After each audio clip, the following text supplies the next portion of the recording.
Audio check.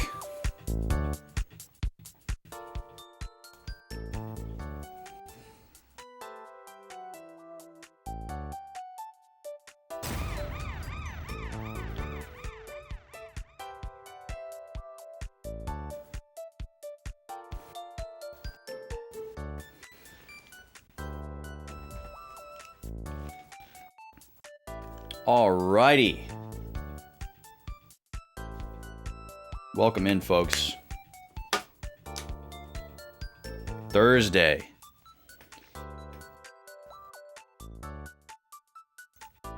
Thursday is upon us. Feeling strong today. Feeling good. Excited. My glasses have a few smudges that I need to see to, and then I'll be ready. But are you? Yeah, what RPG is that? Is that Therian and Octopath Traveler? I'm ready. Are you? And he hits that line a little too hard. It's a lot.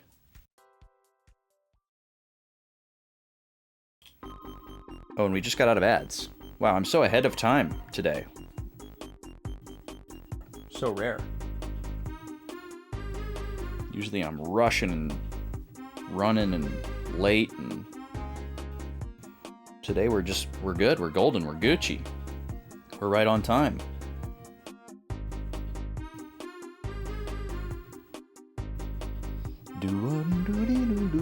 I mean, I guess it is 3:08, so maybe I can't say that. I hit go live a few minutes later instead of hitting it when I normally hit it and then running around. So it's kind of all the same, I guess. But I guess if it makes me feel like I'm on time, then maybe that's better. Okay, my glasses are clean. Captions are on. There we go. All right. Welcome to the MagFest FOMO waiting room / denial zone. Let's go over to the game screen, shall we? With a touch of a button.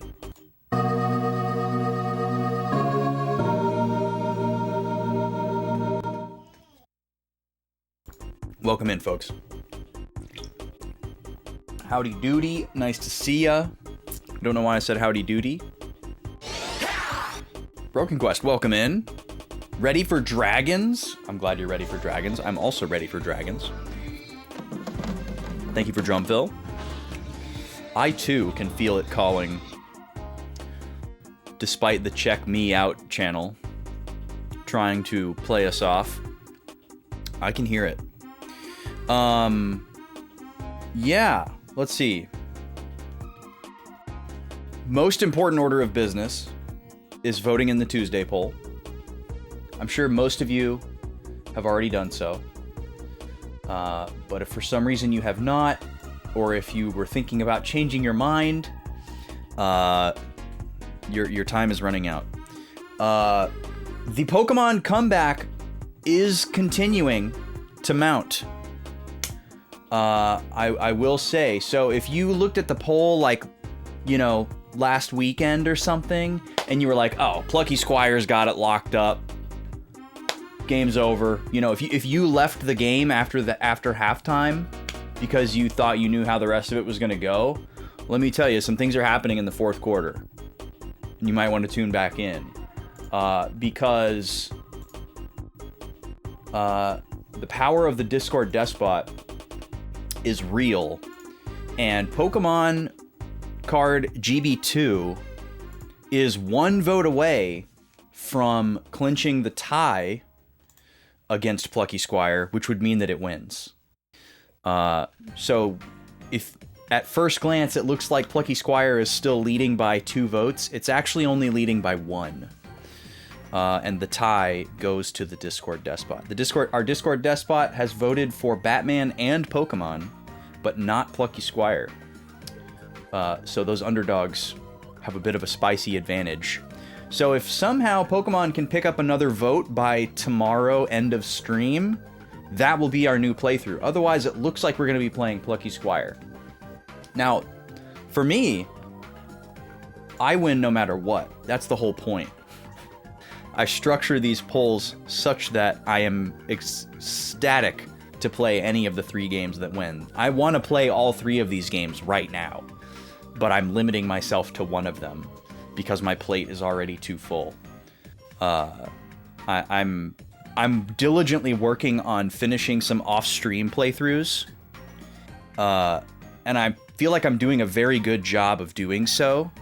It's going to take me a while to clean up 100% on Origami King because I have to refight all the bosses in the little minigame spot. But the rest of the collectible roundup has been really fun, actually. I'm finally back to making consistent progress in Bravely Second, which has been a great milestone. And I am still diligently grinding in Pokemon Black to get ready for the final 2 super bosses of my challenge run. And I'm pretty close on that. That's kind of nice because there are these trainers that you can fight every single day to get the higher experience yield from trainers versus wilds. So I basically fight all of those over the course of a day, and then I stop. So it's kind of like a fixed period of time that I play that every day, rather than just like setting aside like hours to run back and forth and fight wilds or something. And then there's also another thing in Pokemon Black where you can ride on a cruise ship every day, but it's only in the evening. So sometimes I'm busy and sometimes I'm not. Sometimes I can catch, like I won't catch that today because by the time I raid out of stream, that window will have closed. But on my non-stream days, sometimes I can catch that. There's some trainers in there that you can face off against to get some extra experience. So I'm just basically doing that until my team is at the level that I need them to be to do the refights against the Elite Four and then fight Champion Alder. And then after that, we will fight Cynthia, which if you didn't know, if you're a Gen 4 fan, but you don't know a lot about Gen 5, you can fight against Cynthia in Generation 5, the first Generation 5 games. I believe she's in the sequels as well, but I haven't played them yet. You can face off against Cynthia as a super boss in Pokemon Black and White, and she's even more evil and powerful than she was in Diamond, Pearl, Platinum. So if that's an enticing challenge to you, and you haven't dove into Pokemon Black and White, you really should. It's such a good game. It really is just so good. It's peak classic Pokemon. It's like, I would say definitively, without a shadow of a doubt, it is where classic Pokemon peaked, and then with X and Y is where like modern Pokemon started. Now, and you know, we could get into a semantics debate about whether or not like Gen 6 and Gen 7 are like still kind of classic Pokemon games. But they're like the transitionary period where they were like, okay, we've got to get ourselves out of this classic formula somehow. How are we going to do it? And then by the time they got to Sword and Shield, I think they were like kind of fully departed from the classic formula. Obviously, a lot of it's still intact to this day. Speaking of further Pokemon news, in case you didn't know, I'm not the type of person to dig for and follow and put a lot of stock in leaks, and the Pokemon community is probably one of the worst communities for leaks. But this isn't really a leak, in my opinion. 2026 is the 30th anniversary of the Pokemon franchise. Pokemon Red and Green released in Japan in 1996. That was 30 years ago. Sorry to stab you with that knife. US didn't get Pokemon until 1998. So maybe that is why 96 doesn't sound right to you. But it's technically the 30th anniversary of the franchise, and that's, you know, they're going to observe it this year. They're going to do probably a lot of stuff for the 30th anniversary. But one thing that we pretty much assuredly are going to get is Generation 10, either as an announcement or as a release. the Generation 10 games have been like trademarked and like have their like names and their IP secured, even though they haven't been officially announced. And that was just, you know, something that like some data miners found. It's a very common thing where people will just look up like U.S. Patent Office, Trademark Office, whatever, and just see what Nintendo is copywriting or trademarking, because it has to be publicly available information. So people will try to theory craft based on that, and based on these names that they've secured. I really don't think that there's any other interpretation other than these are the Gen 10 games. If you don't want to know what that is or what they are, I'm not going to say anything because I respect that. But I'm personally very excited. I really, really enjoyed Generation 9, Scarlet and Violet. I think it was a ton of steps in the right direction for the series. There's a lot of things that I don't like about Generation 9, or things that I think could be better. But I'm very interested to see where they go. You know, what do they look at from Generation 9 that they see as a victory and a something they want to build on, and what do they see as like, we tried that but it didn't seem to land, so we're gonna scrap it. You know, so it'll be cool to see. Yo, what's up, Raised? Welcome in. You saw the leaks as well. You love Scarlet and Violet because the Pokemon designs really resonated with you. Interesting. I really like the new Pokemon that were introduced in Scarlet and Violet.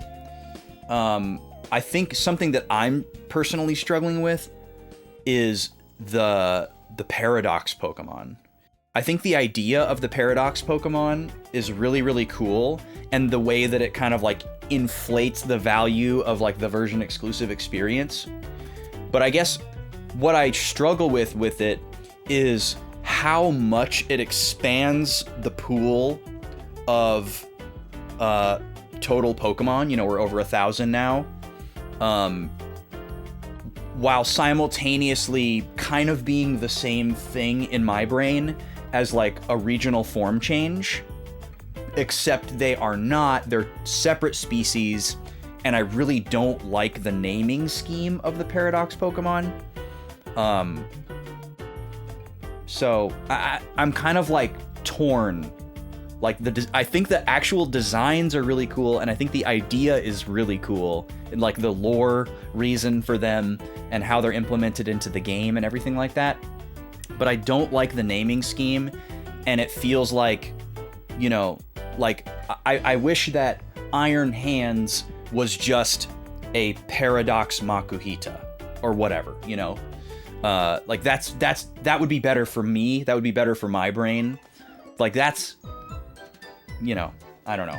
That's kind of where I'm at with it. But in general, I really, really enjoyed those games. I would love to see them take some of the ideas further. The only thing that I'm really sad about is that I think Scarlet Violet has the best generation-specific gimmick since double battles.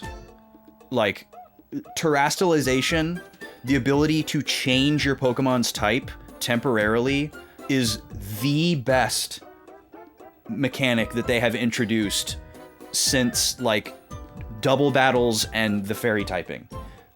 It's incredible. It's extremely compelling.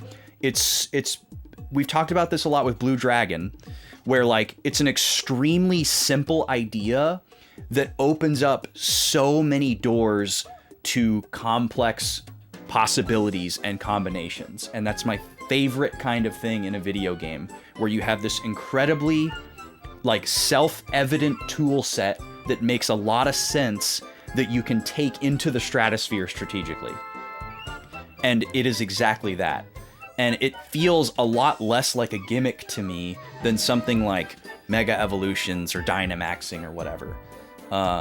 That like shift the tide of the battle and are powerful and useful, but feel more like a gimmick. And, you know, obviously we know how triple battles and rotation battles were received in Generation 5.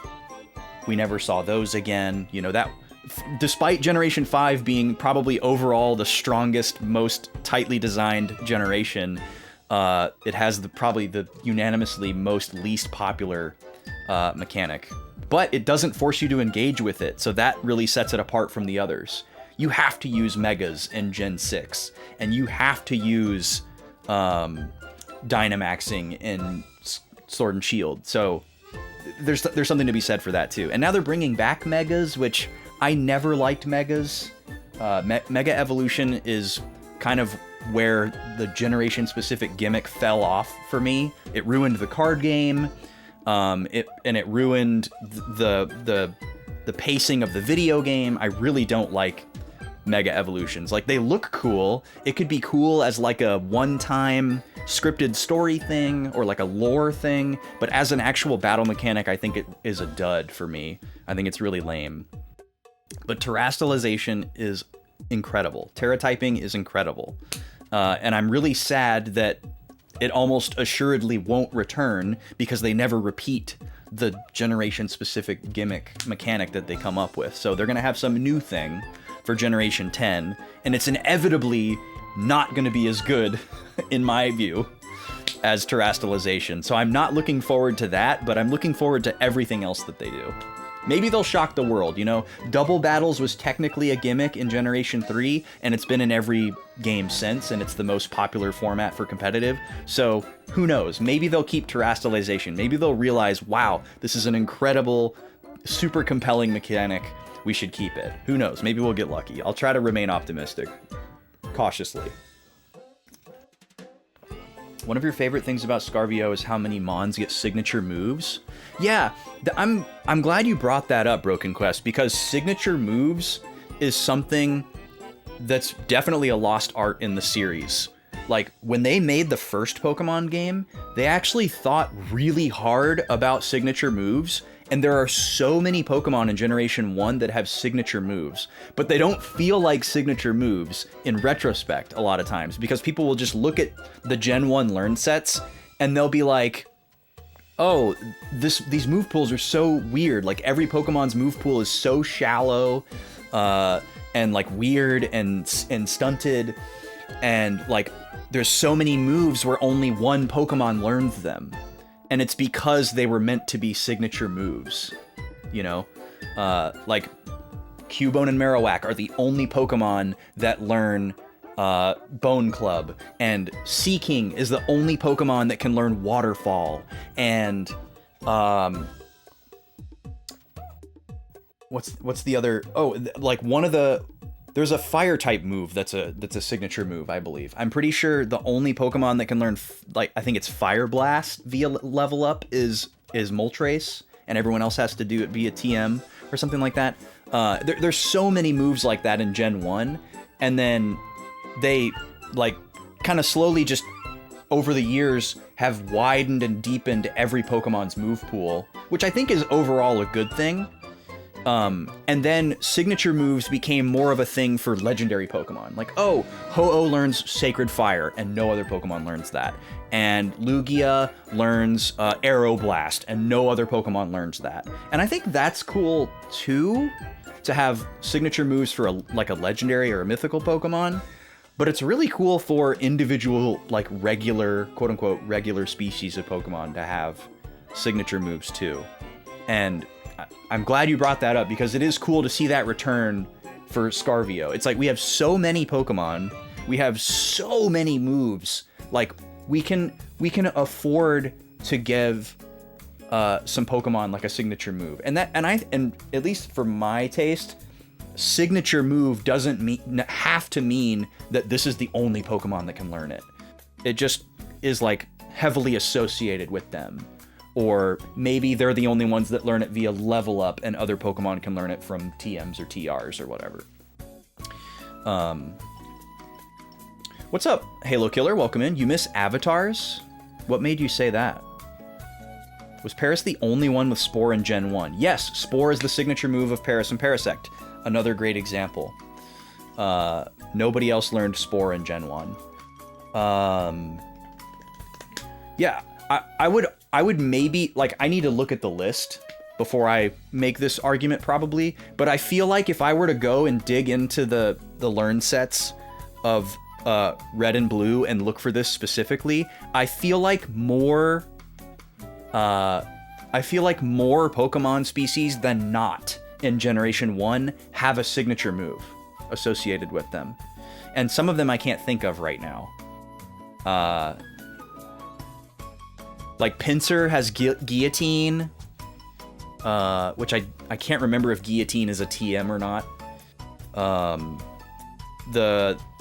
The Shelder Cloister line has Clamp,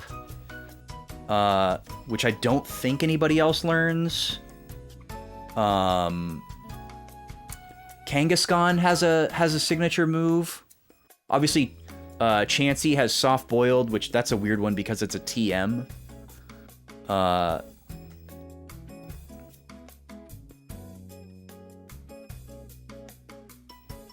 Oh, avatars like this. I see what you mean. Okay, gotcha. I'm so old that when someone says avatar, I think of a profile picture. Maybe that's not me being old, that's just a weird association that I have. I think of, when people say avatar, the first thing I think of is a profile picture, because that's what you used to call it back in the forum days. You called that your avatar. It wasn't called a profile picture until Facebook in the late aughts came along and like social media took off. Then people started calling it a profile picture, which is weird because when that term came out, your profile picture was actually like a full-on photograph of you, and it functioned like an avatar to represent the person whose profile it was. But now a profile picture is like a little tiny circle that's like an icon or a logo or whatever that you use on other social media sites. And it's gone back to being what an avatar was back in the forum days, but we call it a profile picture still, or a PFP. Such a weird evolution of parlance. Sword and Shield only had 2 non-legends with a signature. 2 non-legends with a signature. Oh, interesting data point, Halo Killer. Zen, welcome in. Thank you for the raid. Howdy yourself. How was the stream today? What were you working on? Folks, go follow Audible Zen Life. Very chill streams over there. Lots of RPGs like here. I hang out in Zen's streams from time to time in the morning. It's hard to find spots where I can lurk in the morning a lot of times. So if your morning time is similar to my morning time, and you're looking for somewhere to roost and soak up some RPG vibes, give Zen a follow. What have you been playing lately, Zen? I don't remember what you're working on. I know a while back you were doing some Tales stuff. Oh, you're working on FF14. Interesting. Okay. Story stuff, fun times, a bit frustrating. Not much sleep last night. It's going well with me. We're just yapping about Pokemon a little bit before we get into the game. You're doing Tales of Xillia on Tuesday, Friday. Okay, I remember seeing Tales, and did you maybe do a different Tales game before that? I think you were doing Grace's F as well. I've been watching a lot of people stream Tales off and on in the last little bit here, and it's like sort of giving me the itch a little bit. I haven't thought about Tales much at all in the last couple years, and I haven't had like the itch to play one, despite having enjoyed all the ones that I've played. But it's just like a very specific thing that I've got to be in the mood for, and I feel like I might be approaching a point where I might be in the mood for one sometime in the near future. Grace's F Vesperia, Symphonia 1 and 2 on stream so far. Wow. Man, that's impressive, because those are long games. Tales games are long. There's so much dialogue. There's so many things to like distract you along the way. I feel like they do depending on your perspective, a good job or a bad job of blurring the lines between what's required and what's optional. There's been many times in Tales games that I recall doing something that I thought I was supposed to be doing and then finding out that it was like a side quest. And then I just get some like reward or whatever. And then I'm like, well, wait, where's the story at right now? And then having to try to like retrace my steps and figure out what I was actually supposed to be doing because I was doing something that I thought I was supposed to be doing. That's happened to me quite a few times in Tales games. They have so much content. They have an unbelievably wide breadth of content. If you're a completionist type person, you should be wary of Tales games. They're either exactly what you want because you can play them for 1,000 hours to get everything, or you should be wary because they'll suck you into a black hole that's almost impossible to get out of. I think it takes like 300 to 500 hours to 100% Tales of Symphonia, because you've got to do like 3 or 4 full playthroughs of the game or something like that. I guess it depends on where you want to draw the line on 100%. You know, if you want to get like all the weapons and like spells and skills or whatever, you can do it in one playthrough. But if you want to actually get everything, like they have a title system where characters can get these different titles by reaching different milestones or doing certain quests, and there's like branching stuff where you can only go one way or the other, and the game has like a new game plus built in, so you can actually get all that stuff on one save file if you keep going back around. Yeah, 4 to 5 full playthroughs. That's wild, man. I still have my old save file from my first playthrough of Tales of Symphonia back in like 2005. And I do want to do a new game plus on it someday. Tales of Symphonia was my first Tales game, and it made a very big impression on me. And whenever I get a chance or the itch to replay it someday, that's definitely how I'm gonna do it. I own the Switch remaster, but I want to play the original for sure. Especially now that the GameCube is working again. If I can get my freaking... I need to get a modded Wii so I can start backing up my GameCube discs. And then I'll be all set. I already have the Pico boot installed in my GameCube, ready to go. It's all I need to do is just have a way to back up my GameCube discs into files, and then I can say goodbye to my GameCube disk drive. I'm not going to take it out. I'm going to leave it in there and use it for as long as it works. But, you know, I dialed up the laser quite a bit a couple of months ago for the Mario Party Shuffler, and it works great now. But, you know, it's probably only going to last like another year or two, if I had to guess. You're 100%ing Hyrule Warriors? Oh god, yeah, that would be a lot as well. Yep. Yeah, I would say that's a kind of weirdly similar in a lot of ways to 100%ing a Tales game. Anyways, now that there's more people here, I want to remind y'all that we're voting in my Discord for what the next Tuesday playthrough is going to be. On Tuesdays, I play non-RPGs. Thursday, Fridays are kind of my bread and butter RPG streams with the note-taking and the analysis and everything like that. Tuesday is where I play anything else that's not an RPG.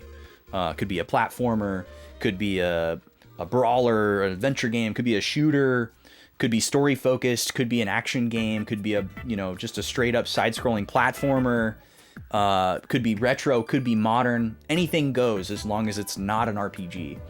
The game that we just finished up on Tuesday technically is an RPG. We played Paper Mario the Origami King, which was awesome. I wrote my review. It's on Backlogged.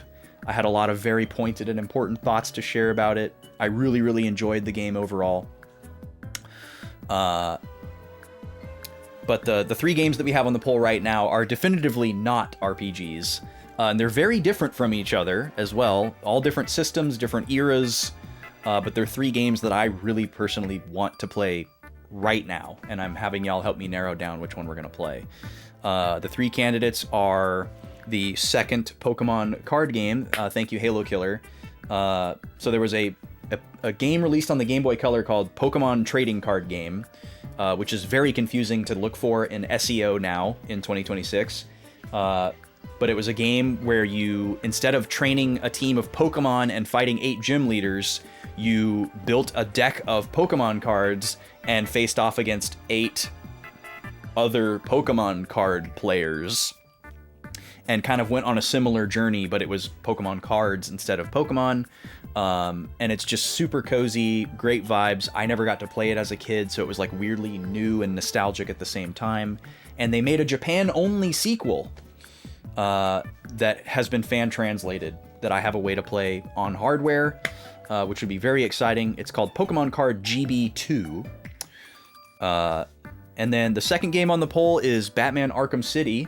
Never played that either. Just another like huge blockbuster game that I have always been like interested in but have never played. I played Arkham Asylum. These are both like sequels to games that I streamed as well. We streamed the first Pokemon TCG like almost exactly a year ago at the beginning of 2025, and I loved it. I streamed Arkham Asylum in like 2021, 2022, and I loved that game as well. I know City is supposed to be a lot less linear than Asylum and more open world, which used to really, really scare me. But I'm less worried about it now. And it looks great. And that's the PS4 remaster with all the like extra content and stuff too. And then the third game on the poll is The Plucky Squire, which is an indie game from 2023 for Switch that is just like very vivid and vibrant, colorful, cute art style, and it has this kind of like genre-bending gameplay loop where like, oh, it's a top-down Zelda, now it's a side-scrolling platformer, now it's a 3D full-camera collectathon, and it just like, it looks very whimsical and like probably a little bit emotional if I had to guess. It definitely looks like a game that's made by people who love video games very, very much. And it's significantly shorter than the other two games. I think it's like a 10 or 12 hour estimate. So. Oh, yeah. Pikmin 2. I do want to play Pikmin 2, Halo Killer. It's in the top of the rotation pool for the Tuesday games for sure. I really enjoyed Pikmin 1. And I definitely want to stream it. I know we had Pikmin 2 on the poll immediately following Pikmin 1, and it didn't win. But, you know, sometimes people just want something different right after a game. It seems like almost never, when we have like a direct sequel on the following poll, do people vote for it. It almost always has to like take a break before it comes back around. I always want to put the following game on a poll right after a game so that people can vote for more of that if they want, but it never happens. I feel like it almost never happens. The Arkham game slaughtered Pikmin 2? Really? That's funny because it lost as well. There's actually no game in the history of my channel that has been on as many game polls as Arkham City. Arkham City has lost like 7 or 8 polls that it's been on, but I keep putting it on there because I want to play it. Appreciate it, Zen. Thank you again for the raid. Do what you gotta do post-raid. Take care of yourself. Eat, sleep, drink, chores, all that good stuff. Thank you. Bring back Pikmin, Raised says. But yeah, we're gonna close this new game poll at the end of the stream tomorrow. So make sure you've gone into the polls channel on Discord and voted. You don't have to be in my Discord to hang out in my streams, no obligation whatsoever. But if you want to influence what I play on stream, you've got to be in there. I mean, you can influence what I play by just talking to me and making a case for something. But if you want to tangibly influence what I play and participate in the selection process, more specifically, you got to be in the Discord, because we don't do that anywhere else. No straw poll, no chat poll, Discord only. That's the way I like to do it. No cheating. And I also like the idea that someone can change their mind in the poll and like remove the reaction from one game and add it to another. Or I like that someone can be chaotic and vote for 2 games of the 3. Like sometimes, like let's say for example, the 3 games that are up there, you don't really care what I play, but maybe one of the games in particular you'd really rather not see. You can vote for the other 2 games to decrease the chances of the one game that you'd rather not see winning. Or if you don't really care what I play and you just want me to get on to a different pool of 3 games as quickly as possible, you can vote for the game out of the 3 that's the shortest, because I always include like a time estimate, that kind of thing. I include trailers so people can familiarize themselves with the games. Yeah. There are rules to participating in the poll, but they are just Discord's rules. So have fun with it. We got some more votes coming in for Plucky Squire. Very cool. Well, the Pokemon comeback is looking a lot less possible now, but it's still possible. Batman, I don't know if Batman can happen. We'd need a serious campaign to go down for Batman. But in addition to, voting for multiple things and being chaotic or changing your vote, you can also, I fully encourage electioneering and brigading the vote. If you really, really want a specific game to win, yell about it in chat, yell about it in Discord, tell everybody why they should change their vote or cast their vote for the specific game that you want to win. I like seeing and hearing from people who are super passionate about a specific game. You're not going to influence me to rig the election, because I always try to set it up in such a way that I am happy no matter what game wins. I don't want to pick. That's why I'm making y'all pick. It's hard enough for me to pick the 3 games for y'all to pick from. Although it's getting a lot easier, especially for Tuesdays now that we're just running out of games that aren't RPGs. Well, thank you, Raised. I appreciate that. I try to be as organized as possible. I think it's for me it's fairly easy to be organized, but it's a lot more difficult to like communicate everything. Like you have to do so much to convince everybody, or not convince, but to like kind of like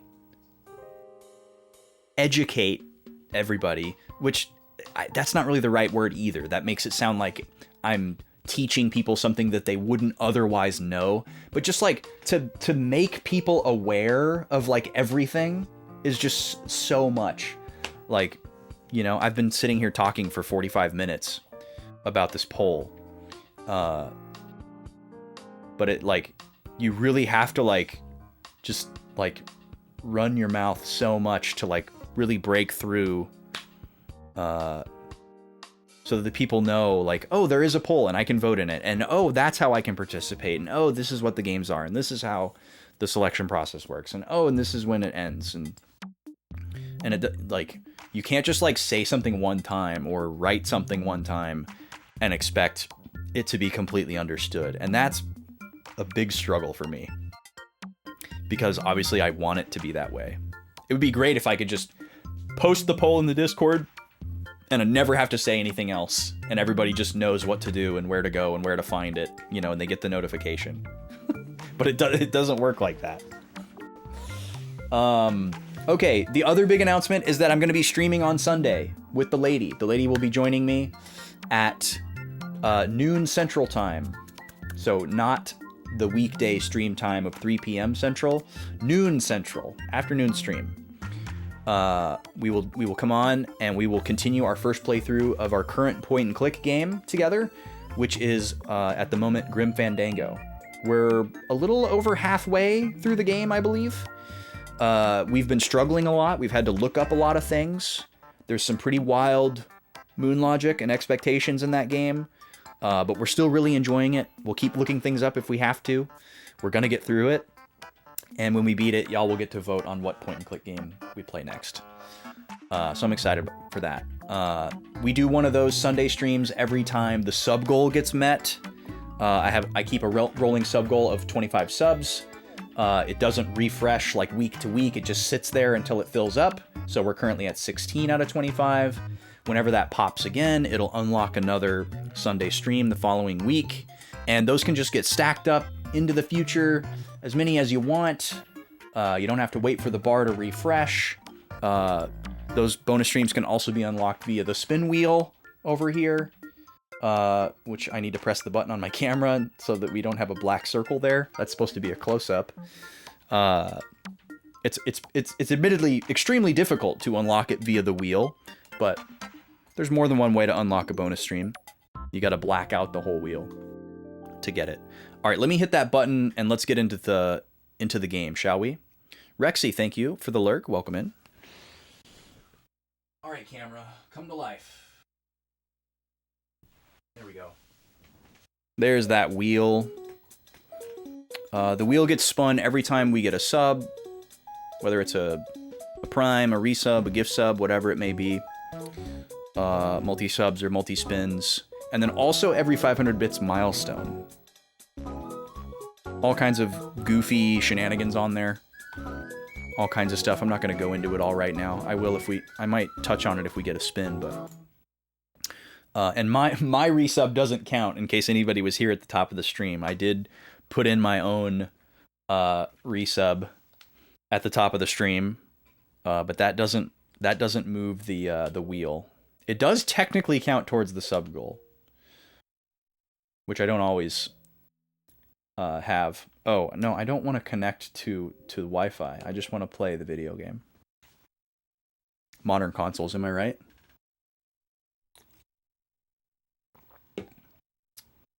All right, so we're going to load up Blue Dragon here. We're going to load up our save file and do a recap of what we did last week and then get right into it.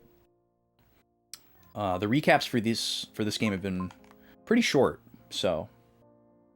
Oh, you can change the voice language from this menu. That's kind of cool. English, French, and Japanese. I wonder what this game sounds like in French.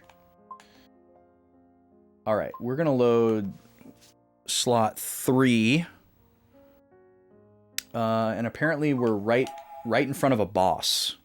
I'm seeing in my notes here. It's vaguely coming back to me what we did last week.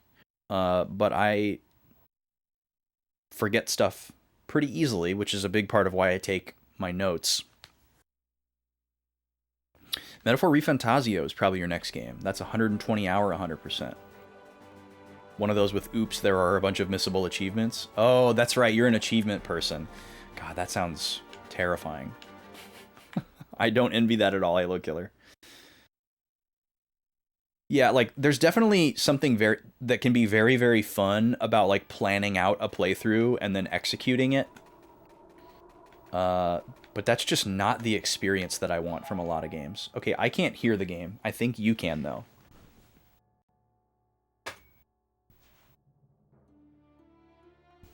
There we go.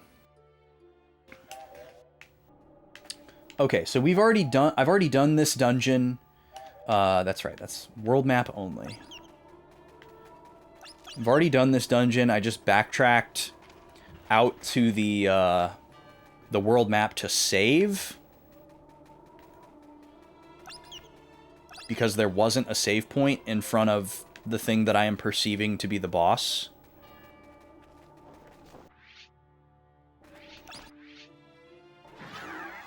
Oh, dang it.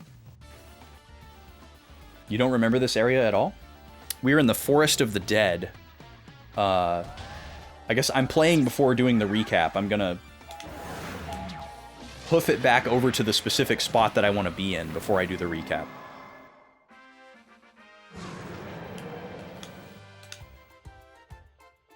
That particular dragon and thumbs up is for Broken Quest. Pardon me, Green Soldier. Owned. Okay. And then we're gonna go... Is it over here? I think it's over here.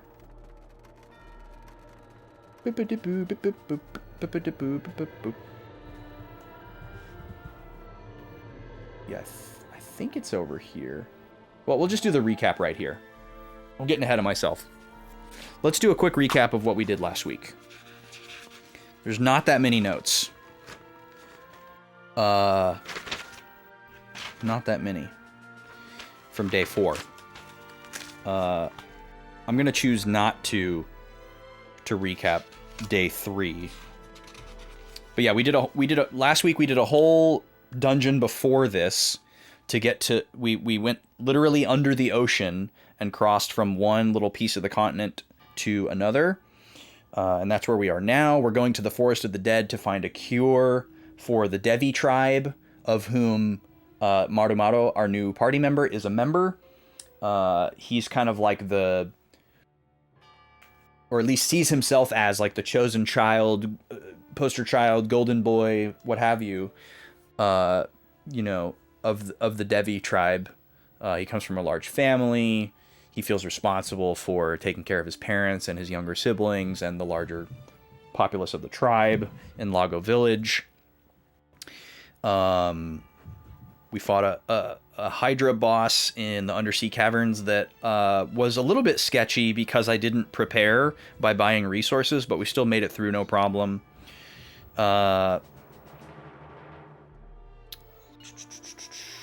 We did a little side quest with the forest sheep camp. When we got to the other side of the undersea caverns, we found another forest sheep tribe camp. And because of the awesome fast travel system, we were able to go back and forth between the two. And there's these like star-crossed lovers, husband and wife, that are at the two different camps. And one of them was sick and the other one was looking for the cure for the sick one. I'm gonna sneeze. And so we had to go back and forth a bunch of times to give the supplies that the wife had gathered to the sick husband and heal him. And then we reunited them. It seemed like a very unnecessary number of trips that we had to make. We probably should have just started by warping together. But that was an important lore question answered, and the answer is that not only the party members can use the warp keys, or the warp points. Let's see. We did a little bit of an explore on the map, and then we came in here to the Forest of the Dead, where there's this like poisonous fog, the classic miasma, that damages us. We fought some enemies. We picked up some treasures. There's this tree in the middle platform here that we talked to, and he was like, "Someone stole my soul!" And so we went and found it in a treasure chest and brought it back to him. And then we have found a machine, which, what are the machines called in this game again? They have a special name. It's not Machina. It's like Mechat. There we go, Mechat. So we have every reason to believe that Nene is behind this, because Nene is our big bad right now, our ugly, shrivelly grape man, who's apparently trying to find some miracle medicine that's going to restore his powers, even though he seems unreasonably powerful already. So he's probably behind whatever's going on here. And we're going to find out. I think that's all I want to do for the recap. We'll keep it short and sweet since I chatted for so long at the beginning. Oh, this is the gun guy. Super annoying. Shooter Ghost. What a name.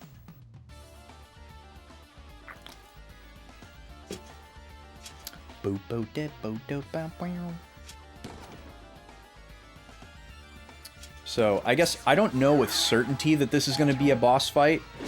The game has been pretty good about putting save points right before bosses, which is very appreciated. How strong is this guy? Why is he not dead yet? So maybe because there's not a save point here... Oh, nice, critical. Thank you, Mato.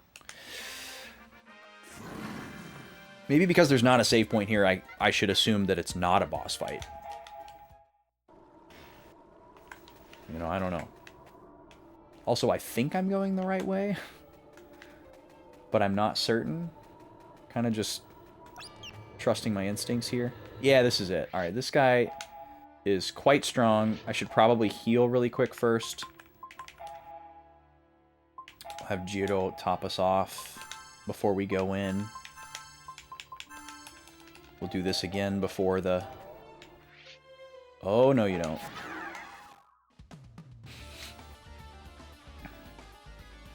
Bridges not showing up on mini-maps. Maps is a huge pet peeve of yours. Yeah, this mini-map is really unfortunate. Like, it's great that the mini-map is there, but the fact that it can't be expanded into a full map is really disappointing. I really, really miss that. Most games from this era have like a full map that you can overlay over the screen. And it's kind of like my preferred way to travel. Great counter, Morrow.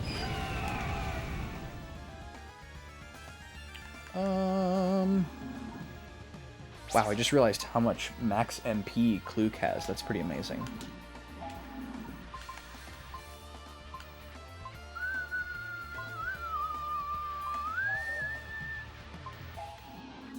I don't think I want to mess with an attack spell right now. I can just have her tap this guy. And maybe he'll die to this. No, not quite.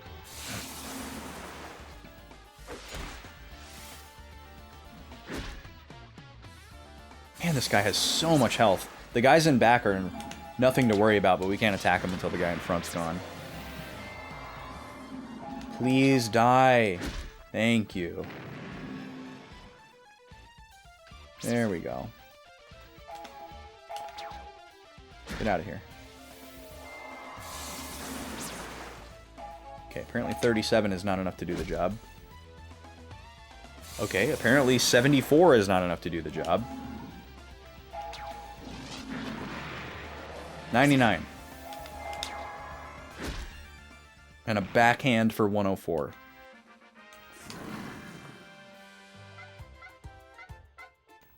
I love Morrow. He's great.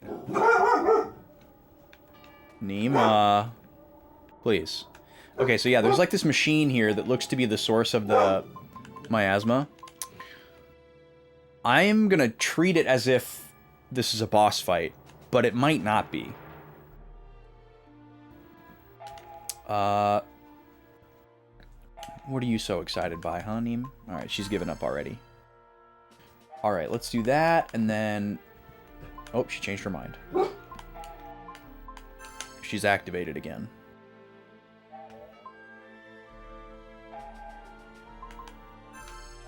Okay. That's good enough. Let's see what's going on over here. If nothing else, there's probably going to be a cutscene when we go up to this thing. We got some chests. Try to grab those first. Earth necklace.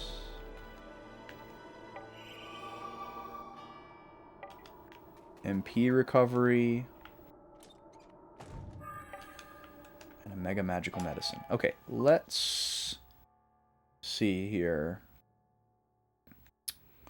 Let's put that earth necklace on somebody.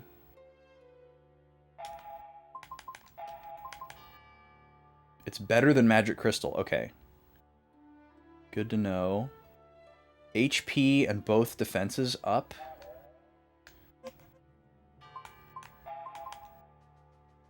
Who do we want to give that to? Oh, but it's worse than the water necklace? Interesting. Okay. So maybe I should give it to Jiro because he has the lowest stats. He's in the back row, but still. Oh, and this earth ring is better too. Okay, well he definitely needs more HP.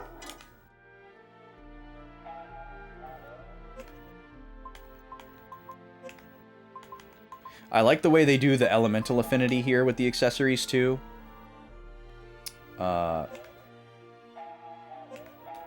Where like the earth ring boosts the power of earth magic, or depending on what piece of equipment it is, it like increases your resistance to earth or whatever. But it's not as frustrating as some of the one, like this one, adding earth damage to my physical attacks. I'm not exactly sure how this is going to function. You know, like, does that mean that if I hit something that is immune to Earth, it does 0 damage? Or they get healed, like in some Final Fantasy games? I'm going to assume probably yes. That's why I've been kind of hesitant.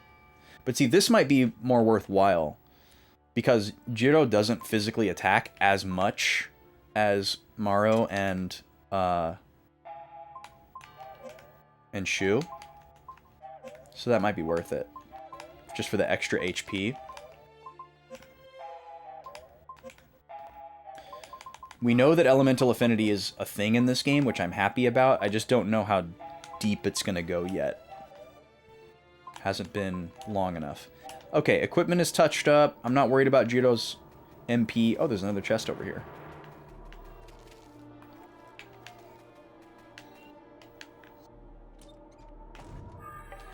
Grand Ruby. Okay, let's see what's going on with this thing. Maybe this isn't a cutscene. But yeah, it's got the symbol on it. That symbol there is Nene's symbol. Turn off the switch. Yes.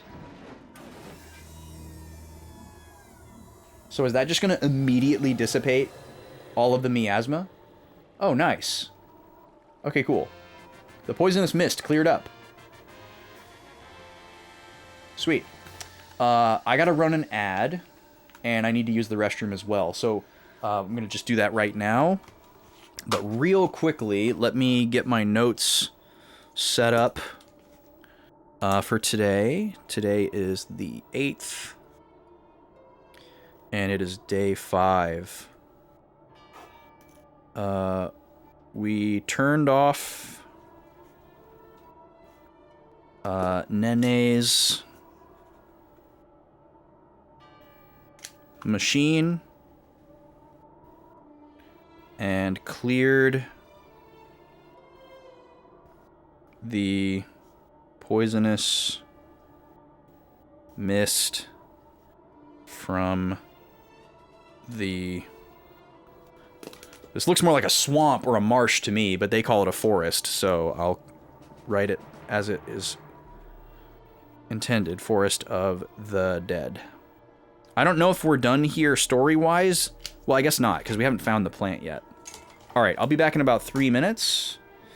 You're going to see Smash Bros. If you don't get hit with the ad. Otherwise, enjoy. And I'll see you in a few minutes. Thanks for being here.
2, 1, time up!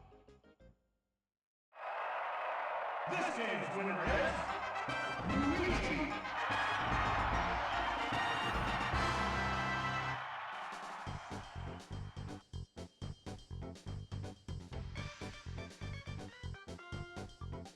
All right, Luigi wins. I think my on-screen score is a little out of date.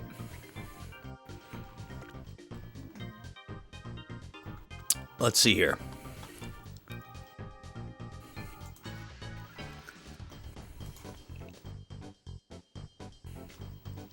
Oh, no.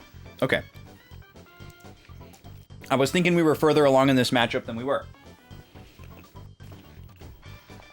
It is now 4-2 in favor of Luigi. 6 rounds down, 5 more to go before we switch to a new matchup. If you want to fight, if you want to pick who fight, not if you want to fight. If you want to fight, get out of here. If you want to choose who fights next, you can do so with 1,000 channel points. Your options are Donkey Kong, Captain Falcon, Yoshi, and Samus. Donkey Kong, Captain Falcon, Yoshi, and Samus. Welcome back, Rexy. You gave up on playing Overwatch 2. And Raised, yes, I missed that question. My dog's name is Nima. One of my dogs is named Nima. Exclamation point puppy. Or puppies. I think either one will work. Okay, Smash is all set. Let's get into the game. Oh, I still got notes on screen. If I ever pull out my notes cam like this and I forget to put it away, you can put it away by typing exclamation point notes in chat. Okay. Let's see here. So now, I guess this is probably going to be, if I had to guess, this is probably going to be like the second half of the dungeon. Now that we've removed the miasma, we're going to go explore all the areas that had it before and now don't. There were so many chests that we couldn't get to. There were bridges that we couldn't cross. So we're probably going to see quite a bit of stuff here. I'm going to avoid encounters unless I see an enemy that I haven't seen before. You hated this area so much? I mean, it's definitely... oh my goodness. It's definitely not the most exciting area that we've been to so far. There's been a lot of like really vivid and colorful areas, and this one's much more drab. So there's that. But really, the main thing that's rough about this area is just the wayfinding. It was a little bit of an issue in the undersea caverns as well, because so many of the areas looked the same. What are those? These little slop dudes. Little snot monsters. This could be a tough encounter. The skeletons are strong and they have a lot of HP. Wow. 2 Morrow counterattacks in one, though. A slime roamer. What an amazing name. I'm going to try to get rid of this green skeleton first. Because I know what he's capable of, I know what he can do, and I know I can get rid of him.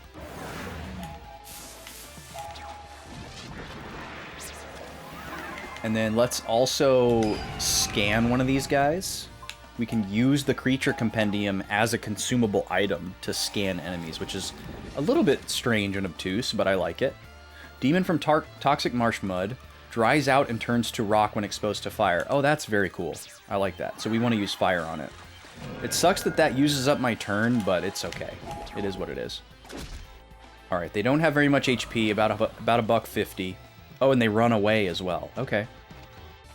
So now it's just a purple skeleton. Nice counterattack. I love that we have counterattack on both of our strong attackers. Makes a huge difference. It seems to proc quite a lot. Really, really speeds things up.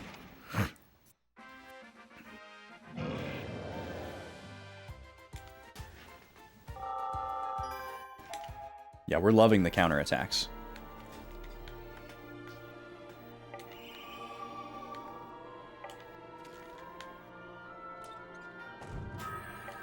Phoenix Wing. Wait, what's a Phoenix Wing? Phoenix Talon is a Phoenix Down. What's a Phoenix Wing? Oh, revives a KO'd character with full MP. That's a very interesting item. So still probably only revives you with a little bit of HP. But it fully recovers your MP. That's a very interesting gambit to play into. Princess's Kiss? Is that like a maiden's kiss?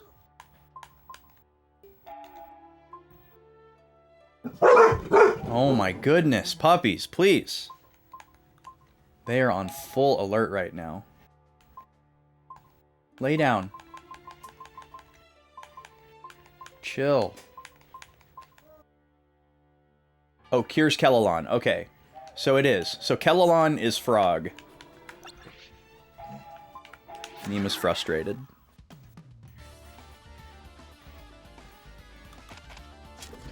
I think the lady took off to do some errands, and whenever the lady's not in the house, they are just on full alert. The puppies are on full alert when the lady's not home.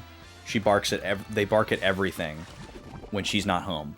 And then once she's back home, they don't bark at hardly anything. It's really bizarre. But when she comes home, they like bark and get really excited, so I think they're just like constantly anticipating her return. And so they're like listening more intently to everything that's happening outside the house than they normally would. They're like not as like relaxed. They're like more like locked in. They're more plugged in and engaged. So it's like I don't know if they like as soon as they hear something they like assume that it must be her returning, and then when it's not they give up, or they investigate because they think it's her, and then it's not her but it is something else, and so then there's something to like look at or bark at. I'm trying to figure out how their brains work, but there's so much more on it, like not necessarily like on edge, like they're both laying down and just like chilling, but it's like their ears are more open when both of the humans aren't home. I don't know if they do the same thing when she's home and I'm not home. That's not a very common scenario anymore since I don't work anymore. But when I used to go to work every day, she would come home before me a lot of the time. And I don't think that was really a thing. I don't know what I got poisoned by.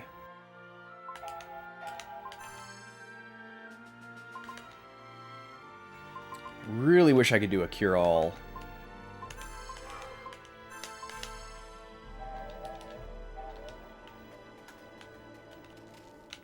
Okay.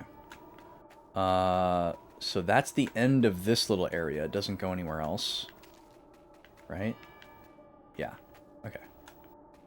Your dog does the same thing, but he really enjoys sitting at the window and just barking at everyone and everything. Oh, God. Yeah, that's rough. They don't do that, luckily. They do pay attention to, like, certain things that happen outside. Like, the sound of, like, a car door shutting is extremely triggering to them. I'm trying to get both of them. Can't do it. It's your fault he's a German Shepherd mix. Yeah. Yeah, I mean, that is like hard coded for sure. But it's also just hard-coded into, like, a lot of dog breeds, especially working dogs, which mine are as well. They both have German Shepherd in them.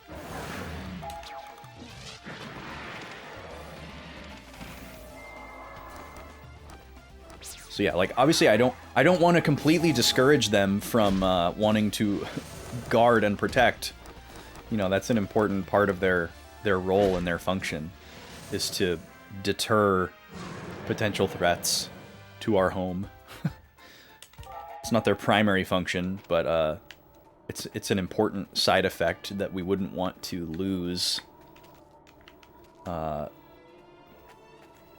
Okay, we've been this way before. There was no fog over there. That's the way that we went to get the tree soul. I believe it was in that chest right there, actually. But this should be new territory, if I recall correctly. This guy's grandstanding. We're going to attack him. She's on high alert 95% of the day. Yeah, it's one thing for them to, like, hear something and then go investigate. Like, that can be really annoying. But when they're just, like, posted up in a window, that's a lot. Like, sometimes Nima will do that. Sometimes she'll just sit at the front window and, like, look through the tiny space in the blinds and, like, growl at everyone that walks in front of the house. But it's not like an activity for her, really. Like, sometimes she gets stuck there. Counter, counter, counter. Okay, no counter.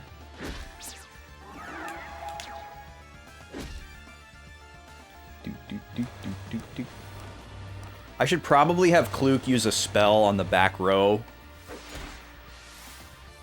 because it's going to be a while before we can get through the guy up front, and the combination of the crabs and the moths is pretty scary. So we'll see if this guy dies or Kluk wakes up first. Nice counter. Okay.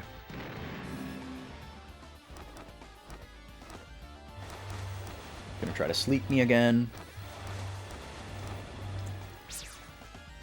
Nice miss. I love when I backflip instead of falling asleep.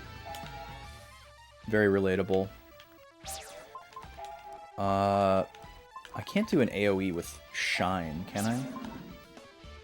Oh, Shina is AoE. That might be kind of fun to try.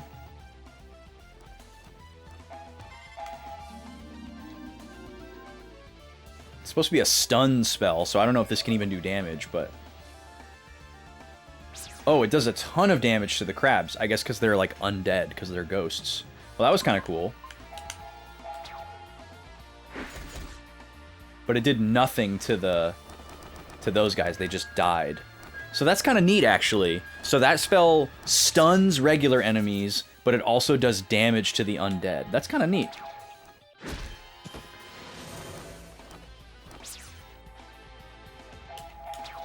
I really like...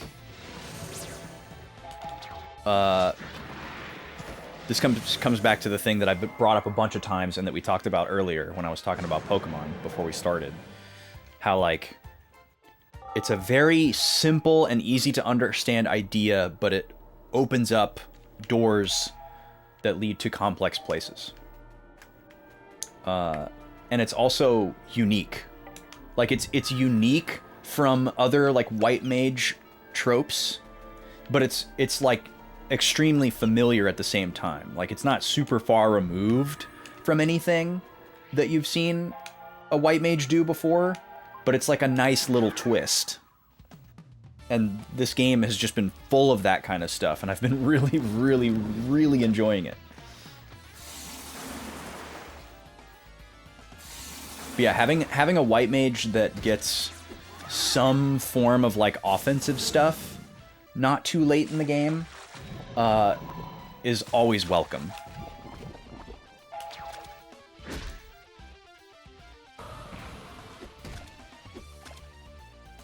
It's a pretty expensive spell.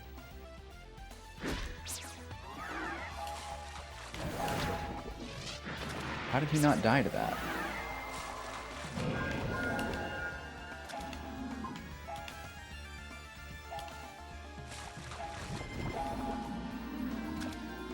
But even being able to stun regular enemies is also pretty cool. That's pretty useful.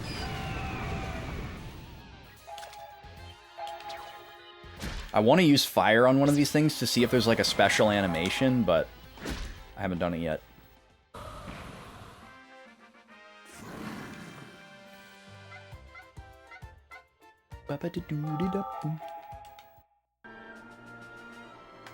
What are you guarding, Booger Man? Wind earring. Okay, take a look.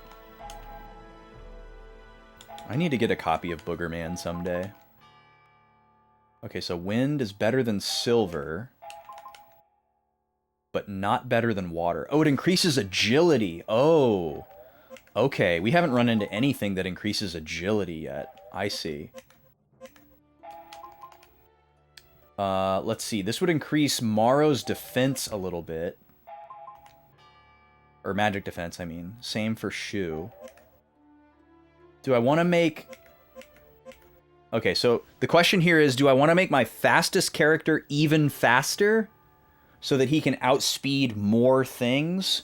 Or do I want to try to even the scales and make my slower fighter character a little bit faster? I guess also I would be increasing the magic defense of my lowest magic defense character, which is also a good idea. So, yeah, we'll do that. I love increasing my speed in an RPG. On any character. I've grown to really enjoy glass cannon strats. Wait, is this the way that I came from?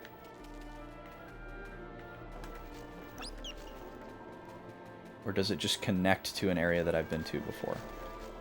I love the way that I can use the ability to inspect so many environmental objects as a Hansel and Gretel breadcrumb trail. Okay, yeah, this just connected to a previous area. Okay. That's kind of neat. I'm going to go back this way so that I can maintain somewhat of a sense of direction.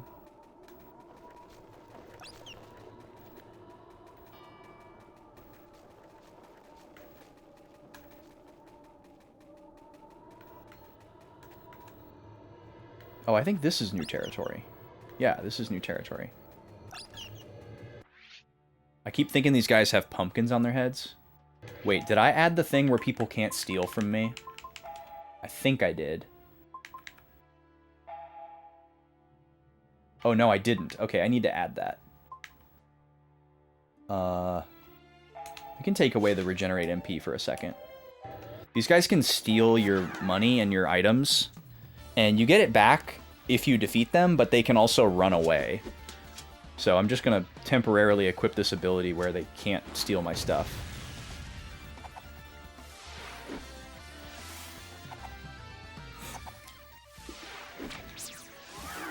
Oh, he still stole stuff. So maybe that support ability only works for the equipped character?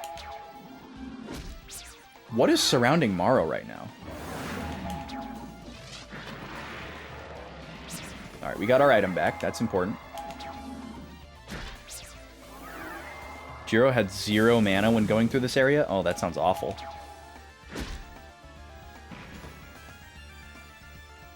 Yeah, you were like overcommitted. I've been in situations like that a lot before too, where it's like, well, I should have prepared for this situation better, but I'm here now, and I'm not gonna restart. So we're just gonna grin and bear it. Sometimes that's like a fun added challenge too. No ghost device.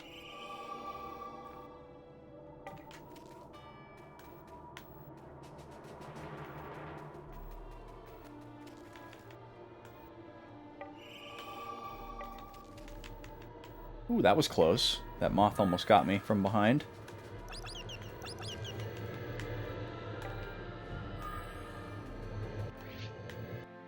I'll do a twofer here.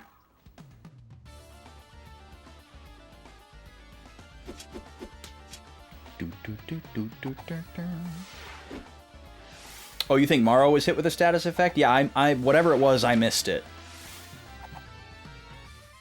Okay, we're gonna go for the one on the right. He just stole an item that we only have one of. So yeah, I guess that support ability only protects Kluk from being stolen from, which makes it significantly less busted. The fact that it doesn't protect the entire party makes it kinda useless.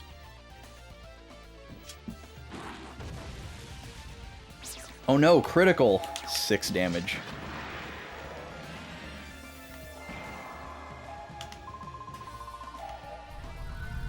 Nice. HP restored and increased. That's really cool how we can get like a temporary max HP boost. Have not played a lot of RPGs that include that mechanic, where you can increase your... You can like temporarily increase your stats or parameters beyond what they normally are. I guess it's very common for things like your stats, but for HP and MP specifically, it's kind of rare. Octopath Traveler, that's a big part of one of the strategies that I would use. There's like a specific support ability that allows you to increase your max HP beyond its max in the context of a battle, or it allows you to heal. Like if you use a healing spell on your characters and they're missing like 300 HP, but the power of the healing spell would otherwise make it heal like 1500 HP, it would give you that extra 1200 HP on top of your max HP. And then once you get attacked and you lose it, your HP goes back to capping at your max HP, that lower number, but you can keep healing above. So it would be a strategy where you could basically heal, like overheal all of your characters up to like maximum HP, like 4 9s. And then you'd have like a bunch of HP to work with instead of like, you know, 2000 or 4000 or whatever. So that you could take more damage. Oh god, these guys are so annoying. Okay, we'll do another double here. You were so tempted to get Octopath 2 for the Switch, but you never ended up getting it? I've got it, I just haven't played it yet.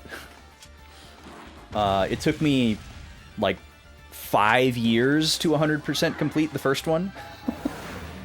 Very off and on. There were a lot of breaks and interims in there. I wasn't, like, consistently playing it for 5 years.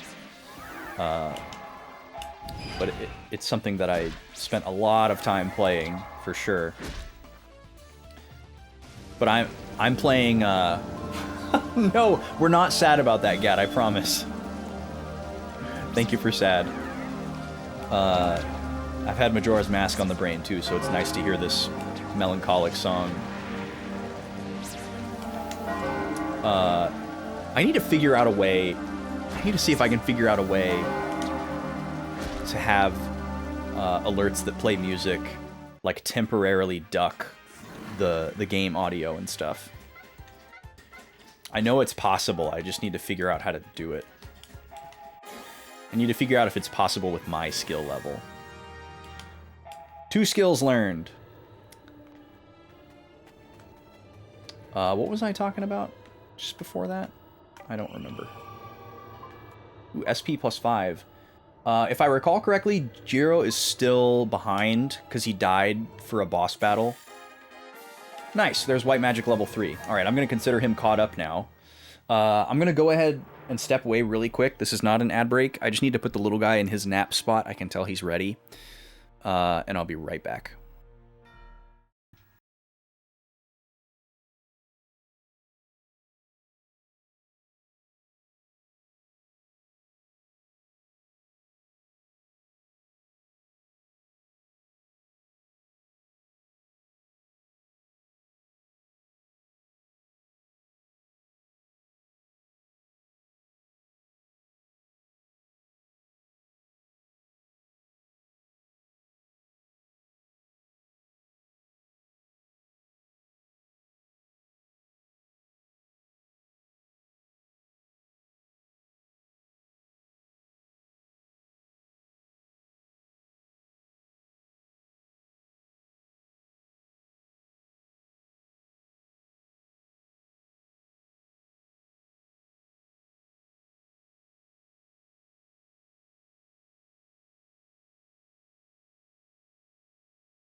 All right.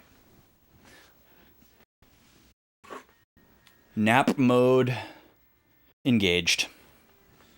For Backlog, baby. Yeah, he was ready. Okay. Welcome back.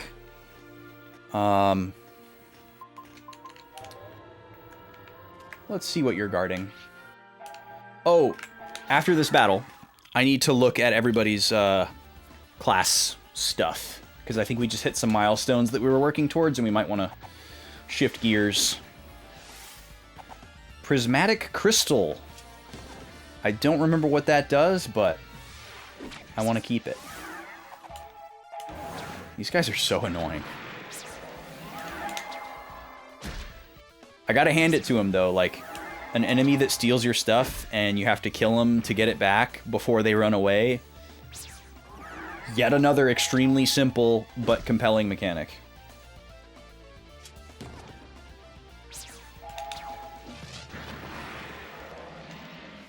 How old is your puppers? There's a command for that, actually, Rexy. If you just type an exclamation point and then the puppy's names, it will tell you exactly how old they are. There's one for Nima and there's one for Gobi. And you can do exclamation point puppy if you're not sure how to spell them. The Way of the Thief. Oh, this is a warp key. Nice. This is kind of a weird spot. Is this maybe the exit?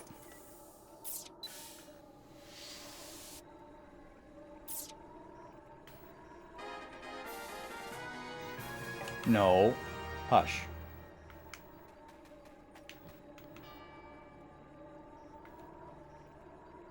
That's just the lady who lives here. Stop.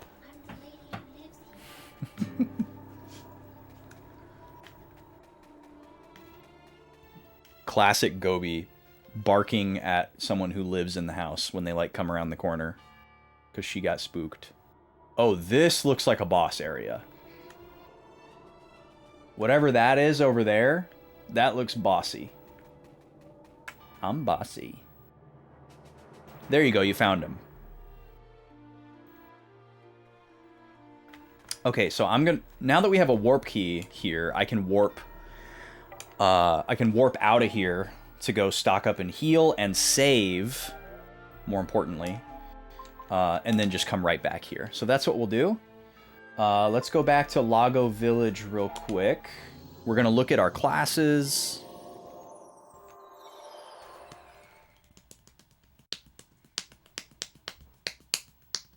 Thank you for the puppy commands, Rexy.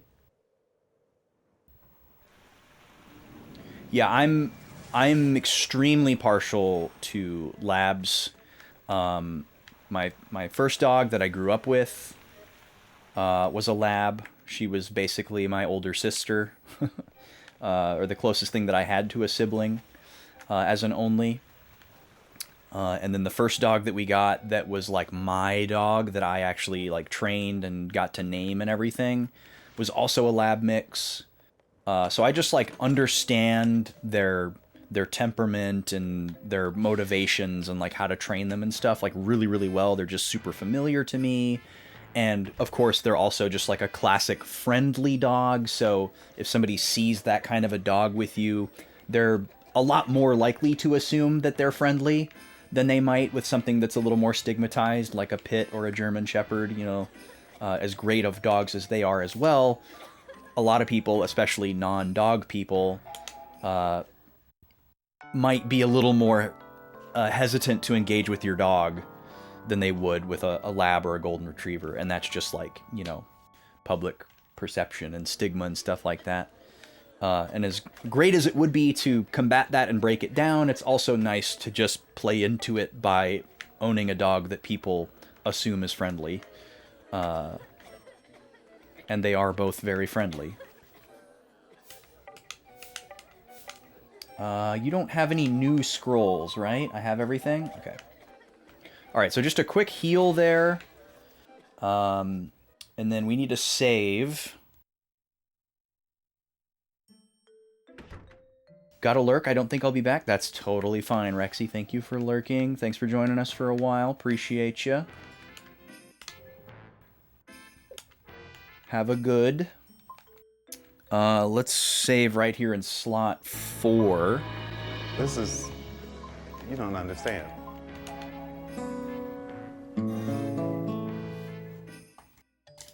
Smashy, hello. Welcome in. We'll call this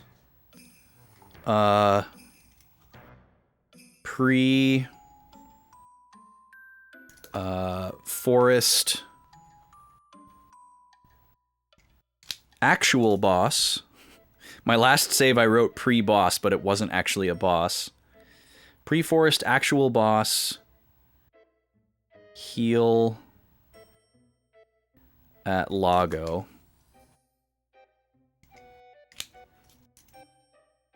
Man, a lot of these songs are very Final Fantasy IX, and I'm so here for it.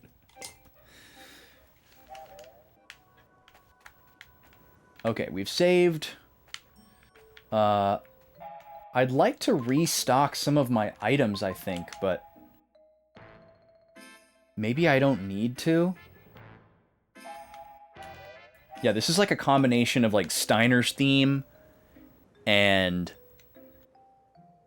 like oh, what song is that?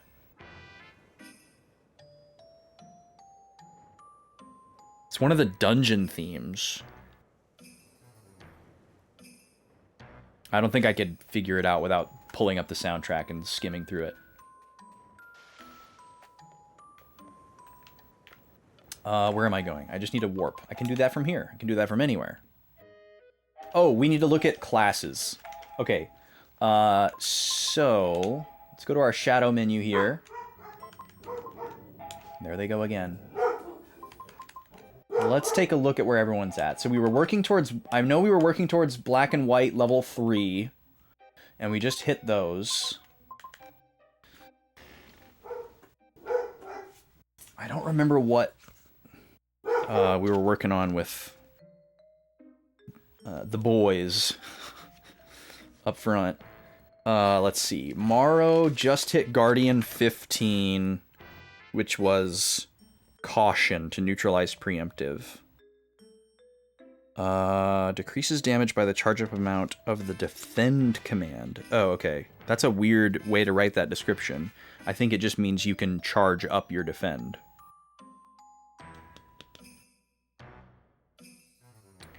Not super into that for him, or just not that interested.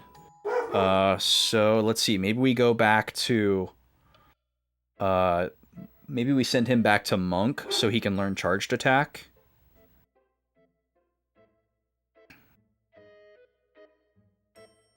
There's also a critical hit boost for Monk, at rank 16. Otherwise, I think the only other reasonable path for Morrow would be to give him some Swordmaster stuff. It would be nice to have him with Mow down so he could also hit everybody. So maybe we should do that. Yeah, let's put him in Swordmaster until he hits 11. How far would he have to go with Monk? 13? Well, maybe we should do that first. Because he'll probably hit Monk 13 before he hits Swordmaster 11. Maybe it's about the same. What's going to be more immediately useful? Probably Swordmaster. Okay. He also may unlock Generalist before then, so... Okay, let's see what we got. Wow, he's got a lot of abilities. He needs Generalist bad, so he can put more of these on.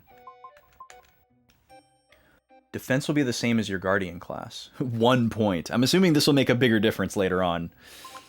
Or I guess it would make a bigger difference if he was like a mage.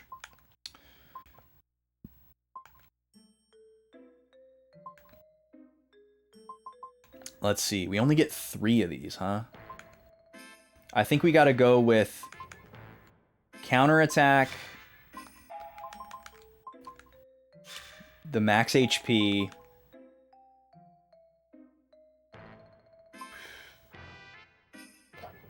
do we give him self-heal or off White Mage? Probably smarter to give him the white magic, not knowing what this boss is. Okay, let's look at Kluk next. Kluk just hit Black Mage 16. We're dying for everybody to get Generalist. That's kind of where we're at. Max MP plus 25% if she makes it to rank 20. Otherwise, what's next for Assassin for her? A speed boosting skill, which would be good. The next 3 ninja skills are all very kind of symbiotic. Wow, actually, Assassin is looking really good all of a sudden. All these abilities are super good. And then what about support? Is there anything we want to go after for support?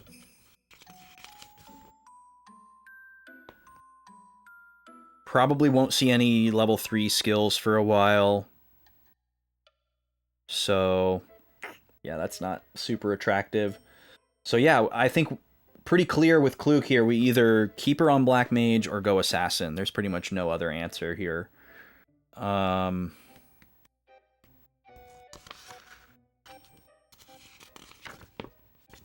think I'll probably keep her as an Assassin until we see level 4 scrolls.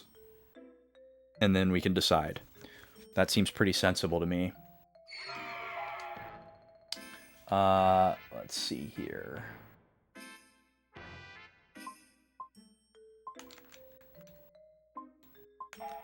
I'll probably swap Steel for support magic for the boss fight. There probably are, like, missable steals in this game. That's a very common mechanic, but I'm not super worried about it. I'd rather have access to a couple of debuffs here. If only they could all be a little more vague in their overall nature. Yeah. Jiro just hit White Magic level 3. What do we want to do with him?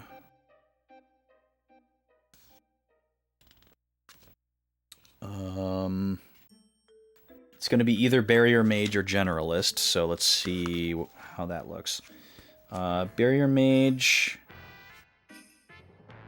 has a magic defense support, and then level 3.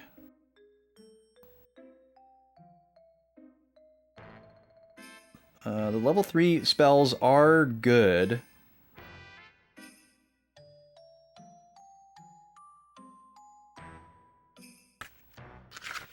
What about Generalist here? Otherwise, Generalist, he could have another skill slot. He kind of already has more than he knows what to do with, though.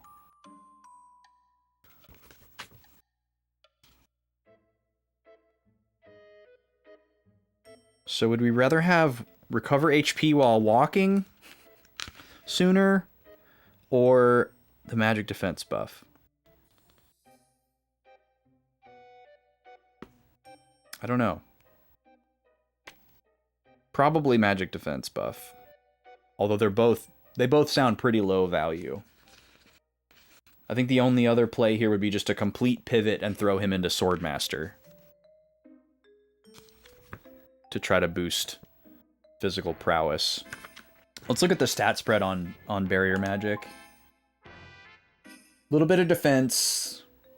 And actually, the agility could be really important. 10 points of agility for a white mage kind of outweighs the other stat drops for me.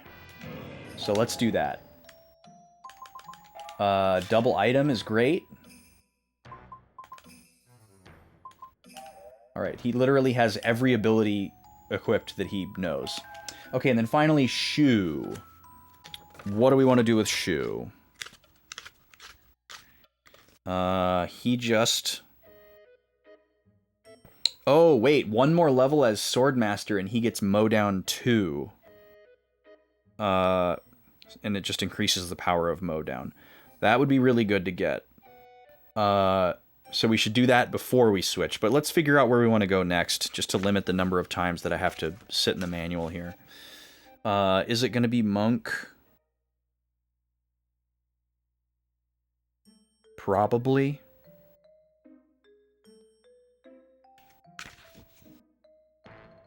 Oh, actually, no. It's going to be Guardian. It's going to be... Yeah, it's going to be Guardian... and then Monk. Or Generalist, if he opens up Generalist. Okay, cool. We've got a plan. This stuff all makes a lot of sense when I look at it, but I, like, forget it really quickly. Oh, Morrow is missing HP now that I increased his max HP. That's kind of annoying. I'm going to save again with those changes locked in. And we're going to go fight a boss.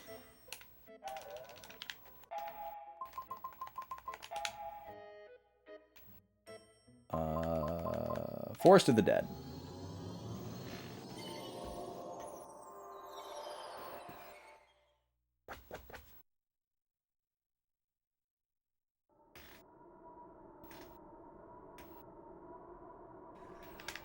So what is this going to be? If this boss isn't the thing that was generating the poison, what is it going to be? Is this the wrong way? I feel like this is the wrong way. Yeah. It's this way. Because we actually hit a loading zone. There we go. I probably should top off Morrow's health. This is a very spooky area.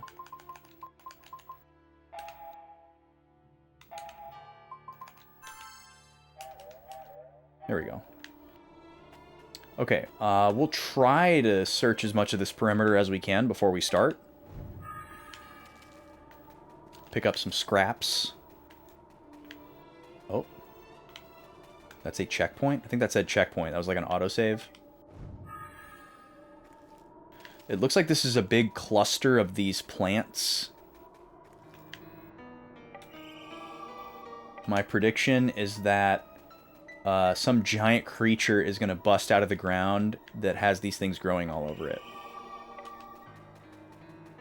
But maybe we'll just get lucky and we'll just harvest the flower that we're looking for and just walk right out of here. But it's an RPG, come on.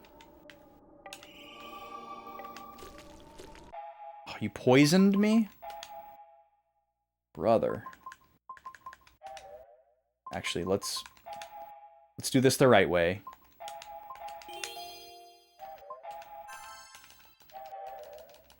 Use our MP to restore as many things as possible, and then use items to restore MP. This is the way.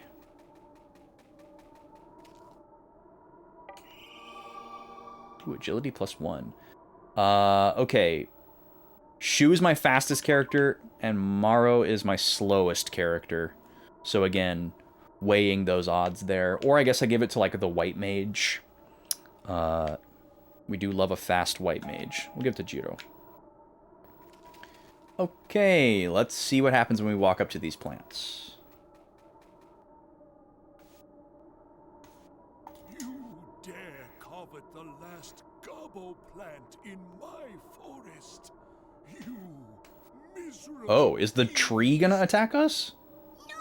We needed to save Morrow's village! You cannot disguise your greed. You want everything. everything for yourselves. Yes, you desire everything as we do. Oh. I don't think this is the soul of the tree elder. Get your horns up. Time to rock out. Okay, so every boss thus far has had a gimmick. So the assumption is always going to be that the boss has a gimmick. This guy's very Dragon Quest. And a little bit Dragon Ball. Let's see. How do we want to start off here? We could try with some buffs or debuffs.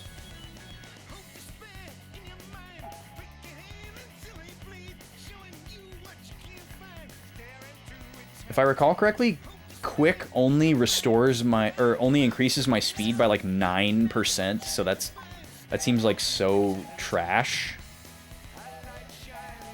Maybe I'll just scan this guy. King Ghost. Let me just write this guy down in the notes here.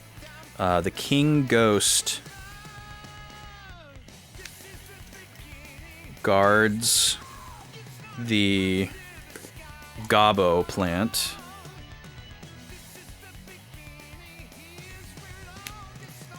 And accuses us of greed for wanting it.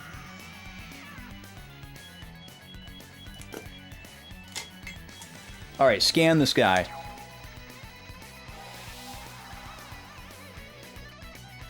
Gave his wealth to the sick and eventually even gave them his crown. What? That's not useful at all. Okay. Now, he is a ghost, so I definitely want to try hitting him with Shine, because it might do massive damage. But he is a boss, who are often exceptions to those kinds of things.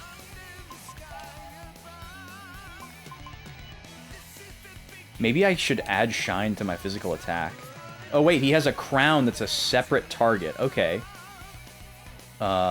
Interesting. We might need to knock the crown off before we can do damage.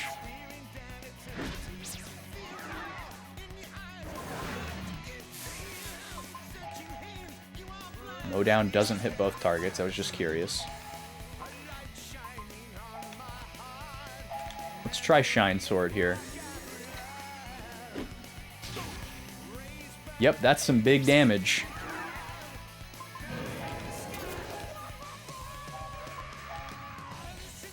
You think it sounds like Jack Black? I see what you mean. It actually sounds like a very specific singer whose name I can't think of, but I should look it up. They're not a famous person. They're just somebody that I know from a certain thing.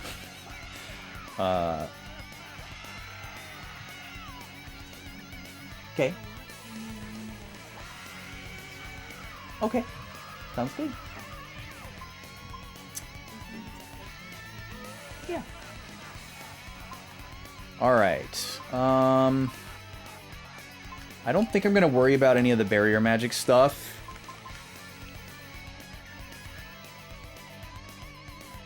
I sound so suspicious when I say that. I wasn't trying to. Let me see how much Shine does versus Shine Sword. Well, this will probably do a lot since I'm charging it.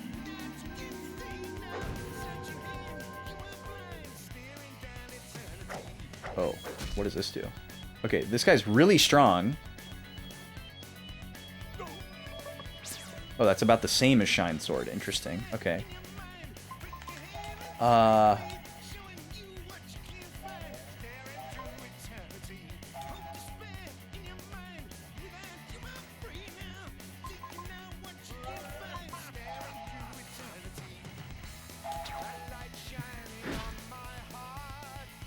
was just a little surprised. It had no effect. What does that mean? What? Why did Jiro say that on Maro's turn? What does he mean by that?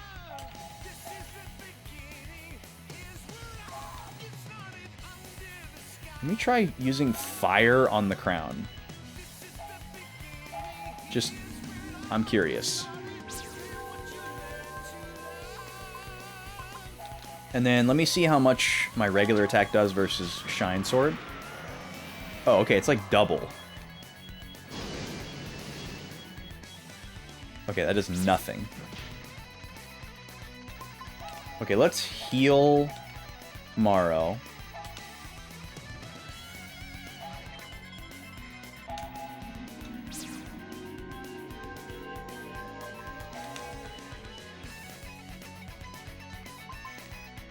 Let's try Shine Sword on the crown. He's in like a chargy state. I don't know if this is if he's blocking or if he's charging. What's up, Snow? How are you? Thank you for pizza. Hey, he went off guard after we hit the crown. Oh, that's Mario, not Jiro. Okay. Okay, so you got to hit his crown when he's charging or guarding. Okay, he's got an AoE spell there. I just know them from just like some basic, from a thing. I realize how vague that is. Dude, this is the music in Blue Dragon. This is the boss theme in Blue Dragon, Snow. It's very iconic and specific. The rest of the music in the game just sounds like Final Fantasy music.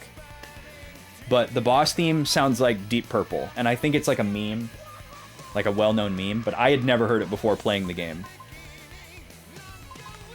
Dude, this game rules. This game is so good. Like, this game is mechanically like almost everything I could have hoped for. And that's a high bar to clear. I'm not sure what to do with Kluk. I guess trying to slow him down might be kind of cool.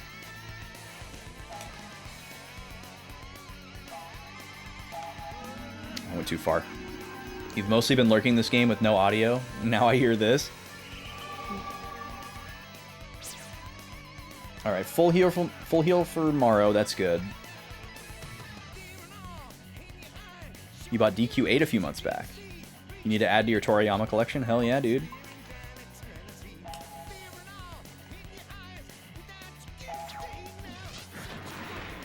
I love Dragon Quest VIII.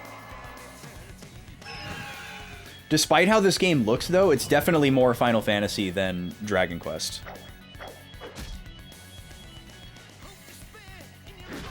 It's certainly got elements of both. I mean, Final Fantasy was made because of Dragon Quest, so they're, you know, kind of symbiotic since the beginning, but this game is very Final Fantasy mechanically and like in its gameplay loop. I don't like that I don't know if slow did anything. Let me try speeding up Jiro. Maybe this will work on everybody? That was kind of cool, how that circle widened like that. Alright, so we're gonna go all in on Shina Sword. Now that we've confirmed it does more damage, and that we only need to attack the crown at a specific spot. So let's just unload as much damage as we possibly can. Oh yeah, that's everybody. It's only 9%, which kind of blows. See, I like that I can see up top that everybody has a thing. But the boss doesn't have it, so I've got to assume that slow didn't work. You bought... Oh wait, I already read that from Snow. Yeah, DQ8 was the first Dragon Quest I ever completed. Wasn't the first one that I ever played, but it was the first one I ever completed. And I do like it a lot. Very good game. Alright, let me heal the lowest health character here.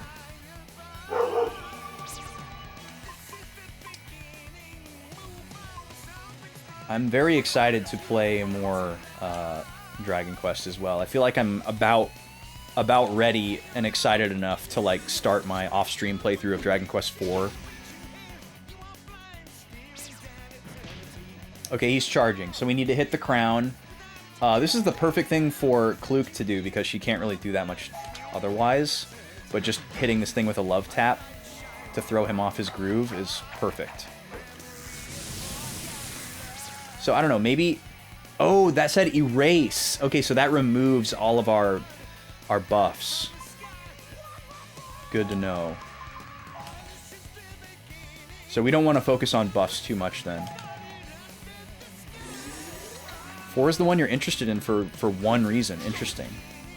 I just want to play them all and it's the next one in like the order. That's the only reason why 4 is the one that I'm going to play. I've played an eclectic mix of Dragon Quest games over the years, and then at a certain point I was like, I'm going to go back to Dragon Quest 1 and play them all in numerical order, and 4 is just the one that I'm on. That's the only reason why 4 is my next one.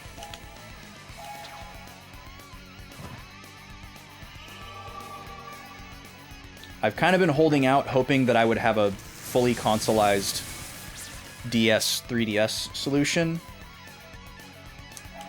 But, alas. That's the boss laughing, by the way. Even though it kind of sounds like it's in the song. He is laughing a lot. What is going on? Is he planning something? I'm a little worried that he's going to get another action before my healer gets to go. So I'm actually going to do an item heal with Kluk.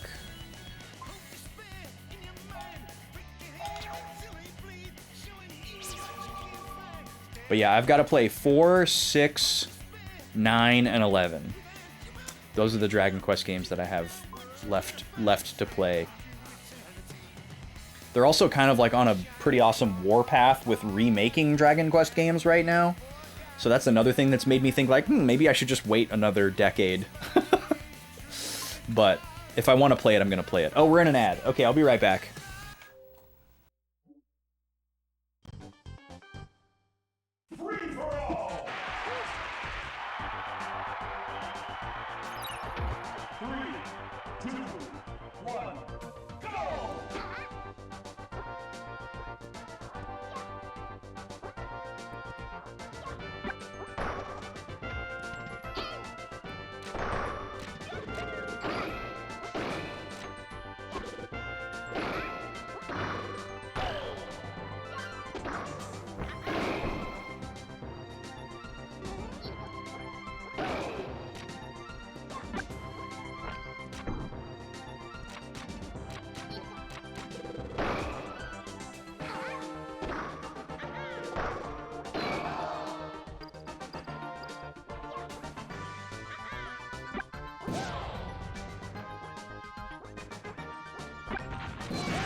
This game's winner is Luigi.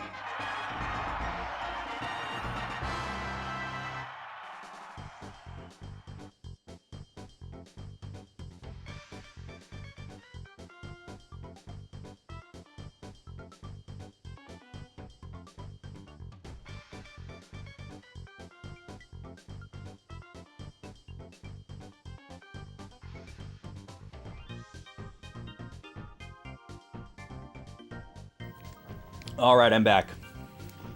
Smashy says, "Oh, Kirby, buddy." I can hear that. I can hear Smashy saying that. That bad, huh? Yeah, the score doesn't look good. And I heard and saw that it was the Samus level. Do you guys say Zeebs or Zebus?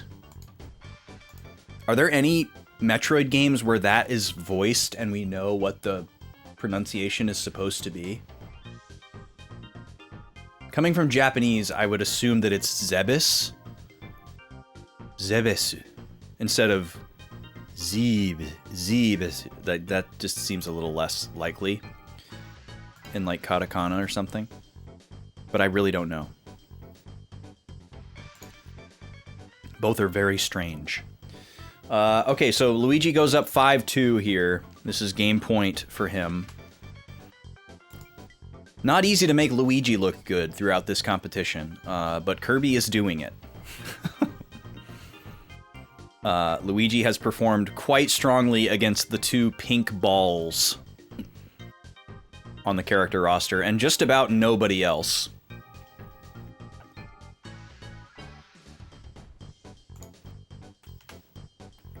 And he is now at a solid 5.0 average, moving into 7th place ahead of Samus. Kirby's still chilling in 11th. Pretty much not even a prayer of getting to DK in 10th. But it's not over yet.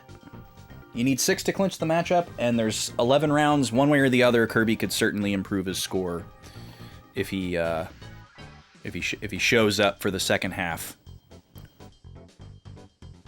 All right, let's go back to the game. Back to our boss fight. Let's see. Now my CRT needs a degauss. Luckily, y'all can't see that. Whenever my CRT is on like a solid white screen for a while, or something with a lot of white, it needs a degauss. And I don't have a degaussing tool, and it doesn't have a built-in one either, so I should have known better than to leave it on the like menu screen like that. What are we doing? We're doing Shina Sword. I'm just a little bit worried about my HP here.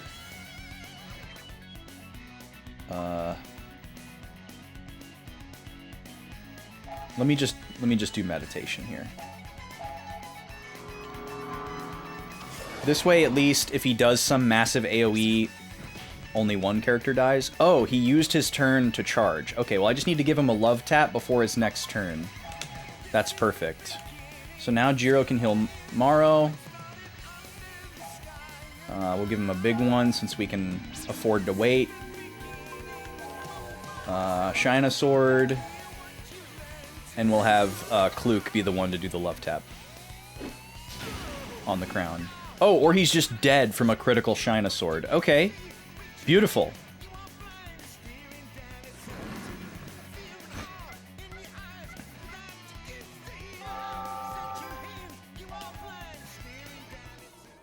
Cool. No cutscene to follow. Got Gobbo Leaf. Yay.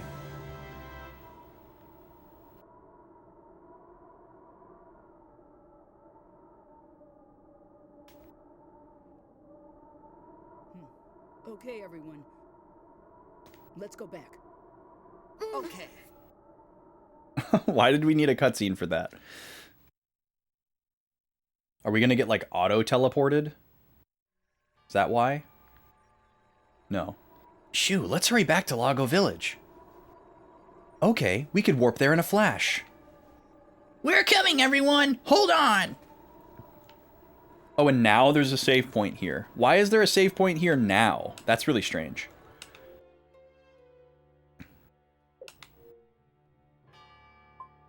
I mean, I'll take it, but I feel like it should have been here before. Okay. So, we defeat the King Ghost. And retrieve the plant.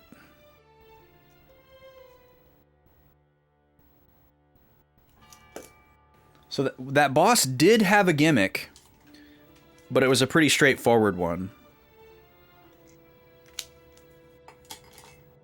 And much like the last boss, I feel like by instantly tapping into the gimmick, we didn't really get to learn what the gimmick was. Like, we never found out what he did if you didn't attack his crown while he was charging. And the Hydra boss, we didn't find out what happens if you don't attack all 4 heads at once evenly throughout the entire fight. So,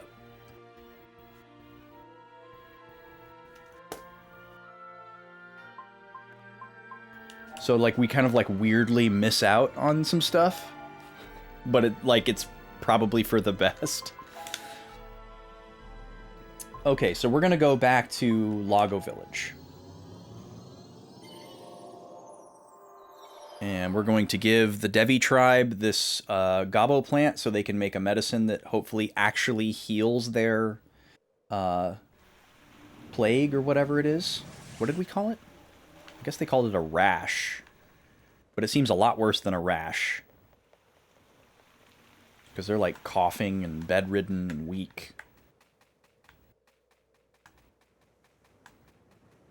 Oh, hello. Are these all of our... Oh yeah, these are all of Maru's little siblings. Maru, hurry, hurry. You really got the gobble leaf. Wow, Maru, you are great. This time the medicine is the real thing. Boy, they're really building us up here. If everyone is cured, I don't think I could be any happier. Oh, same thing. No, not you. You. Now Mommy and Daddy and everyone in town will be cured. Alright, they're really setting us up for this not to work again. We weirdly miss out on stuff by being too awesome to see what happens. Yeah, kind of.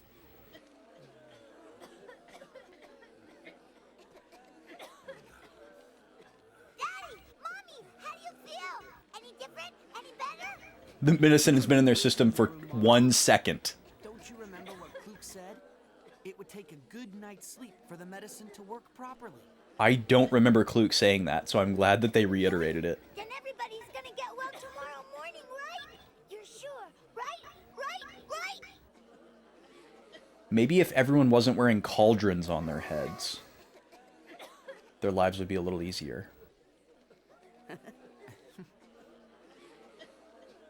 Yes, they're gonna be fine. Klook's static face is a little bit scary.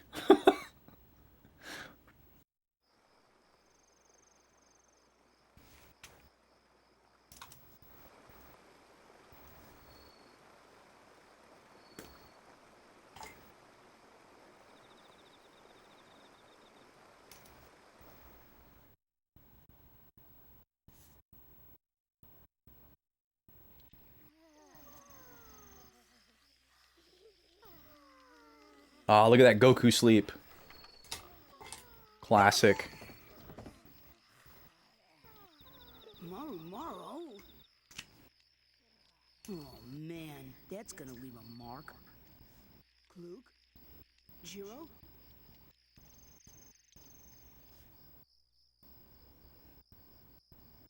Klook and Jiro aren't here. Where could they have gone? Okay, interesting. Okay, so we have to wait overnight to see if it works. I'm just writing a little bit here. During the night,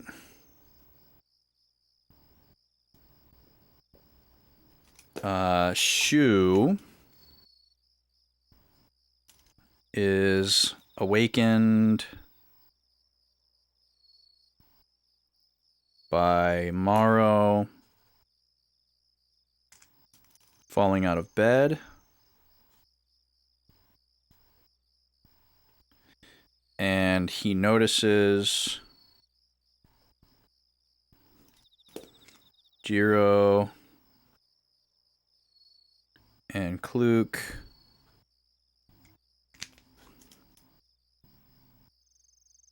are not in bed.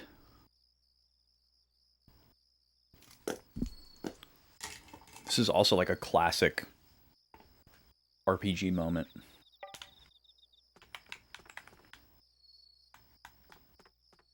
Yeah, the cauldrons are an important part of the uniform, it's true.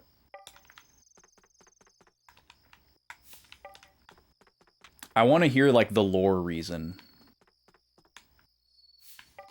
Because I'm sure they came up with it. I love that he fell out of bed and, like, tumbled across the room, but he didn't wake up. That's awesome. Alright, let's get out of this sleeping pod.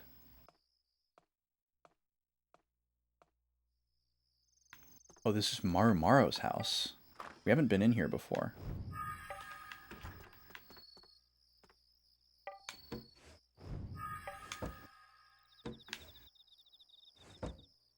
Oh, that's the first time we've been able to re-examine something. This is a nice little area. Is it supposed to be a bat? Or is it just a coincidence that it looks like a face? Mental surge. The stove. Nothing. The vase. I don't like that it didn't tell me what this is. Is this a sink? It looks like a sink. There's like a drain plug with a chain.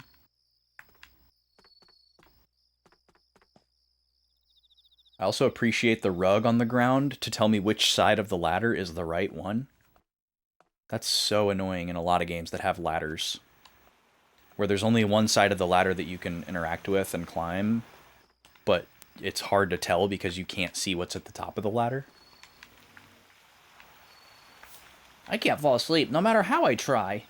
I'm scared, but at the same time I can hardly wait for tomorrow to come. That would be a very specific type of anxiety, wouldn't it? Can I go in here if... Okay, I didn't think so. I missed what that said, but I'm assuming it's like...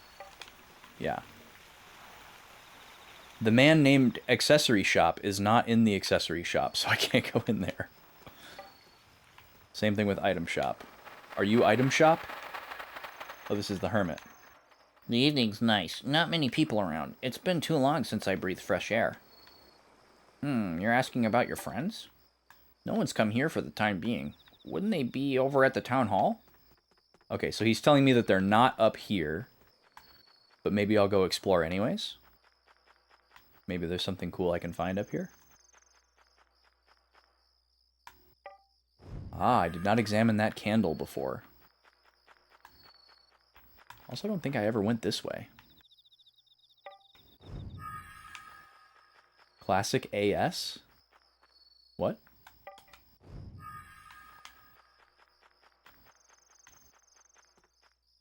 Oh yeah, I never went up here. Oh, it's locked. When are we going to learn how to open those? It doesn't seem like it's an assassin skill.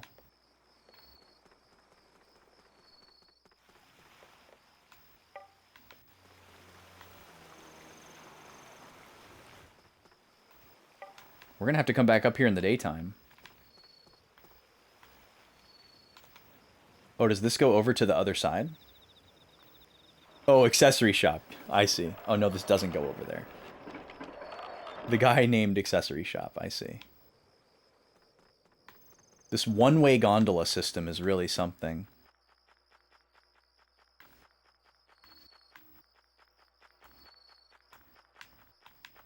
Alright, I gotta examine all these candles now.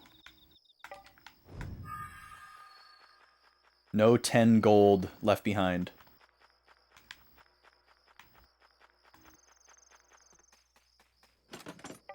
So many locked chests here.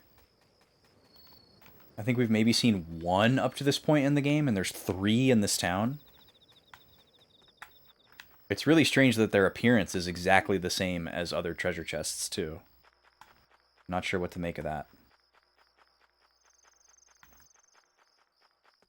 I don't think we've seen any other locked treasure chests. We've seen the ones with the barriers, but not locked.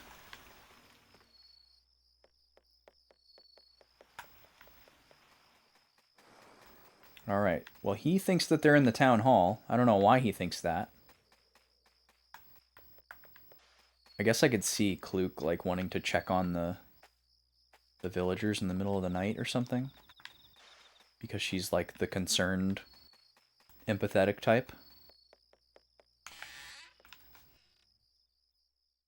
Or maybe they're talking about how much of a jerk Shu was to Morrow.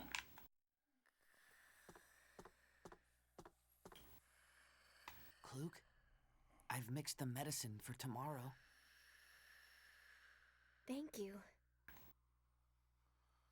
I've always wanted to be a doctor, ever since I was a little girl. But I have to say, I never expected I'd have this many patients. I know what you mean. Yeah. Well, at least everyone's sleeping peacefully. But it seems like you're not sleeping very well. You haven't been sleeping either, have you? Well, you woke up and I was worried, you know? Thanks.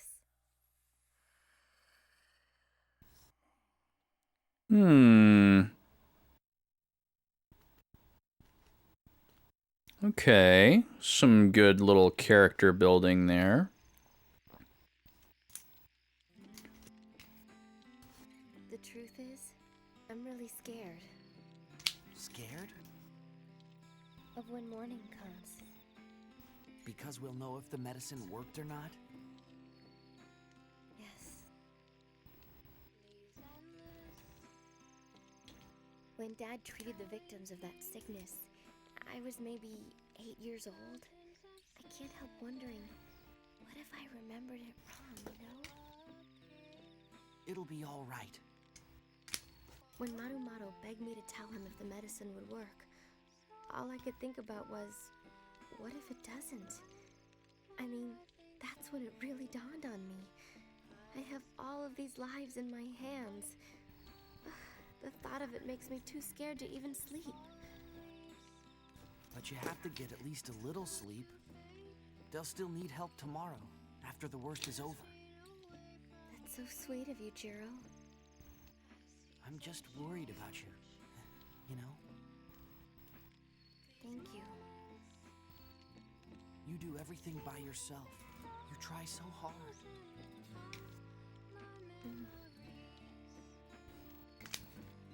I mean, when other people are around, it's okay to cry if you need to. Because You're right. I heard you sometimes cry when you're alone. What? Shu told me. You knew about it? Tears can ease your sorrow. So go ahead and cry as much as you want. That's very kind, Jiro.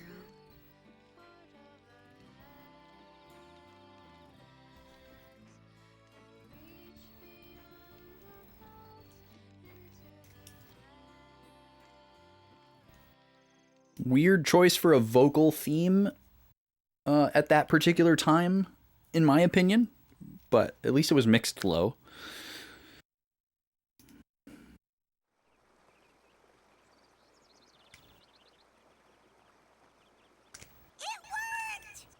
Yay!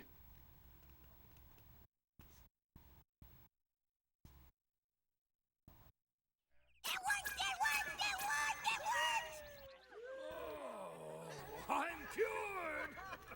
I feel better. Oh, wowee! I have so Wowee! He said wowee! Honey, I feel like we could have another child or two. I Oh. That's a weird thing to say. Oh dear, you're so wild. You're so wild. Dance, everybody! Everyone dance! Do the Devi dance of joy! Song.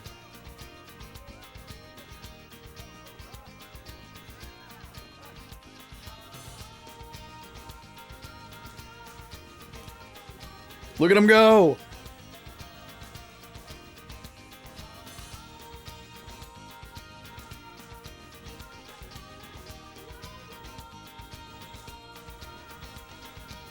Well done, Marumaru. Thank you! Thank you, thank you, thank you, thank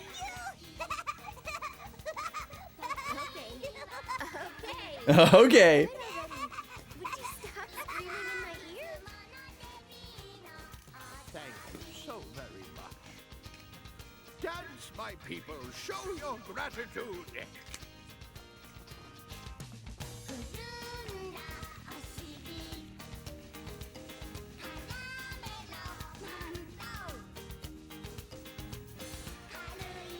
Cute.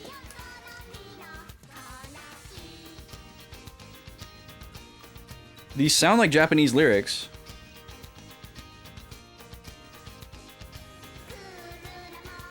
Just writing a little bit here, 1 second.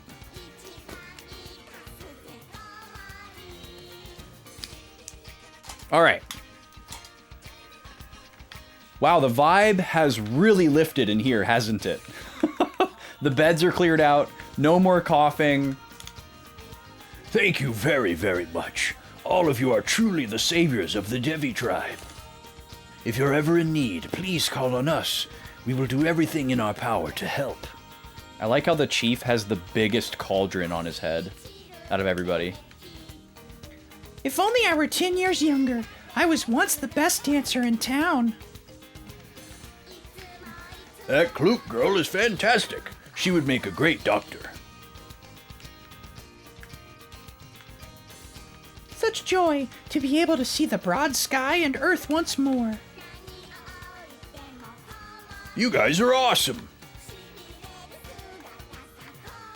We're saved. This isn't a dream, is it? The vitality of the tower has been restored. I don't know how to thank you enough. I can't dance yet. I can't wait to dance like everyone. What a relief. I feel so refreshed now.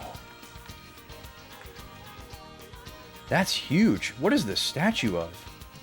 That's a statue of a Devi god. It's a really old piece. So that's a Devi god? Yeah! There's something wrong?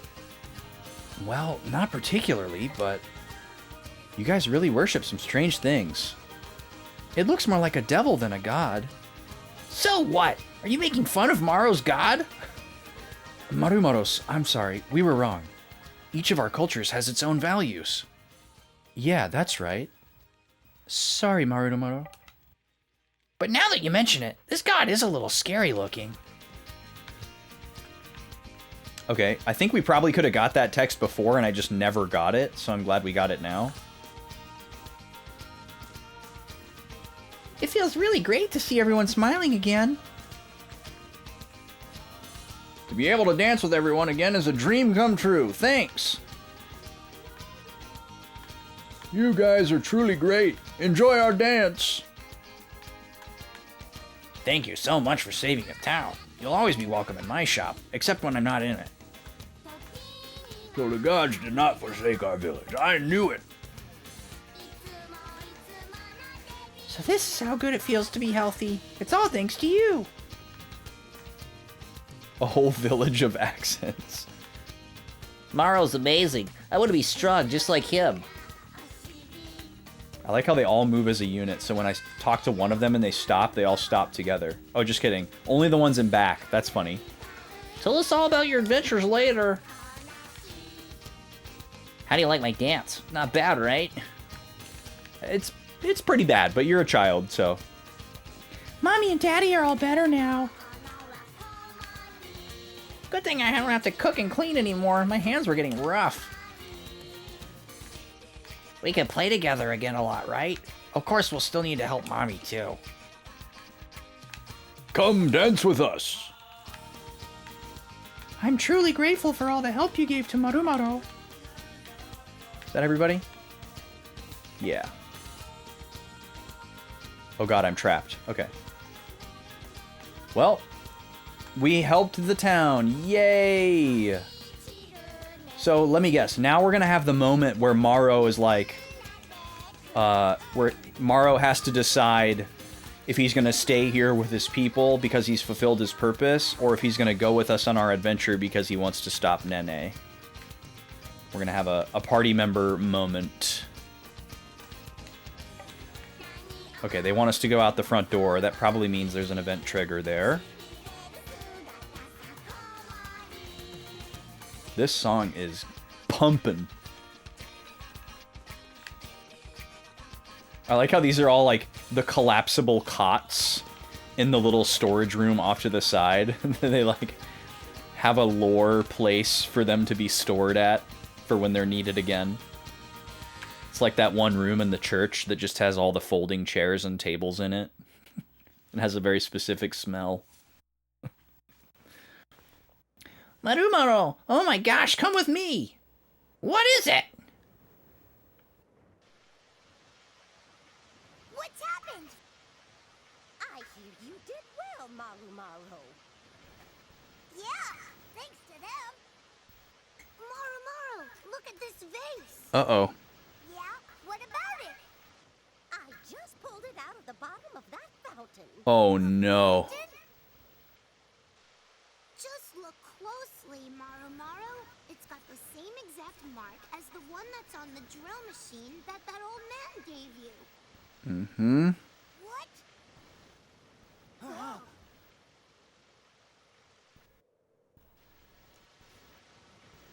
Then that means Nene caused the sickness in the village after all. Oh, okay, this is... Okay. He's gonna pay! Marumaro, leave the rest to us. Huh? Hey, we've got a score to settle with him too, for what he did to our village. Maro's going too! Huh? There we go. Marumaro, your parents are all right now. Your work here is done. What could be better than having your family safe and sound? Well, yeah, but now it's time for Maro to help you guys! What? It was only Maro's village that was saved, so everything isn't okay! Take Maro too! All right, let's go. All right. Yeah, we're keeping Maro. Okay, so there it was. There was our party member moment. Just finishing up writing here. The party encourages Maro to stay in Lago.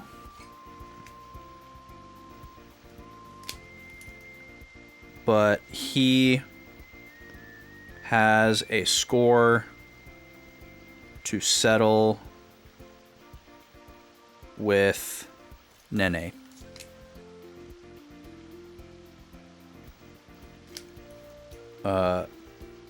He thinks of the other potential villages that could be similarly affected. I liked how he said that, because we don't really know yet if Maro is capable of like some more complex thoughts. He's been a pretty simple character so far, simple-minded specifically.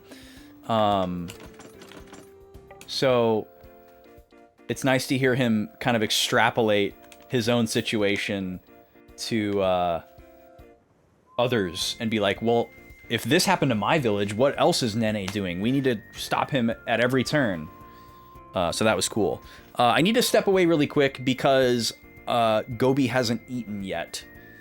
She went for a walk, and so only Nima has eaten. Very odd and peculiar, and I don't want to wait until the next ad break because she's very hungry. So I'm going to go feed her really quick, and I'll be right back.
Okay, Gobi's all set. Thank you for waiting. We have new music here. Also, I forgot to note. And then look at this. This random guy is telling us a new place to go. To reach the Gull Mountains, leave the village and go north. Be careful. Before I write that down, I'm going to write something else down. I'm going to write 3x locked chests in Lago Village. I made a note of this earlier when we found the first one, but I didn't highlight it. And I'm now feeling like this might be something that we have to wait quite a while before we can do something about.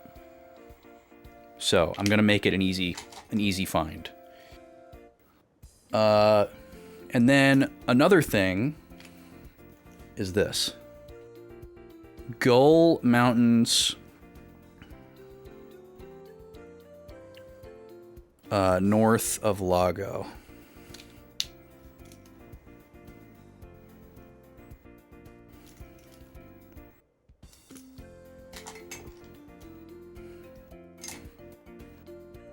We don't know why we're going there, but because it's an RPG, we can just assume that that's where we're supposed to go.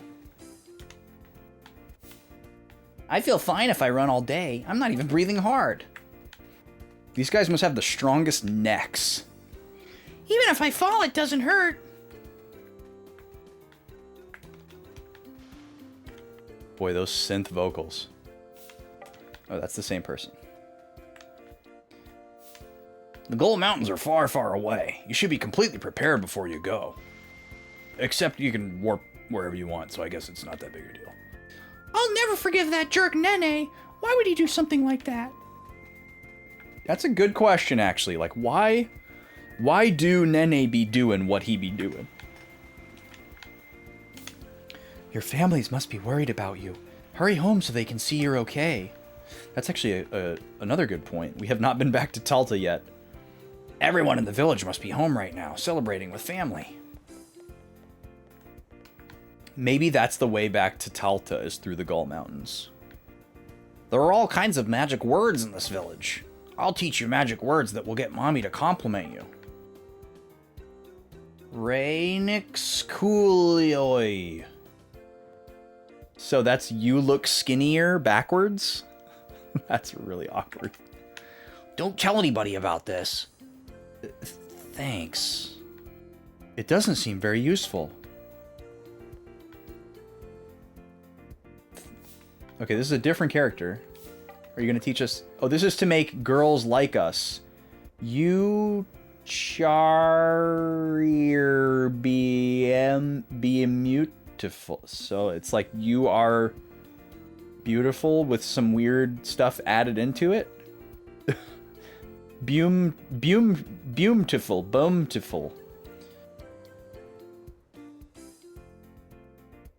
That's so... Okay, so it's you are beautiful, but with the letters for charm added in. The first and second space are replaced with the first two and third and fourth letter of charm, and then the M is just stuck right in the middle of the word beautiful. Try using it on someone you like. I think I'll use that one. Jiro, do you like someone? Me? Well... Okay, so they're cementing that Jiro is into Kluk. That was something that was definitely set up in one of the previous cutscenes, and I noted it down. It seemed a little bit ambiguous there, but not at all now. Ooh, a 20% discount to thank me for the medicine. Nice. Oh, and I don't have to go in anymore. That's actually great. I'm really glad that we didn't buy any of this stuff. Or any more than we did. I don't think anybody has anything that's below silver, but let me double check. Is anybody still rocking copper? No. So yeah, silver stuff is kind of already obsolete. Is this the item shop? I actually don't even know if we've been in here. Oh, this is the village chief's house. Okay, we definitely haven't been in here. Oh, this is where we were sleeping. No, it's not. It's just the same layout. Alright, time to raid the place. 50 gold. Hello.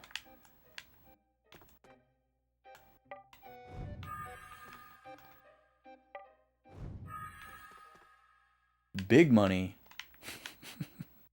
It adds up, though. Do you see we're at 16,000? We don't need to watch the gates any longer. Ah, yes, at last. Our worries are over. Don't jinx it now.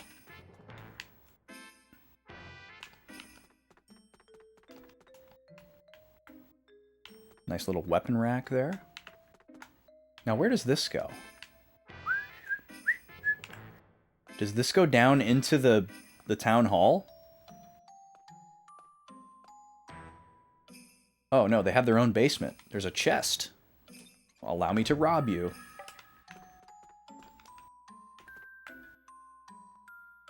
Oh, it's an altar. Morrow has to dance. Dance? Do you usually dance when you pray? That right. Look. The Devi dance of prayer. This is jazz fingers. Your prayer was heard through this altar. I see. That's pretty good. Shoo! The pilgrimage isn't over yet. Pilgrimage? Yeah, after praying at all the altars, Morrow offers a final prayer at the temple. That's the Devi tribe pilgrimage.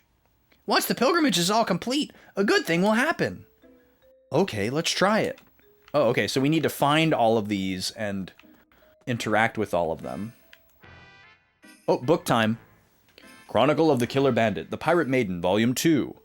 Standing before Killer and her crew were a group of fully armed soldiers. Her crew panicked, but Killer simply gave a fearless laugh and said, "A trap, eh? Now this is getting interesting."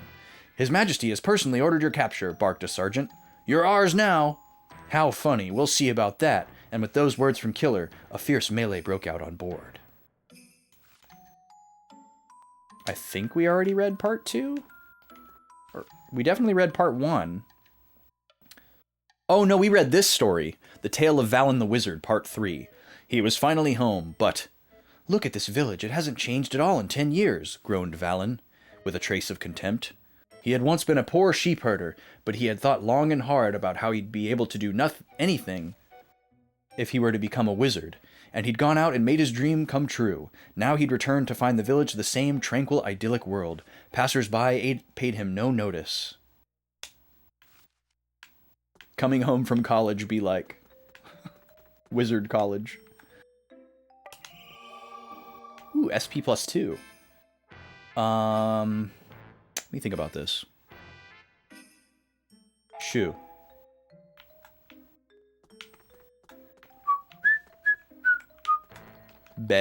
three beds in the basement. Okay, cool. So we found ourselves a little mini side quest here. I wonder what we're gonna get. You got the new Story of Seasons remake. You can play that while downloading. What are you downloading, Halo Killer? Or are you saying the game allows you to start playing while it's still downloading? I'm not sure how that would work.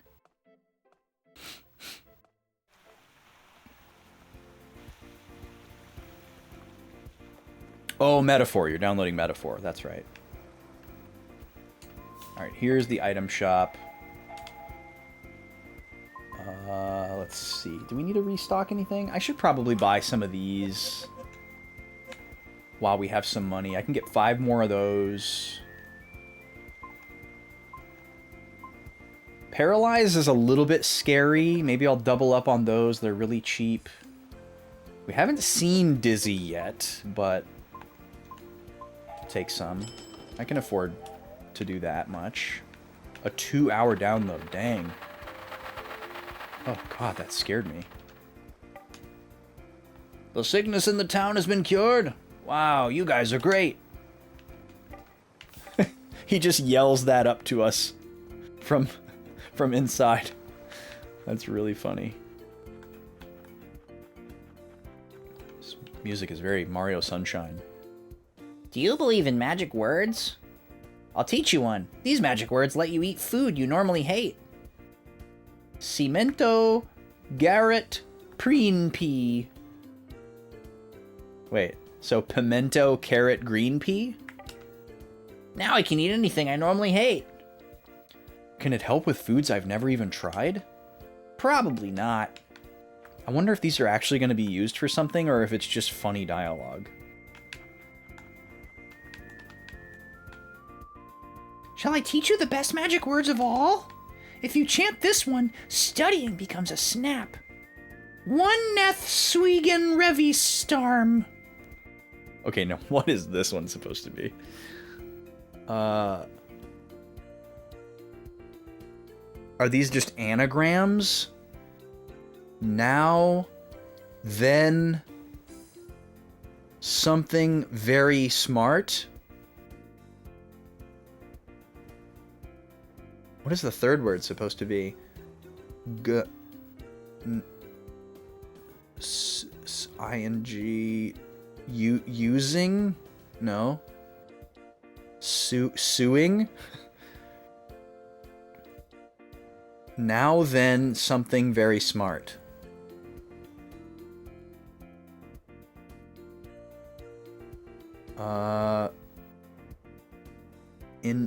Genius. Genius, probably. Now then, genius, very smart. You get smart really quickly. Try it before you study. Okay, maybe I should just try it. Shoo, you're going to study? Shouldn't you cure yourself or your dislike of studying first? Just chant it before you study. Seems like every single one of Maro's siblings is going to have one of these, and it seems like it's too much for the player to remember, so I have a feeling it's probably just nonsense. Try sitting on the rock next to me. Something good will happen. Okay. They say 2 people who sit on that rock will become lovers. It's been passed down for generations. Oh, well that already happened. You and I could become lovers. Huh? Kluke's laughing. Well, Jiro and Kluke already sat on those rocks, so that's kind of cute and funny. Your dad still likes to get you a few gifts. GameStop sold him the display copies as new. Oh yeah, I hate that they do that too. So your new copy of 100 Heroes looks super beat up. My grandfather was cured, but he doesn't seem to be doing very well.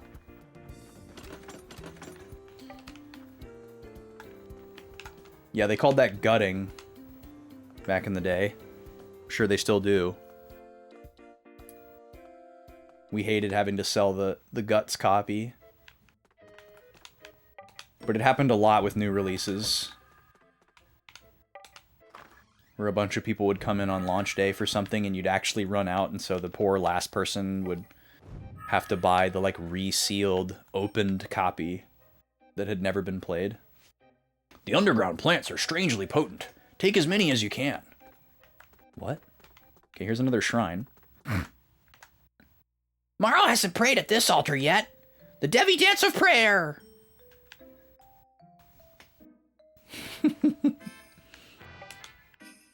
This makes 2 of them. Morrow still needs more dancing. Amazon wasn't super great. They gave you a new copy of Spider-Man 2 with the case cracked and broken in the corner. Oh, that's almost worse.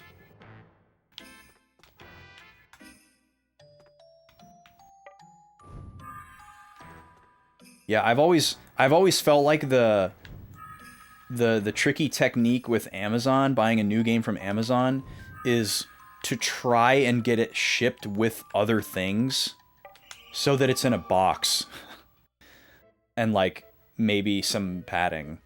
Because otherwise they'll just put it in, like, a bubble mailer and just, like, throw it onto your porch like a newspaper.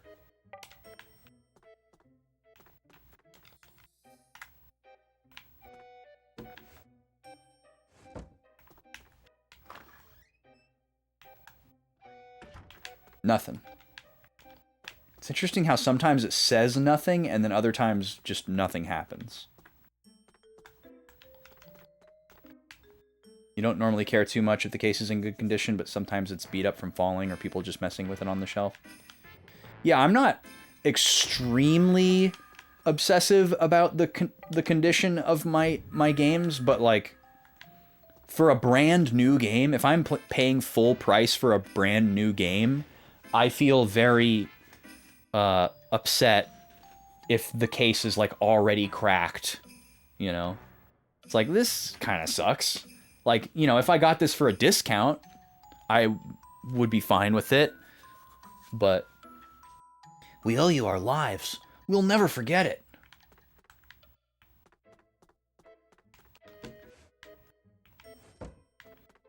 So yeah, we have kind of a new precedent here of examinable items that are re-examinable. So I'm eating crow a little bit.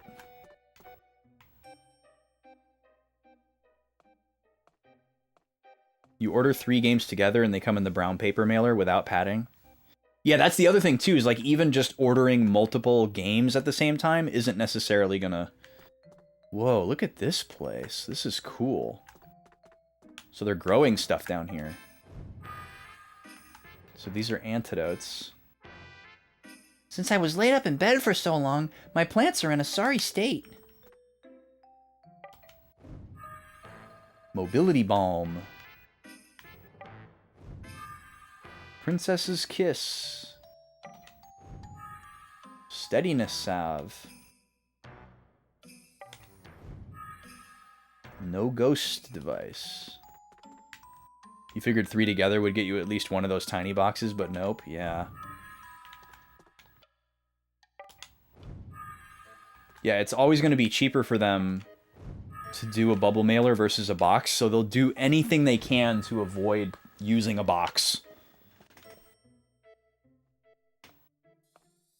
And then also you're at the mercy of, like, how far away are you from your nearest, like, Amazon Depot?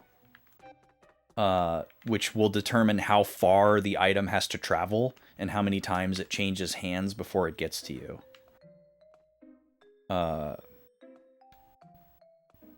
Which is obviously going to be different for everybody.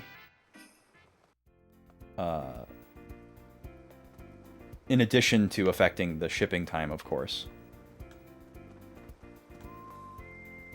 Oh, you're like 10 minutes from a huge depot. Yeah, so that shouldn't be an issue. Maybe they just have really, really bad culture there and careless drivers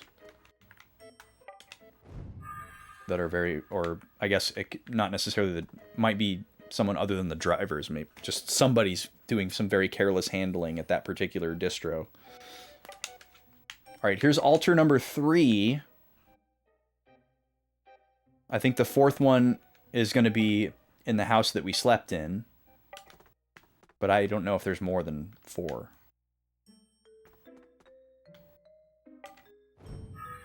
The stew and stove. Shout out to examining the stew.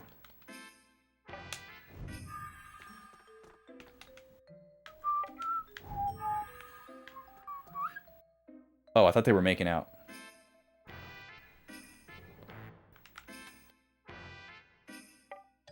Oh, maybe they were. I thought she was like fixing his tie or something. By any chance, did you see... I feel some kind of power rising inside of me. Oh, what does that mean? HP has been restored? What? So by witnessing these two Devi canoodling, maybe, Shu had his HP restored.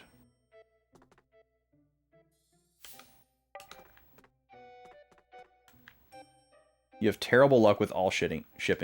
You got a 3DS case for a game that you had cartridge only. Somehow it was run over and destroyed when it got to you. Ah, that is like the absolute worst case nightmare scenario. Like you specifically want the case. Ugh, that sucks, man. I'm really sorry to hear that. Expensive Magic the Gathering card. The guy didn't pack it in a good way. And it got... Oh my god, water damage? God, there should be repercussions for that kind of thing. That sucks.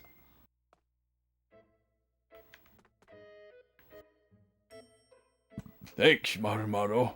We are in debt to the Talta folks now. Ooh, 10 experience points. Jiro.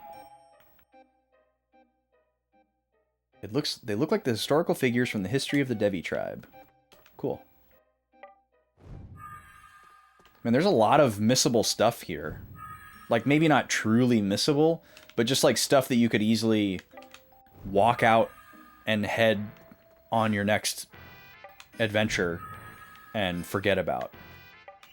Because all this stuff wasn't available when we first got here. So it's kind of cool. Like, just so many items, and like whatever we're gonna get from praying at the altars. This is number 4. Oh, we're about to get hit with another ad. I need to run another one here. Okay, so there's more than 4 altars. This isn't the one that we were at, so maybe there's 5, and that's the last one. And then after we do that, we, I guess, have to go to the big demon statue. Where was that, though?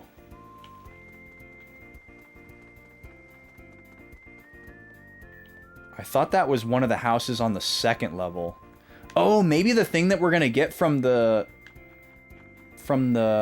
demon statue is the key to these 3 chests that are locked. He tried to fight for a partial refund, but he disputed it. Still playable. Only a $10 difference. Ugh, that sucks, man. That really sucks.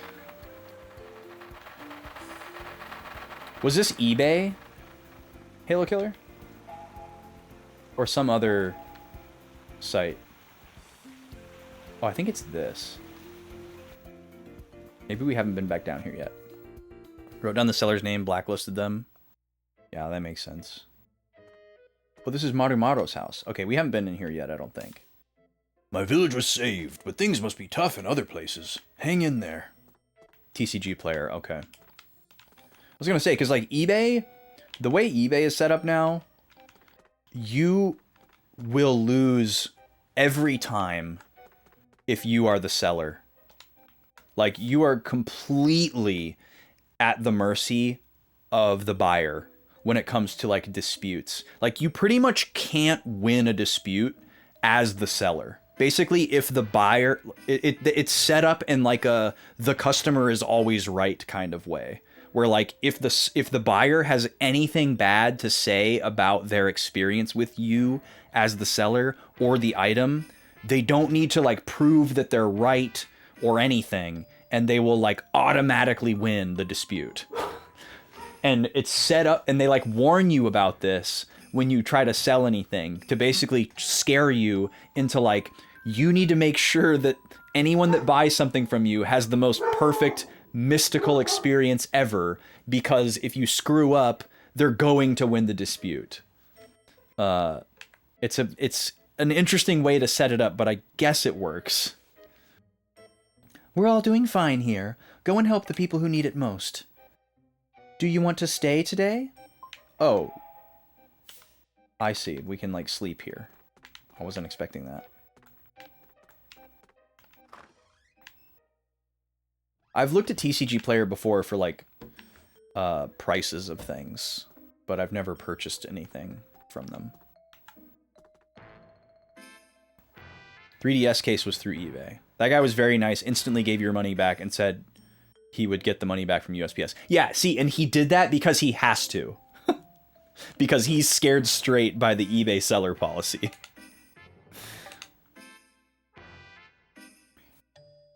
People like to dog on eBay and are often very worried about scams, which certainly is a concern. You got to watch out for scams on eBay. But at the very least, you are extremely protected by, or just as a buyer of anything. You're very well protected. In like a very unfair kind of way. Alright, this is definitely where we were sleeping. We found the 5th shrine, but apparently there's still more yet to go. And there's the ad. Okay, I'll be right back.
This game's winner is Tommy.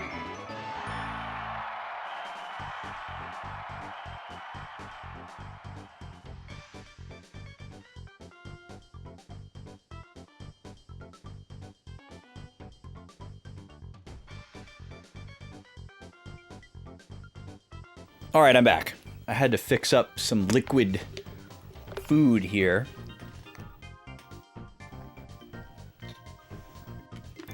Because I just have an unusually high appetite today. Can't wait till after stream. Kirby wins another one. All right. He's not out of it yet. 3-5. All of a sudden looking a lot stronger than, did I say 3 out of 5? 3-5 looking stronger, a lot stronger than 2-5.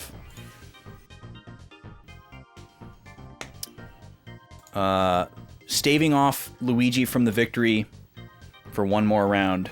3 more rounds to go overall. Back to the game. Okay, we're still exploring Lago. Picking up items, looking for shrines.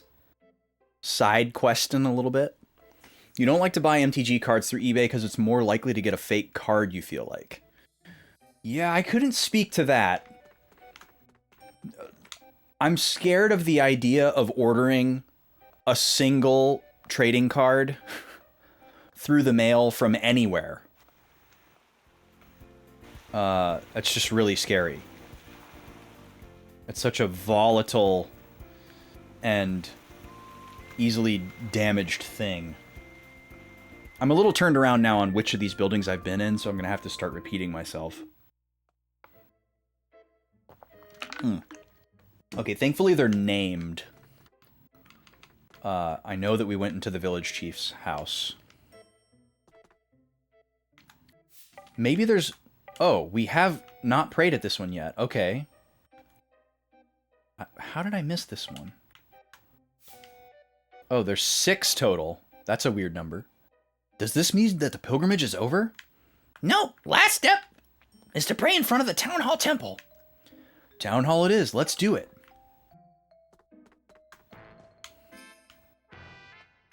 He was floored when you showed him the picture with the package with tire marks on it. Yeah, I bet. I would be too.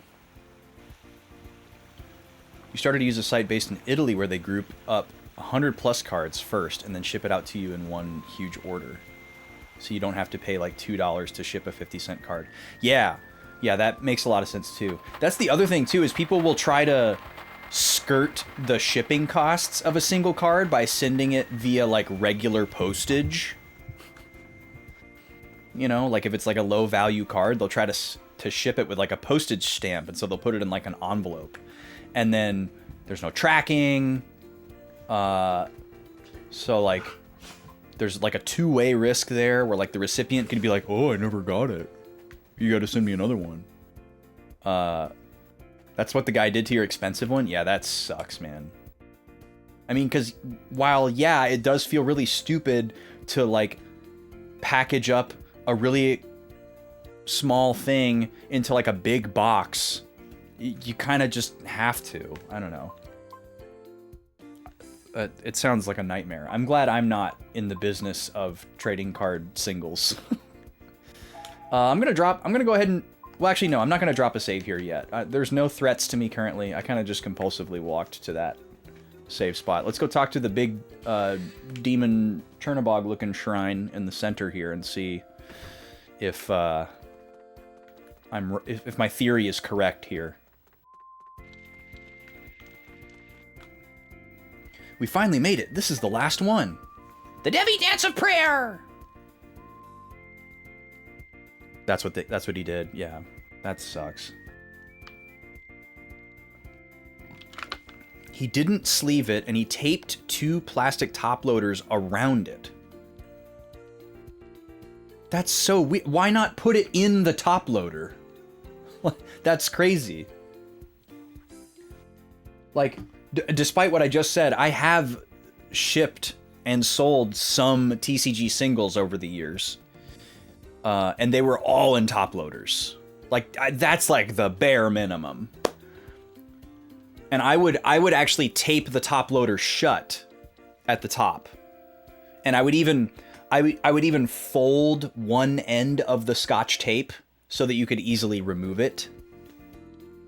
You know, and you tape the top of the top loader so that the penny sleeved card inside, crazy that it wasn't penny sleeved, so that the penny sleeved card doesn't slide out of the top loader while, you know, shifting in the envelope. And on top of that, you can very easily get 2 pieces of cardstock and cut them to the size of the envelope for further protection. So you put the 2 pieces of cardstock in the envelope and then slide the top loader between the 2 pieces of cardstock of, you know, a varying degree of rigidity.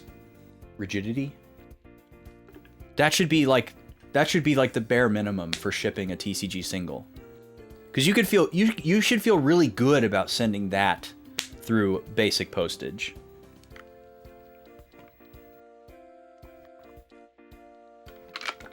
The USPS, I don't know who needs to hear this. The USPS flat rate boxes, where you like can put whatever you want into it, and then you pay like a flat rate to ship it no matter what's in it. You can literally get those shipped to your door for free in like a giant stack, and you only pay when you use them. And it's a nice hack to get free cardboard. I can't tell you how many flat rate boxes I have cut up to make little pieces of cardboard to like go in an envelope to brace something, or into another box to brace something. And I've never done this. I wouldn't hesitate to do it, but I've never done it. But I've definitely had it happen where something is shipped to me in an inside-out flat rate box. Because the person determined that whatever they were putting into it, if it was actually sent through normal postage, would be less than the flat rate. So all they did was just flip it around the other way, and then you open it up and you see on the inside it's got like the red, white, and blue. But from the outside it just looks like a plain cardboard box. So you can do some awesome stuff with the USPS flat rate boxes. They're free. You could get hundreds of them for free. Maybe not anymore, but like a couple years ago, I just ordered like 2 stacks of every size and just threw them in the garage. Family Guy did a skit about those boxes. I guess that shouldn't be surprising, but for some reason it is. Here's your reward. A fire ring. Okay, that's very unexpected. Is it like really good? No. It's better than silver. Not... I guess it like favors something different than earth. What about water? Somebody's got water ring, right? Oh. I have a water ring, but no one's wearing it. Interesting. So in addition to the elemental affinity, they each favor a different stat as well. So water favors attack, fire favors MP, earth favors HP. Interesting. I bet wind is like agility or magic attack. But we don't have a wind ring. But we have a wind earring, and that increased agility, so that's probably a safe assumption there. Okay, so we have 2 people wearing silver rings. We need to give these to them. What's more important? Morrow definitely needs more attack than he does MP. Shu doesn't really use MP either.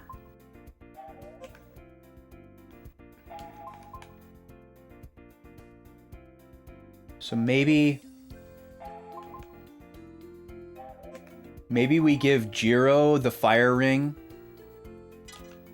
and then give Shu the earth ring. That seems good. Oh, Morrow has the most attack now. And the most HP. Okay, he's surpassed Shu. I guess that makes sense. Maro seems a little more, like, streamlined as like a paladin. You know, like a big tanky attacker. And Shu is more of like a jack of all trades. Or at least that's my perception. Ooh, a new scroll. I'm glad I checked. Okay, a bunch of new scrolls. Let's see. Oh, this is the AoE heal. Yes. Oh, we need this so bad. Okay, Zephyr. Love that name. I said this last time, but that's a player character name that I use a lot in games. Especially Pokemon games. Okay, absorb HP, sure. That's a black magic spell. Poison, sure, we'll take that. Wall, defends against physical damage, absolutely. Not the same as Final Fantasy Wall, that's a little bit confusing. I like equating spells to Final Fantasy spells to help myself and potentially the audience understand. But when they have the same name as a Final Fantasy spell but a different function, it can get really confusing. So Wall is Protect. In Final Fantasy, Wall is Protect and Shell together. So magic defense and physical defense up. But in this, it's just physical defense up. It's just Protect. Okay, now we can save. And this is going to be slot 1.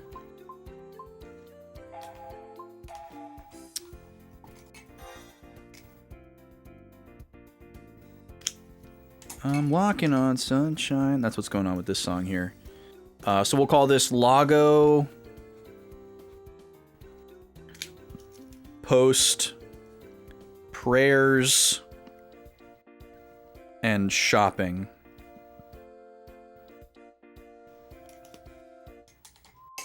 The sus2 on the 4 chord is helping it sound a little less like that song, but not much.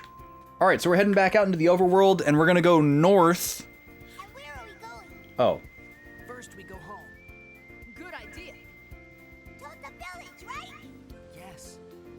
We need to tell our village about Nene and make plans for how to fight the land shark when it returns. Marumaru, do you know how to get to Talta Village from here? You bet! You bet! We gotta go through Gold Mountain. There's our answer. Through the Gull Mountains. Moru is right. That is the only way back to Talta Village. That's the only way! Is that? Learn this dance before you leave. Kind of sounds like Maurice LaMarche. But I don't think it is. This dance! Yes, that's right. Moru, you got it? This is the incantation dance to move the stone that blocks the Gull Mountain path. His mouth is blue. What you been eating, bro? Moro got it! Okay, everyone. That place is very dangerous. Please be careful. Oh, this is such an RPG! I'm loving it. Okay, so we have to return to Talta to warn them about Nene and the land shark.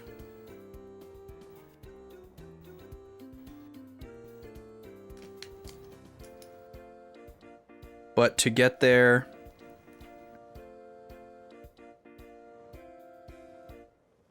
we must pass through Gull Mountains.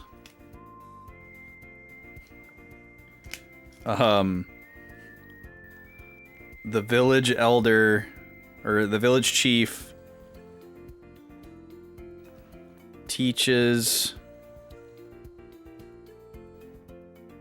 Maro a special dance to move a stone blocking the way.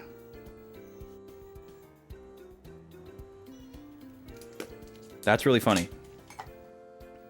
Well, it's better than being straddled with an HM, I guess. Oh, and he's just out here walking around now. Please feel free to use any of the treasures of this village. Could it be you're already using them? Huh? No? Were we? Never mind, never mind. Use them as you like. After all, it was you who saved this town. It's the lock opening dance. Oh.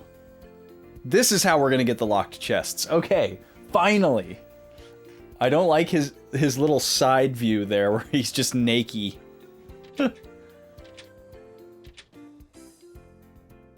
Go on, take what treasure you will.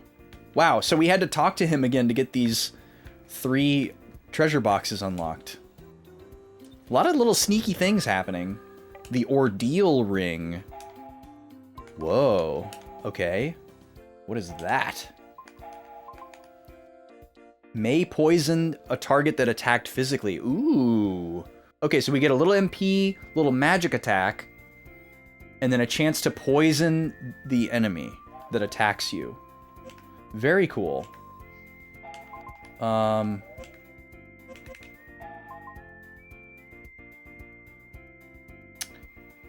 It doesn't completely outclass any of the rings that I currently have. But if we... Actually, Morrow is not a terrible choice for this, because we're really hoping that there's a way that he can, like, draw aggro in some way and, like, fully lean into the Paladin Knight Defender type role. That would be so much fun. And this would be a great thing for that. So he could, like, you know, draw enemy attention towards him, so that's more enemies that potentially get poisoned. And then also if he's, like, jumping in front of other characters to absorb attacks for them, that further helps. That's sort of a backdoor way to draw aggro, I guess. But he might only do it if they're low health. So maybe I'll just do this. He doesn't really need the 5 MP. He really doesn't need the boost to his magic attack either. So he's kind of just losing 10 HP to gain the ability to poison attackers. But it might be kind of fun to mess around with. At least until we run into something that uses water magic. Let me go to the skills menu really quick, actually, and look at him. Oh, I didn't mean to switch him to that. We're switching him back to Swordmaster. So... Let's see here. So guard just makes him jump in front of any attack. That's good.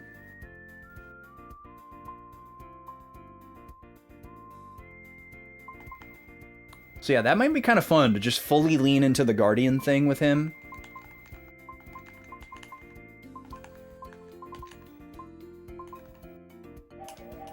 We'll keep that in our back pocket.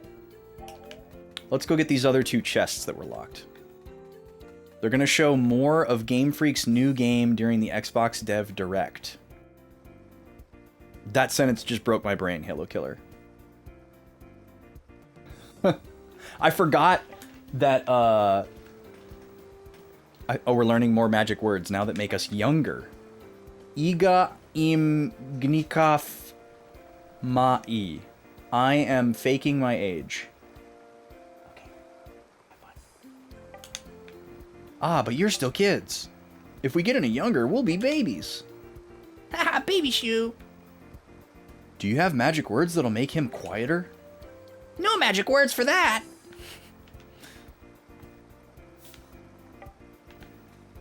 I wonder if there'll be anything with those magic words, or if it's just funny stuff. I forgot that Game Freak was making a new game. And that it's like a modern, like, Soulsborne thing.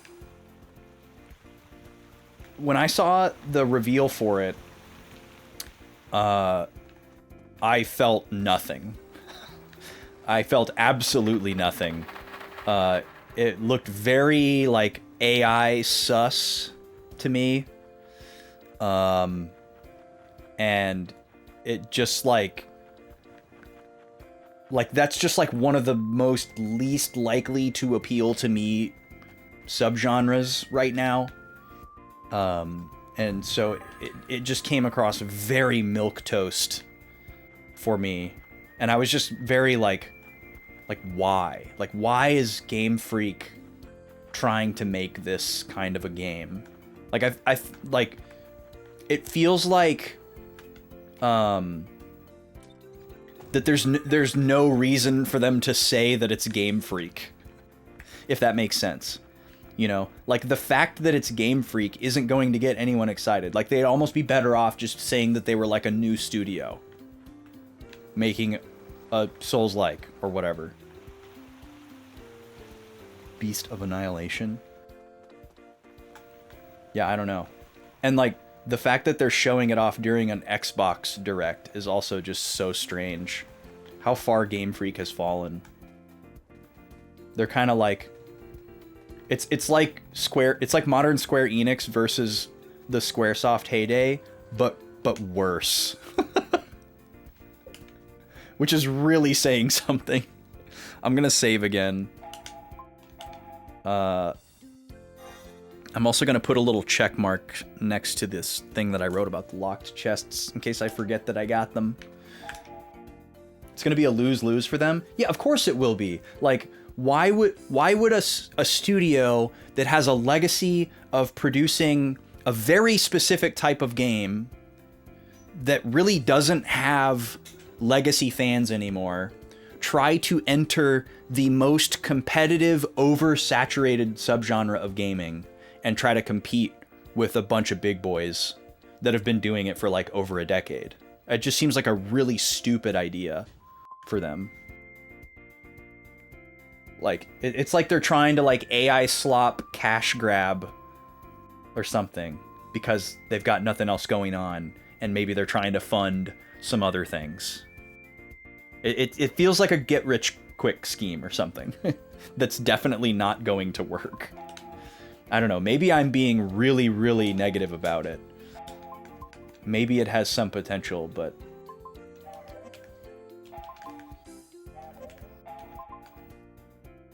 Okay, more attack and more MP for Kluk seems like a good thing. So everybody's got an elemental bracelet now. Or I guess magic crystal doesn't count, but magic crystal is like the best thing that we found so far. And then we got ordeal earrings. Who do we want to give those to? Let's see, magic defense versus regular. Magic defense versus speed.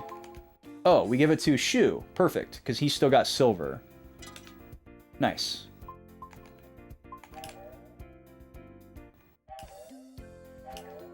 So I think we're completely phased out of silver equipment now. Alright, now we're going to step out into the overworld. It'll either be bad and they probably won't get a chance to make another game, or it will be good and then everyone will rag on how Pokemon looks in comparison. Yeah, I think that second outcome is extremely unlikely. Halo Killer. I feel like there's almost no way that that happens. Again, I'm being a very negative Nancy about it. Maybe the game will be good. But it just seems impossible. Like, Game Freak hasn't made a game in a really long time. And the last game that they made looked like it had potential, but ended up being a huge flop. And I was a little bummed about it. Okay, now the world map actually comes in handy here. I believe I'm headed towards the Sheep Tribe camp. Oh, that's a chest I've never opened. Hello. We've explored a lot of this region of the map before. But we got kind of scared away because there's this one particular enemy that's really strong. You're excited to see more about Fable and Forza 6. Fable will actually come out this year. Got greenlit 9 years ago. Is this a new Fable game or is it like a remaster? I've never played a Fable. I don't know hardly anything about it. Other than just, like, the basic boilerplate, you know, kind of elevator pitch.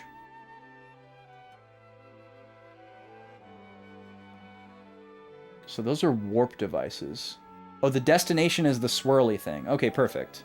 So we're headed for this little, like, gap that lets us out of this smaller part of the map that we've kind of been trapped in. I see.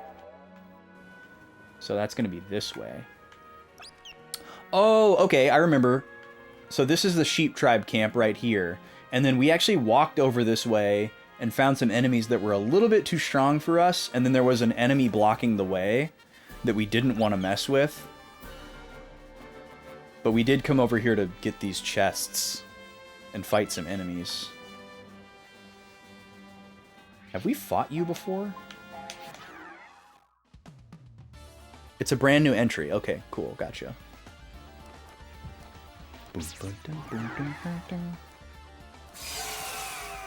How strong are you? Oh, not with the sleep.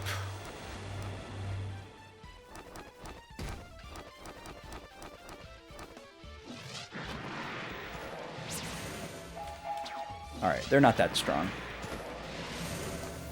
100 HP, probably.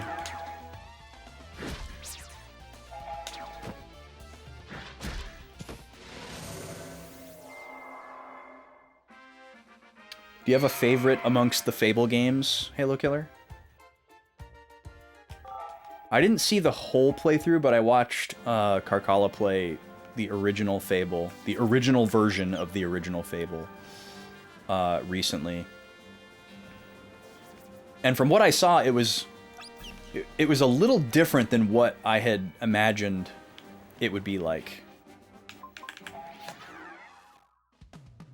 It seemed a lot more like, kind of like cookie cutter and arcadey than I was expecting. And like more fast moving, I guess. Oh, you've only played Fable 3. Interesting. Microsoft seems to have done a really bad job of managing dev teams the past decade. I mean, who hasn't done a bad job of managing dev teams the past decade? Not to defend Microsoft, but... hand things off. Things take forever. Get made or they don't. Yeah, the whole, like... AAA, I guess, for lack of a more specific term. The whole, like, AAA wing of game development, of, like, big first-party and second-party stuff, and I guess some third-party stuff, too. It's just so messy. And it seems like it's been really messy for a long time. And I can't tell how much of it is, like...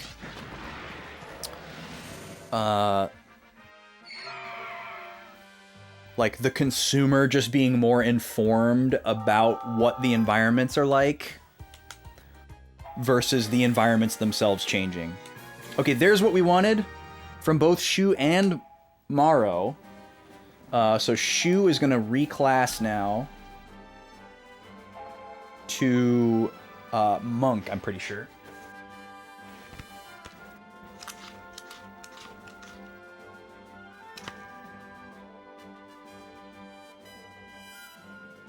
Well, maybe not. What were we thinking about? Were we gonna do Guardian? Yeah, we're gonna do Guardian. Hello? Oh my god, it's Carp! Carp, welcome in! Raiders! How we doing? Thank you for the Saba ping. Love Saba ping. Pops! John Lerv, Meg! Welcome in. How we doing, everybody? Carp, thanks so much for the raid, dude. What were you playing today? Everybody go follow Memory Carp. A good friend. Great streamer. Very chill dude. Good taste in games. Good taste in music. Likes to play on hardware like myself. Immaculate vibes over there. Drop him a follow. Go stop by sometime. You won't be disappointed. Yeah, we're playing some Blue Dragon today. This game rules. It's so good. I'm having such a good time. We gotta go with counterattack here, right? If we have to pick one, I think so. Look at those stats we're leaving behind. That blows. We're gonna play some Sandland in bed. Very nice. That sentence probably sounds really weird to someone who's uninformed. Yeah, I'm excited to get to Sandland in the near to medium future. I own it, but I haven't touched it yet. Seems like kind of an odd swan song for Toriyama, but I'm excited to check it out. I do love me some Toriyama. Oh, you've got like Toriyama brain rot right now, Carp? That's fair. Yeah, sure, throw it on the pile. Me too. I was just saying earlier, Carp, how I feel like I'm getting closer to being ready to jump into my next Dragon Quest game, which is like an off-stream thing for me. It's like a cozy off-stream thing for me. So I'm getting excited about Dragon Quest IV a little bit, because that's my next one. What do we want to do with Maro here? I think we're going to leave Swordmaster. We just wanted Mo down. And I think there's something that we wanted, like, really... It's either Monk or Guardian. Let's see here. Probably Monk. Yeah. Let's put him back on Monk.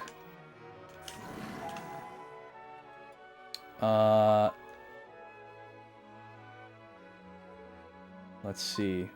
I think it's finally time to let go of his white magic, at least until we get to another boss. And then we don't need Magic Sword. I think we're going to go with the max HP.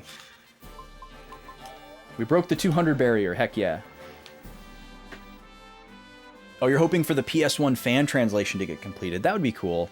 Does that engine look pretty similar to Dragon Quest VII?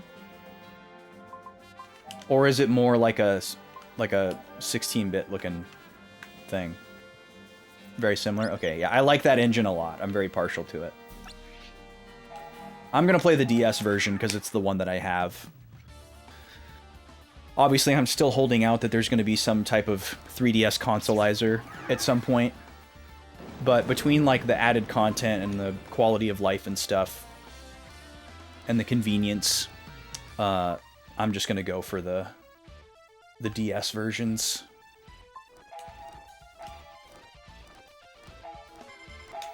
Ooh, that was a little too far.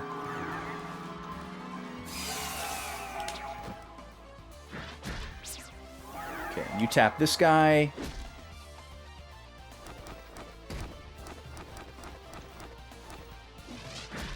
Nice counter. The mowdown isn't even gonna happen. Because he's gonna kill this guy in back. Thanks for charging though, Maro. I guess I should give y'all my spiel. I'm assuming most of y'all who are raiding in with Carp already know me, but if you don't, welcome in. My name's Austin. Backlog Boys is the channel. Just a boy trying to clear his backlog before he dies. I play RPGs on Thursdays and Fridays. You're witnessing my current playthrough of Blue Dragon. Today is day 5. I'm absolutely enamored with this game. It's doing a mechanical thing that is my favorite kind of thing, and that's where you take extremely simple, self-evident, easy to understand concepts and allow them to intermix and work together to form potentially complex strategic scenarios. It's got all the Sakaguchi trappings that I really, really love. The Gooch is a personal hero of mine for sure. Let's scan this guy. He's pretty strong. Lazy Bear. Oh, I need to somehow whitelist the term Gooch so that Automod doesn't grab it. Fights lazily until low HP. Once it gets motivated, use magic to put it to sleep. Huh. So does that mean it can only fall asleep once it's in critical health? Interesting.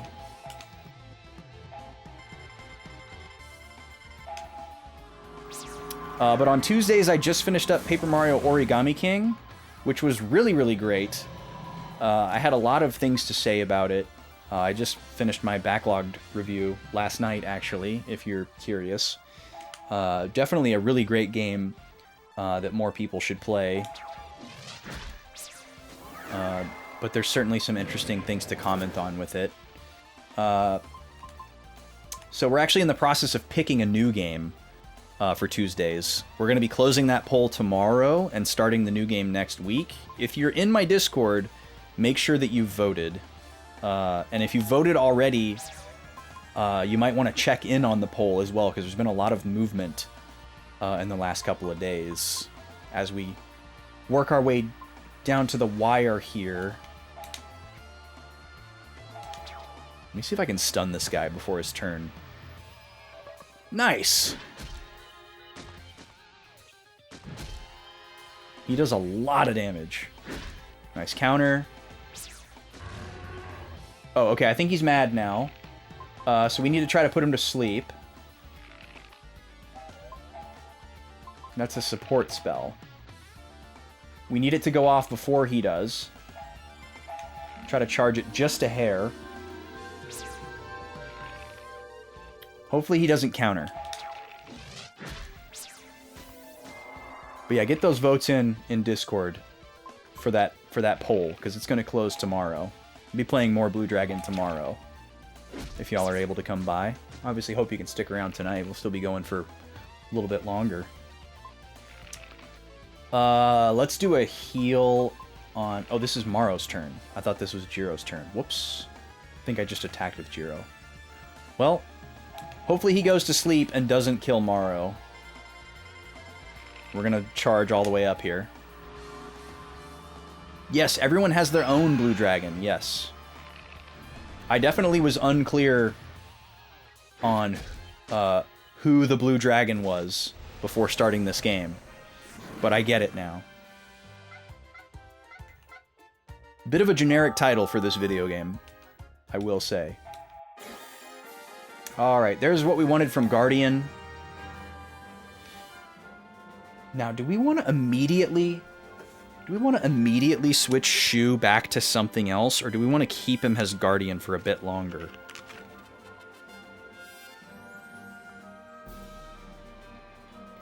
I'm not super into any of those for him, but also, like, Swordmaster doesn't really have anything that I want to work towards either. Because we just got Modown 2 with him, right? But yeah, if you're a fan of, like, Dragon Quest and early Final Fantasy and you've never played this game, you need to. Beautiful mechanics. It's like a classic Dragon Quest meets, like, Final Fantasy 4 and 5, and maybe a little bit of 9 as well. Time for you to retire to the land of Nod. Carp, I hope you have a wonderful sleep. Thank you again for the raid. Hope stream went well. I'll see you soon, my dude. Yeah, off to the land of sand. Maybe that's what it's called in the game and he wasn't making a joke. I could see that. I haven't played Sandland yet. It's just sitting behind me. I don't know what to do with Shu here. I could just take him back to Swordmaster because of the stat bonus. Let's go Monk.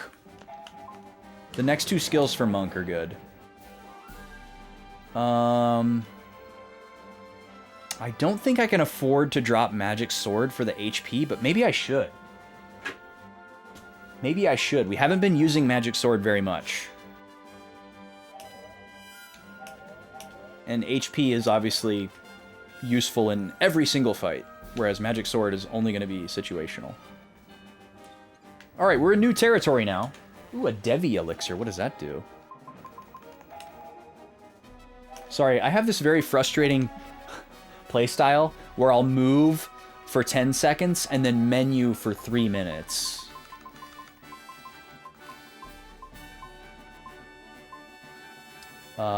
Okay. It's not considered a heal item. How about support? There it is. Raises your maximum MP value during battle. That's a strange mechanic. Let me heal really quick. Mario is very low. Actually, let's do a Zephyr. I want to see how much this heals. So it's twice the cost of a single target heal. It healed about 60. Okay, that's fantastic. A compost poo snake? Is this a location? What is this? It's just set dressing? Alright, let's fight this new enemy here. There's some kind of a bestiary in this game, and I'm not trying to complete it or get any semblance of 100% in this game, but I like the idea of fighting a new enemy.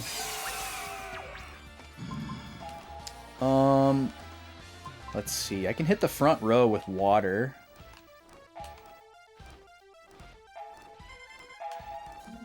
Do that.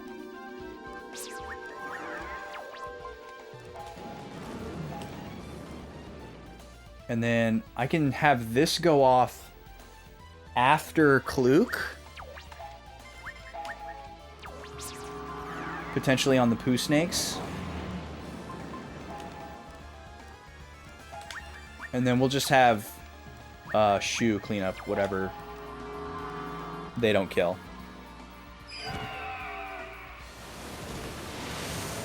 Alright, there go the mods. Poo snakes in front.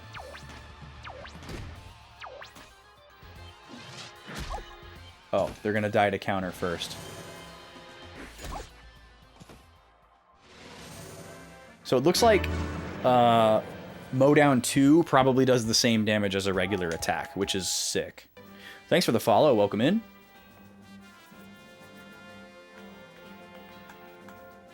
Bowski's Lounge. Or is it Bowski? Thanks for coming in. Thank you for the Happy New Year's. Happy New Year's to you as well. Ancient Scarab. Oh, this thing is a little bit scary. It's either. Oh, tricky. Tricksy hobbits. Well, I want to fight this thing too. Oh, I always go to this menu.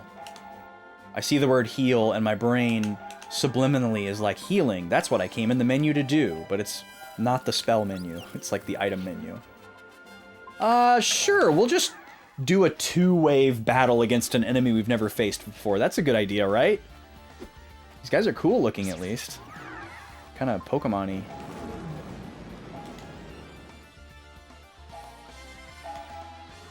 That's a little too much.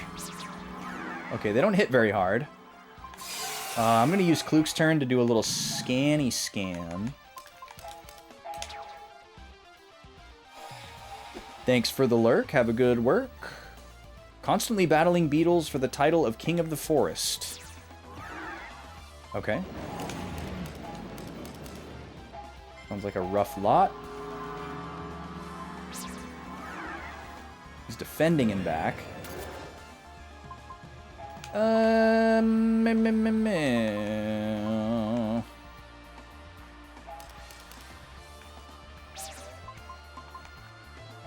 Wonder if I can charge this. I kind of want to try using it. Oh, it only works on front row characters. Interesting. Oh, whoops. I didn't realize that's what that would do. It is nice that you can change rows in the middle of the battle, though. Alright, these guys don't have very much health at all. They're no problem. It's always just a little bit scary when you have a brand new enemy.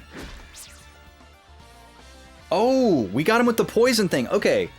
I was wondering... I'm just going to move him back so that he's in the right spot next battle. So the poison thing is a two-way street.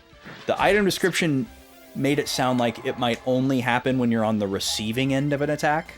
but it works when you're attacking as well.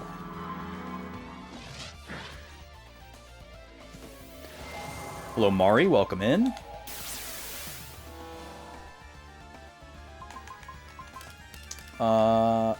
Okay, this is just another wave. Right. Okay, let's... Can I get a quick mow down? Oh, beautiful. Beautiful. Can't attack the guy in the back. How about just a tap and a tap? And then this should kill them. Oh, it wasn't quite enough. That's unfortunate. Yeah, we'll just do the basic. There we go.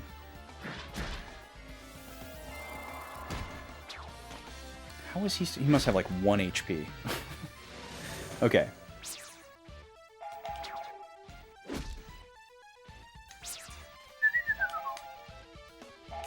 Just a regular... When you're a monk, your regular attack becomes chargeable. That's why that keeps coming up.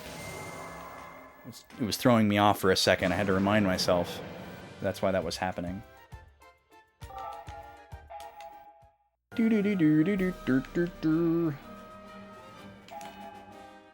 Okay, we're in the Gull Highlands, so we must be getting close. I'm just kind of looking around for chests. There's one. Oh, another new enemy. Hunter Ghost. Let's check you out.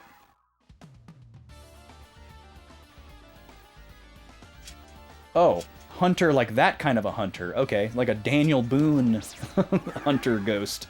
It's like Daniel Boone meets Tanuki Mario.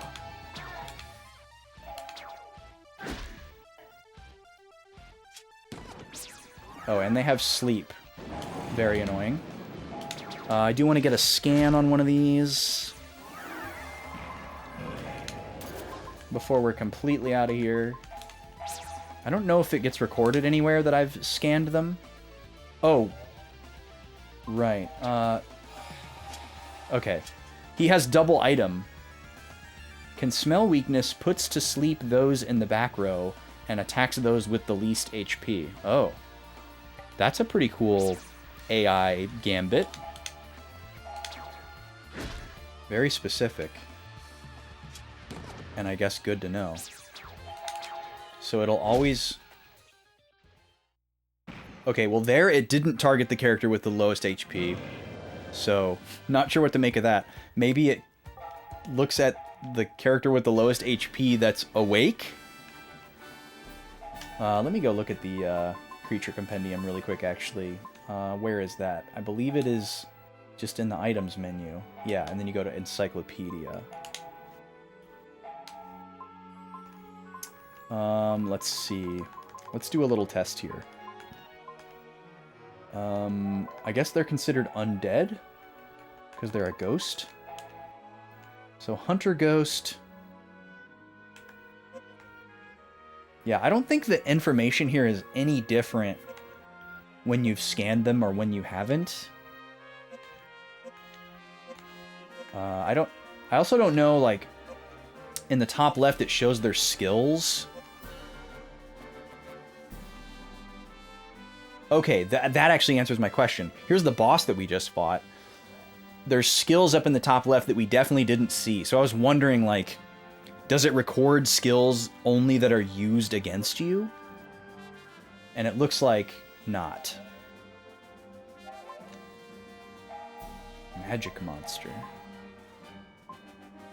Interesting that these are 2 numbers apart. I guess because the number in between them is the boss we fought in between them. And they're just in a different category. The Winking Patroller. What a name. Alright, let's get this chest.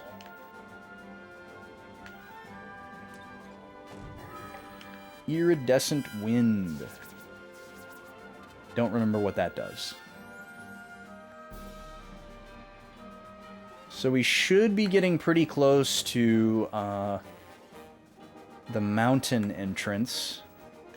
But I want to explore kind of the full breadth of the overworld that we've kind of newly walked into. Because I'm assuming it's not going to be that large, despite how this looks. I think we're going to be limited to like a blue zone on the... I don't know why I'm pointing. You can't see what I'm pointing at. Could really use a telestrator at a time like this. Okay, there's another lazy bear snorlaxing the road. Prismatic crystal. The word prismatic makes me think of like an electronic device that comes in multiple colors. Like a Game Boy or a 2000s phone, cell phone. I know there was a Pokemon set called Prismatic Evolutions. I'm trying to think of what I'm specifically thinking of. I feel like there's a specific reason why I'm associating the word prismatic with a consumer electronics item that came in multiple colors. If anybody is thinking of anything, feel free to let me know. Okay. I will have Kluk hit the back row with a spell.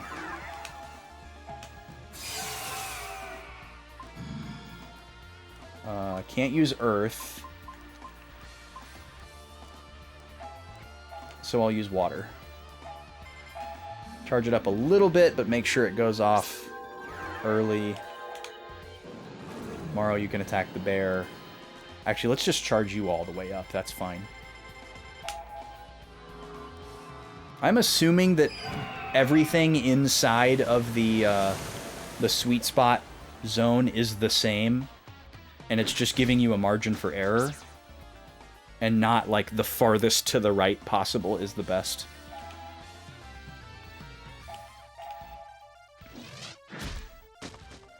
Nice crit.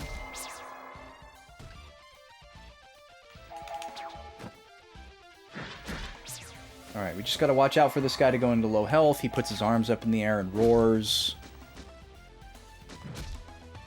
He's really strong just in his normal mode, though, so I'm really scared of whatever he's capable of when he gets angry. Guess he is a bear, after all. Oh, he's just dead. Okay, great. So maybe he has to go below 100 HP to go into that crazed state. Angered state. Oh, there's another one. A lot of Snorlaxes in this region, this part of town. I love these little forests. Looks like somewhere Chocobos would be. Oh, new enemy. The Ancient Beetle. Sure, I'll take the two-wave battle. I really like doing these for some reason. It's just very convenient, I guess. Oh, okay, nice. I'm glad we did this. We ended up with a monster fight. So the description of the blue guys said that they were constantly fighting beetles, and I guess they meant these red guys. So they're going to attack each other first before attacking us. So let me hit the back row with some water here.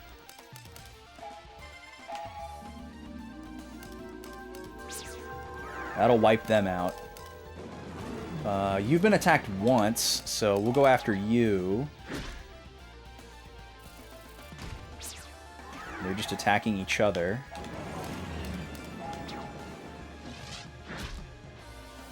We get to take advantage of the ruckus. They're spreading out their attacks very nicely. Okay, good. Glad that he didn't silence Kluk right before she does water. That would have been a very Bravely Default moment.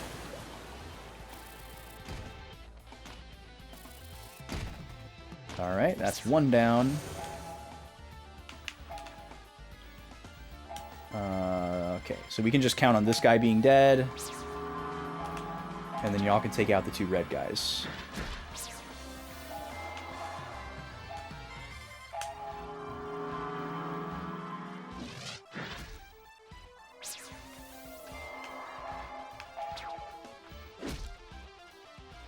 And these guys have a lot more HP than the blue guys. Okay. There's one. And Shu, can you clean up, please? Yes. I like how you know that they're dead based on the camera angle change, animation change, before it actually goes off. It's the same as crit, so technically you could get thrown off, but... Okay, I'm assuming confusion doesn't persist after battle. Okay, yeah. It's weird that it shows it at the end there, even though it doesn't persist. That's the same Hunter Ghost. He's trying to shoot me on the field here, which really blows. Do I want to take a 3-wave encounter here? Sure, why not?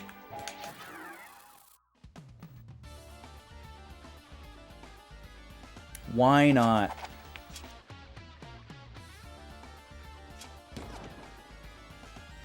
This very much feels like a game where a random mob of like 5 or 6 enemies is harder than any boss in the game. Or like has the potential to be harder than any boss in the game just because they can overwhelm you with like a volume of actions. You know, and like try to hit you with a bunch of statuses or whatever. Whereas a boss can only do like 1 or 2 things tops per turn.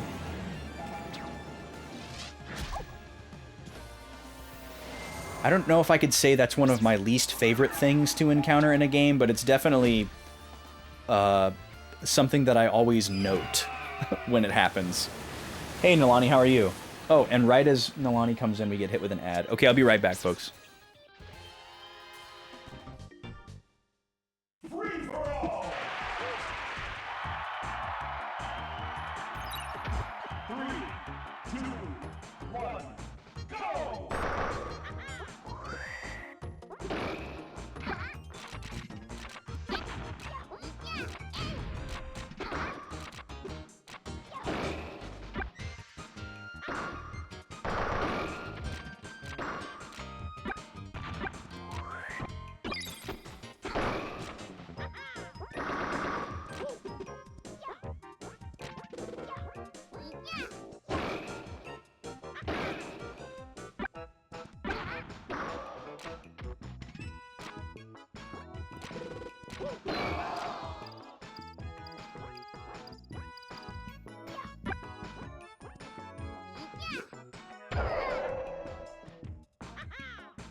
Time up.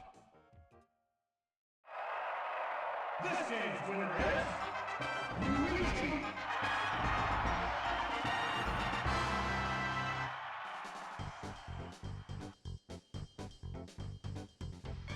All right, welcome back from ads, folks. Luigi takes the matchup. My on-screen score is out of date. The score is actually 6-3 now. Forgot to add one on Luigi last time. So he's going to jump up by 2 there. So he clinches the matchup, but there's still 2 more rounds to go for Kirby to potentially improve his score. But it's not going to make much of a difference even if he wins both of them. To be honest with you, it's not going to improve his ranking. I don't think it's going to make much of a difference. But Luigi's feeling good. Luigi managed to move into the middle of the pack here. He's in 7th place now. Has a shot at Pikachu in 6th place, even. Because Pikachu doesn't have any more matchups left. Luigi has 1 more matchup to go, and it's against Donkey Kong, who's in 10th place. So if Luigi performs well there, he could potentially find himself in 6th place. I don't think he can make it to 5th place, where his brother is. But I guess Mario still has 2 matchups to go, so I guess if Mario has like a precipitous drop-off against Captain Falcon and Yoshi, maybe there's a world where Luigi comes through and outclasses him. Anyways, back to the game here. Okay, let's finish up this rando.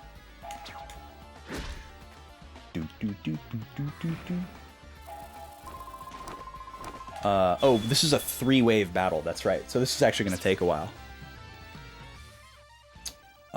Let's see. Let's water the back row again. That's been working out really well. I want to get more used to using magic like every turn with Kluke, instead of just having her do random chip shot attacks. Oh, that didn't kill. That was like just shy, I guess. Let's try double mow down here.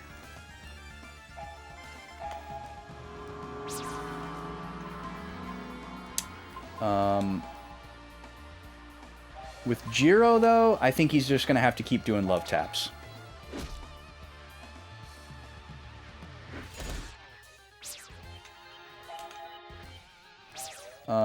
I guess I should do water again here so I don't get put to sleep. Can go all the way up to there.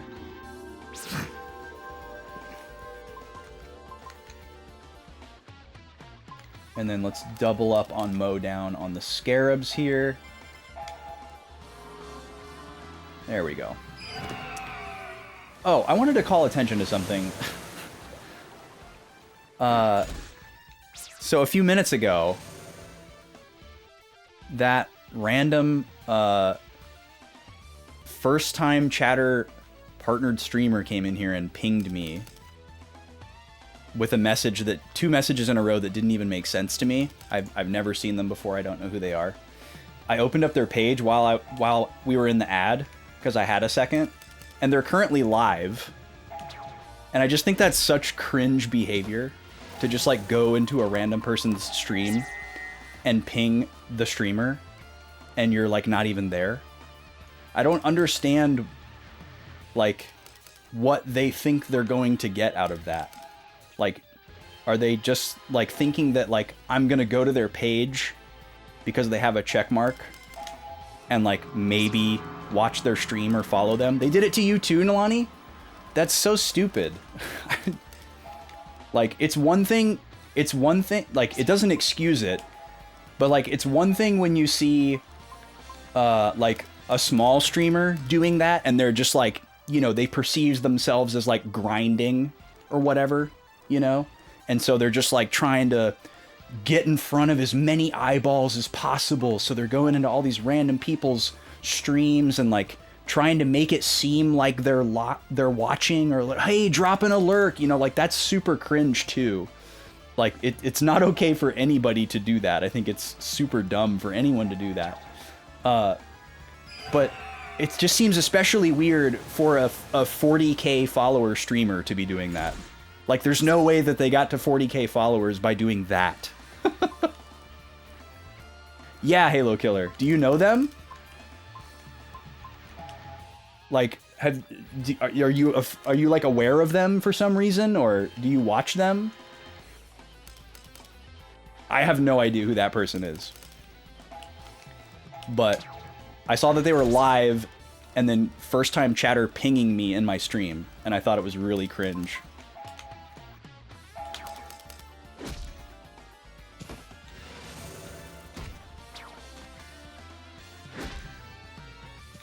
Like, I would never...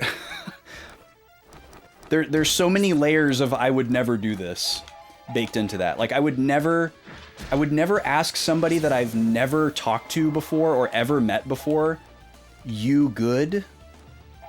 That's a weird one. Like, that just, like, inherently implies and demands rapport in my book. And then just like, oh, they're not streaming, they're rerunning. Okay, that's even more cringe. Like, if you're at your computer, a rerun with sub-only chat. Okay. Oh, this is 2 of these bears. Okay, this is a little scary. I guess we probably want to focus on one. Oh, he's sleeping. Look at him. Okay, so let's focus on the one who's not sleeping. I don't know. I don't get it, man.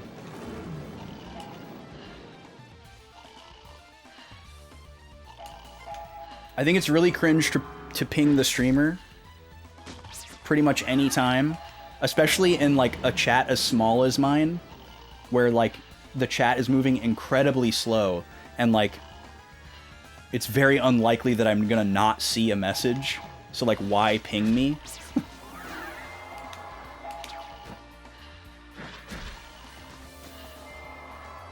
You don't remember these enemies? You must have as bad a memory as I do, Halo Killer. Oh great, they're both raging at the same time. Oh, okay. I was very scared about those numbers for a second. So he's already out of his angered state. He only does 1 attack in his angered state. So let's see if we can hit the... Well, no, he's going to get to go right now. You have to ping some streamers because they aren't good at reading chat as me. I mean, I guess it depends. You know, it's certainly streamer specific. Like, if the specific streamer doesn't have a problem with it or encourages it, then I guess it's fine. But whenever I see it happen, like whenever I'm in a stream and somebody's pinging the streamer, it's never a good thing. Because they're like trying to get more attention than it is like reasonably expectable. Or they're like asking a really annoying question that isn't appropriate or the streamer doesn't want to talk about, you know, or something like that.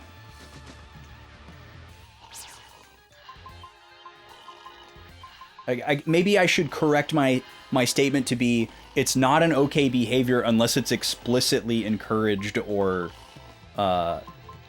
like, earned. Like, it's not something that you should just randomly do. And it's certainly not something you should do in your first chat message. Absolutely unhinged.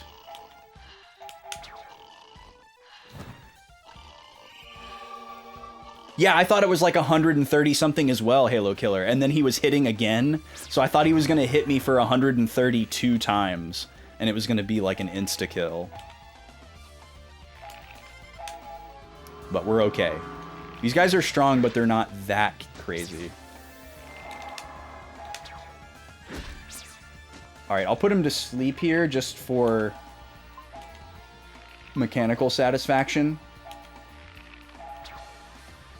Because this is what you're supposed to do when they go into a fury.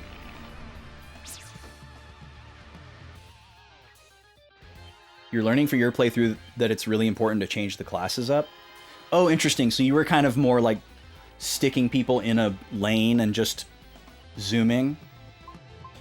Yeah, it seems especially important to shuffle around early on because the early ranks are so close together. Like, you could get everybody to like rank 5 and everything if you wanted to, and just have like a more kind of uniform pool of low-level skills and then kind of redirect them for like a high-level second-tier path or something.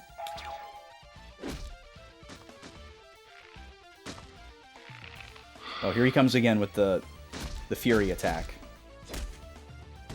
Okay, that's really not that bad. It's not that much stronger than his regular attack. Hey, what's up, that gamer? You don't think you've ever had to ping a streamer? If you were directing something to me, you would just type it in the chat? Yeah. I mean, there's certainly, like, a couple of very specific scenarios that I could come up with where it might be appropriate, but none of them are common scenarios. And none of them are first-time chats, to circle back to that.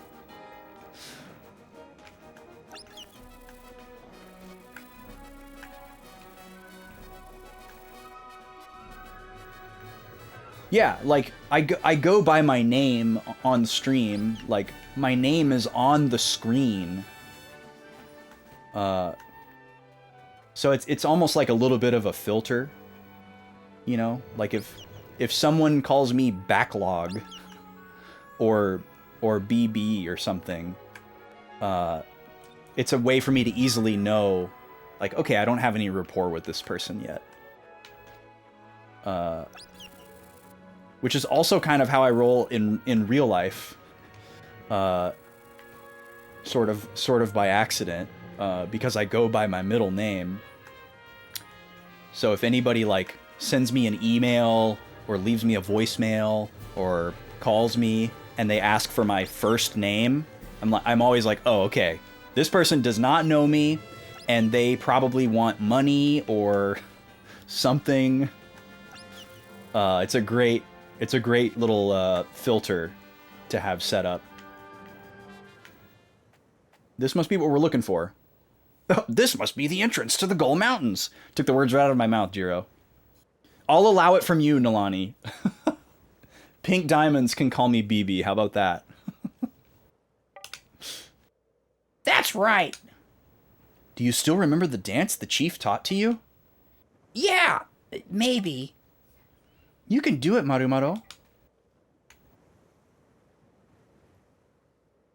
Is it more cringe when I say Marumaro with Japanese R's, or is it more cringe for me to say Marumaro?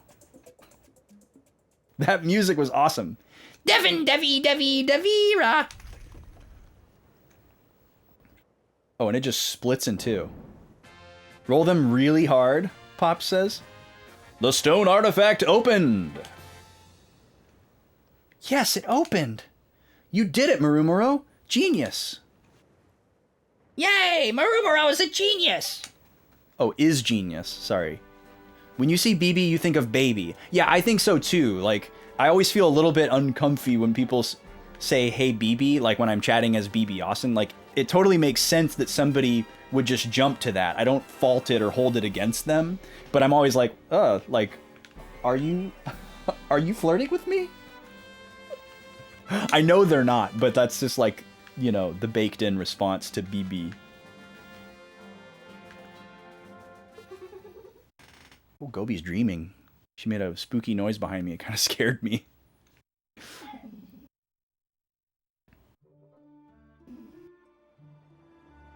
Is first name here? And I'm like, no. Yeah. Hell yeah, that gamer. Ooh, this place looks cool. Very cool. This is not what I was expecting at all. It's very crystally. New music theme as well. Hey, BB. Yeah, you gotta include the browse emote if you're gonna say, hey, BB. Then it works. Alright, let's drop a save here. Okay, you liked it better in the Japanese pronunciation, Nalani? It feels more natural to me. Like that's what they wanted. Oh, we're having a flute moment. Love a flute moment. Is this slot 2? Yeah, slot 2. Scratched my arm pretty good during the break there.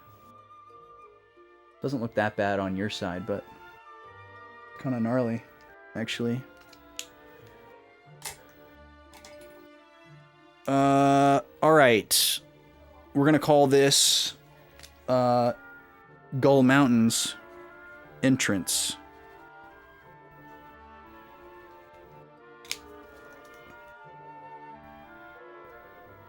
Oh, I didn't comment on this earlier. I really like how after helping Morrow, the party's goal is immediately to go home and like... Hold on. Hold on. The party's goal is like immediately, oh, we gotta go home and we gotta warn our villagers about what we've learned. Instead of just like immediately being pulled into some like big quest or something, you know? Now, who is this on my screen here? Toripo, who looks like a Sniffit from Mario, who is wearing like a New Jersey jogging suit. Is that his head or is that a helmet? I feel like I gotta give him the Shy Guy voice, right? Oh yes, very Greedo. True, Nalani. Uta buta solo? You were thinking like 10 last... You liked 10 last time you played this, so you'll probably do a lot better this time. Oh, you were 10 the last time you played this. Okay, I figured out how to read. Mr. Fitz outfit from Banjo? Mr. Fitz? Who's Mr. Fitz? A mobster doomsday prepper? That's so on point. Holy moly. Yeah, this guy's got a subscription to one of those like food bucket prep kit things. Huh? Oh, he has little clampy hands too. Maybe he's a robot. Arrgh.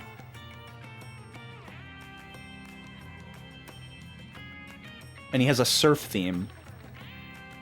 Well now, never expected to see anyone here. Haven't seen a soul in days. After all, the way here is just teeming with monsters. Who am I? Glad you asked. I'm none other than the great explorer Toripo. I'm practically a legend. You've never heard of me? Really? Oh, I see. Well, never mind that. There must be a reason why you've met me here. I'm traveling around trading artifacts I dug up for medals. Come take a look. Oh, this is what we've been waiting for. This is what medals are for. The price goes up each time you buy one. They're extremely valuable, so either take it or leave it. Okay. I see what's going on here. So they all have the same starting price, and every time we buy one, the price is going to go up.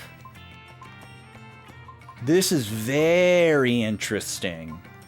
Okay, so we have all the stat boost items, and we have all of these rank up items for all of the classes. So, are all of these going to cost 2 until I quit this menu?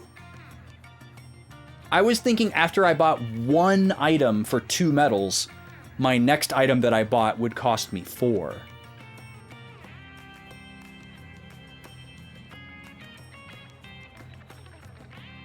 You'll sell them to me for cheaper, Dante? Welcome in. An athletic aardvark from Banjo-Tooie who is always in a green tracksuit. God, I vaguely remember that, Halo Killer. I should have a better memory of that. I played Banjo-Tooie like a year and a half ago. But I don't remember him. Banjo-Tooie was great. It was hard, though. It was really tough. Okay, Well, based on what he said, I feel like I should spend all 74 of my medals right here, right now. There's no reason for me to wait.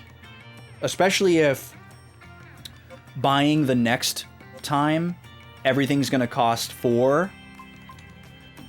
Or who knows, maybe it's more. So if every item is going to cost me 2... Oh, I can only buy 1 of each thing. Okay, well that actually makes it way easier then. I don't even have to think about this. Just buy 1 of everything. Because I can afford it. Okay, so maybe then everything will move up to 4 now. So if I bought, like if I just bought 1 of these class hearts, maybe only that one would go up to 4 the next time I shopped, and the rest would stay 2 until I bought 1 of them. That could also be it. I wonder if he's going to let me shop again right away, or if this is like his full inventory, and we have to try to buy out his full inventory every time we see him. Oh, okay, there's the answer. Okay, so now everything costs 4, and I can still only buy 1 of everything. I'm assuming I can't afford 1 of everything now.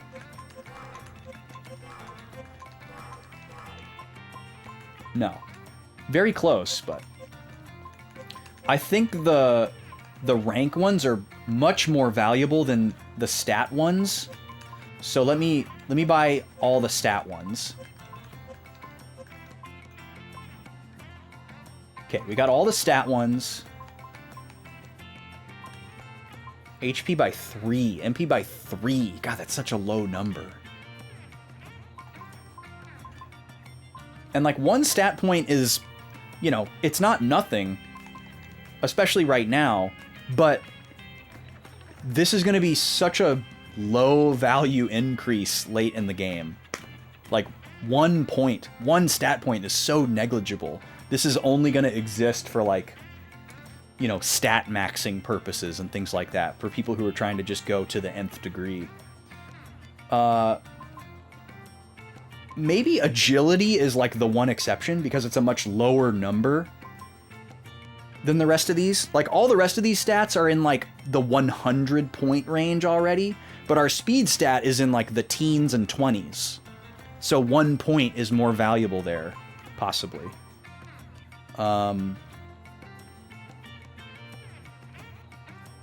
This might be a good lesson to learn.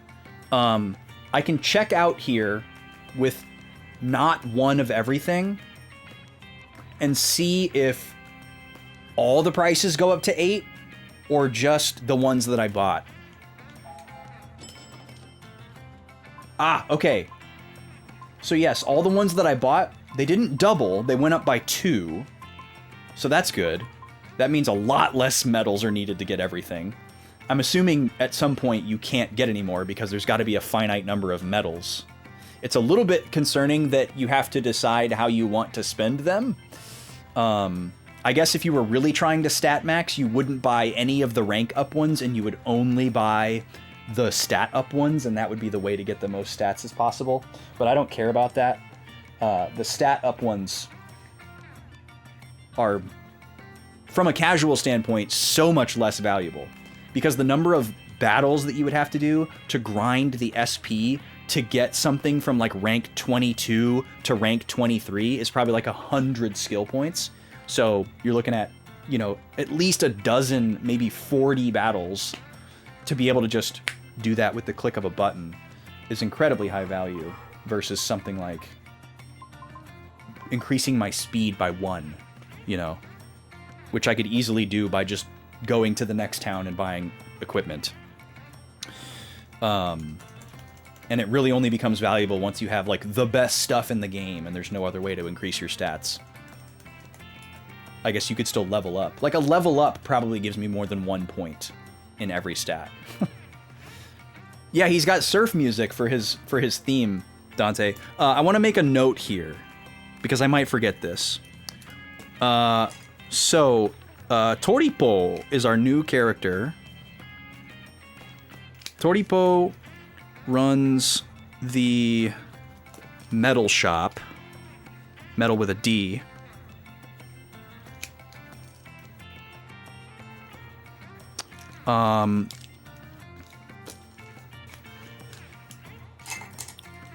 Every time you buy something,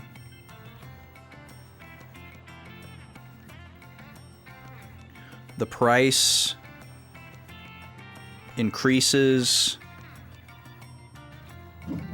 by 2 metals.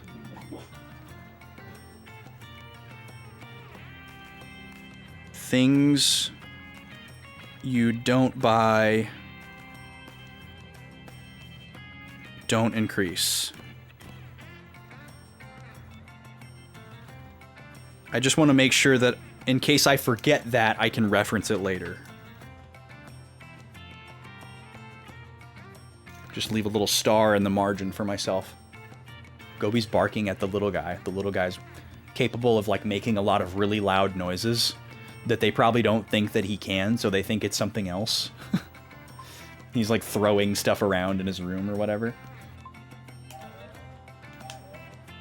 Well, I must be off. To the Aurora Ruins. Okay, cool. I like that he told us where he's gonna be next. What a strange old guy. How do they know he's old? So let me write that down as well. Toripo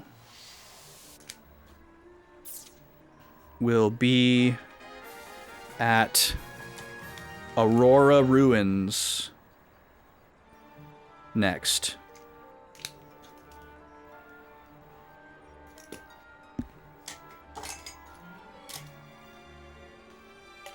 Okay.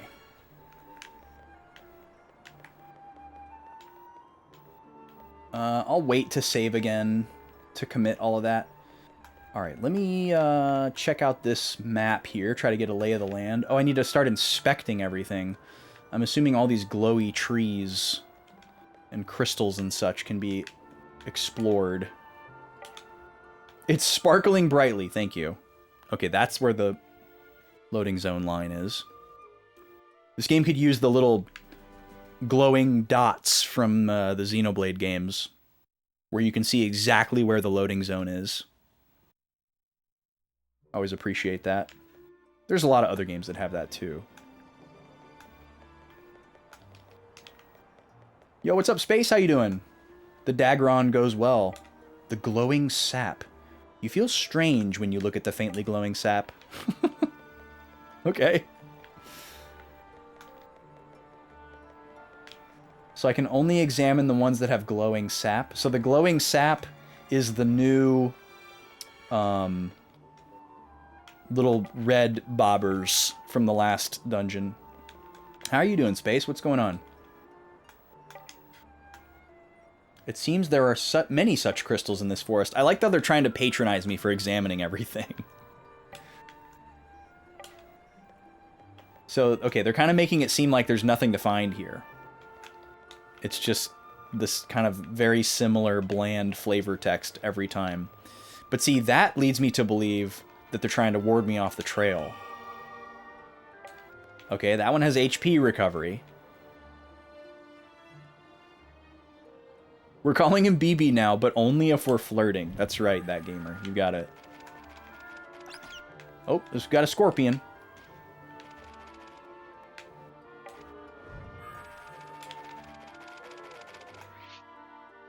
Paralyzing scorpion, great.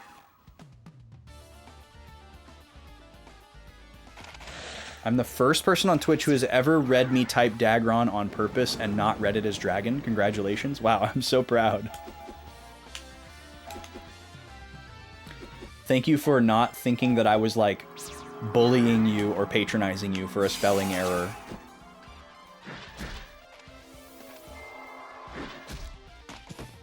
Alright, these guys aren't very tough.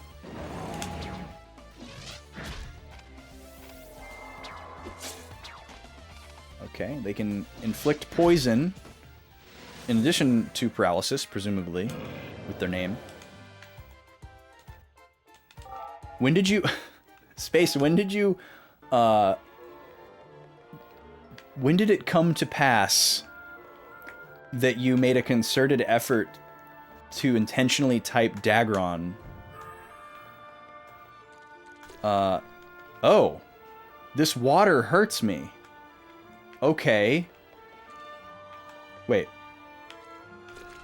Okay, yeah, the water hurts me. Bizarre. Okay, gotta watch out for that. Dagron is burninated into your brain. Why? Was there like a famous instance where somebody mistyped it and it became like iconic? Or is there like a fantasy media where a dragon is called Dagron as like a really lazy name and you thought it was funny? All answers are valid, I'm just curious. Oh, it's from Trogdor. Okay, I recognized the reference when you said burninated, but I didn't assume you were talking about Trogdor. I haven't heard the Trogdor song in a very long time, so I wouldn't have remembered. Trogdor! Yeah, I was a big fan of Homestar Runner back in the day. I was all over it. I don't remember exactly how I got introduced to it, but I feel like I was a fairly early adopter of Homestar Runner. My mom was a big fan of Teen Girl Squad. I remember watching Teen Girl Squad with my whole, like, extended family at, like, a family gathering. Oh, these things are really tough. Okay. I bet they're going to be weak against magic. I'm going to whack them anyways. Until I can give them a scan.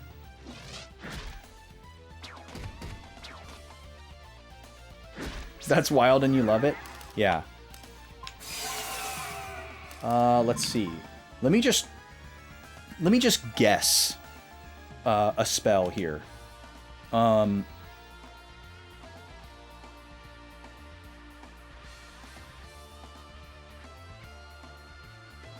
They're called ore, which is very earthy. So I feel like they're probably weak against wind or water. Even though this place looks a little bit watery, I don't think it is a watery place. And also crabs live in the water. So, I don't know. We'll try wind. The first one you ever watched was a Strong Bad email about the Cheatscapers. Yeah, I don't remember what the first thing I saw from Homestar Runner was. I don't think it was a Strong Bad email, though. I think it was literally somebody told me to go to homestarrunner.com. And so I just would have encountered whatever was on, like, the splash page, which was probably just, like, all the characters standing there before navigating to the email or whatever.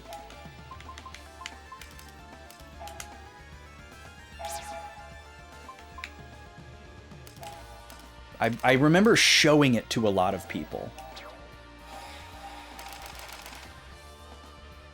And looking at it with friends. And, like, checking in on it to see if there was new stuff. Attack them with magic when they're hidden. Chain gang ghosts want the ore on their backs. Oh, interesting. Thank you, Nalani. I was in... Okay, wind is really good, but that might just be magic in general. And then they take more damage when they're flipped upside down. Okay. Cool. I'm guessing hitting it with magic just flipped it over, but I don't know.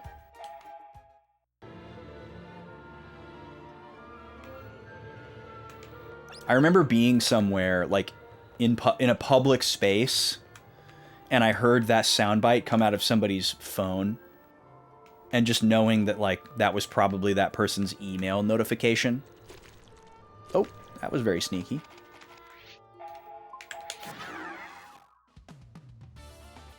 And I was like, I don't know if I can bring myself to, like, look at that person and give them, like, a knowing nod and smile. I think I gotta just let that one ride. Because nobody else reacted to it.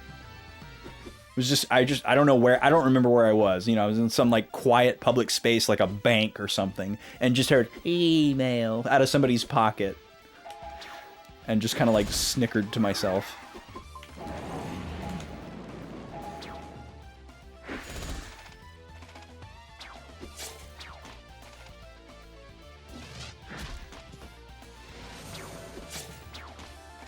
You just watched the Trogdor video to refresh your memory. The other characters are also drawing dragons according to Strong Mad's instructions. Strong Mad just carves Dagron into the table. Alright. Well, I'm pleased that something in my heart of hearts signaled to me that it had to be, like, a reference. Some, like, probably obscure reference. And I was right.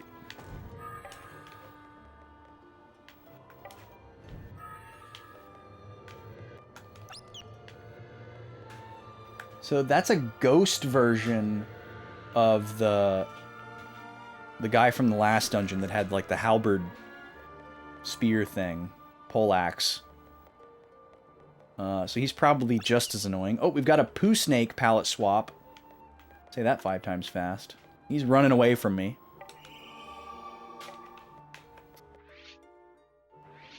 And he's gone. It's more obscure than you thought. You cut your finger on a sharp edge. Your HP fell a little bit. The level of variety in all these field interactions is so funny. I'm glad I'm not overwhelmed by it.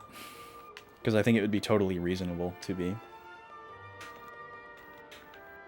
The good old poo snake. Yep. Classic, iconic enemy. I'm waiting to see if this loops back around to the entrance. Alright. Most of the glowing saps seem to do a thing. So I'm glad I wasn't warded off by the first couple of interactions. Oh. A ghost crab mimic. Weird. How is he a ghost crab mimic? Alright, we got the drop on him.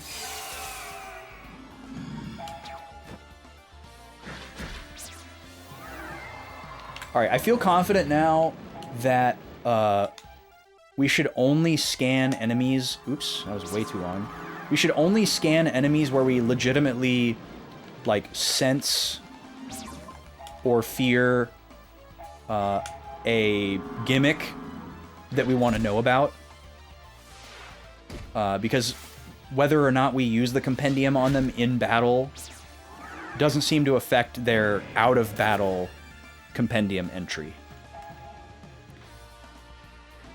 And maybe it was strange of me to presume that or even think that that might be a thing, but that's just my Bravely Second brain flaring up.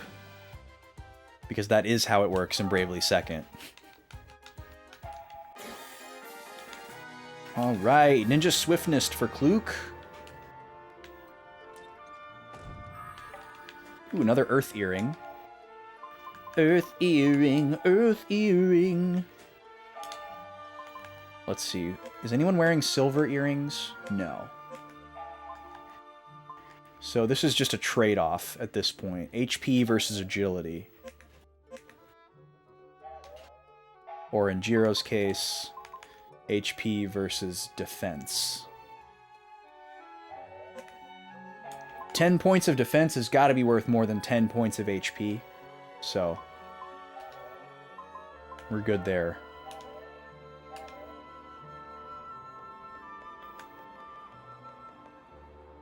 What is that emotes? No, it's too small for me. Is that somebody rocking out on a guitar? Is that a guitar time-ish emote? Okay, I was right. This loops back around.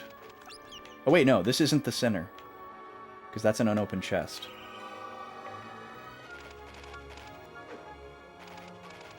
Ah, Wither. Oh wait, are we behind that guy? No way. Ooh, medals. Too late. What's his name's gone? Hey, Jackie. Oh, this is the Chain Gang ghost. Okay. I just got walloped in the face with a hammer. This guy looks like the lanky ghost from Casper, but jacked. Remember him? The one who talked like this! He was the worst. I mean, they were all the worst.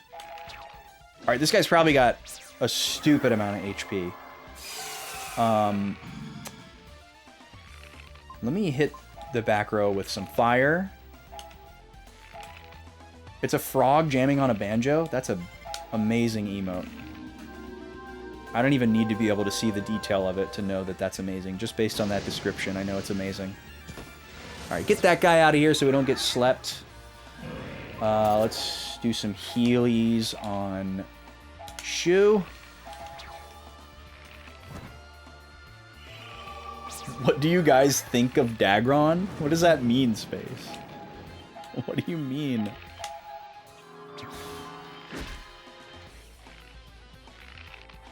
He's holding his hammer in his mouth. That's kind of a lot of damage. That's like almost 100. Carnby. Couldn't agree more. I'll go ahead and compendium this guy just because I'm curious. The Carnby emote is so iconic. It's so important. Knocks enemies into the back row. Okay. Yeah, that would be pretty bad. Was that one Stinky? The moth Halo killer? If it was, I didn't catch it.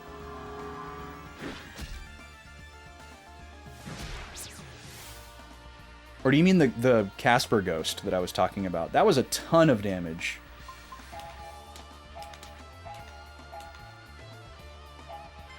Oh, cool. I can charge this up quite a bit. Oh, the ghost's name. Maybe it was Stinky. I don't remember what their names were. At one point in time, I definitely did. I watched that movie a ton. Because I had the most massive secret crush on Christina Ricci.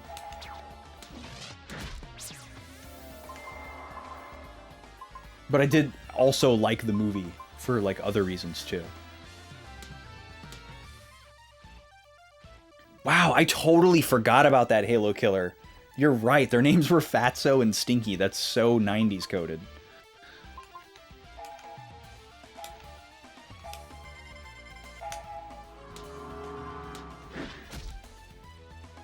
This thing's still not dead yet. Oh, Shu hung on. Thank God for that. Okay, that was a little risky. Yeah, Automod grabbed that one. I'll go ahead and just leave that held back, I guess. I think that's probably for the best. You know it's not personal. Okay, yeah, we're gonna get to heal. That's the important part. Oh, but he's dead. Cool.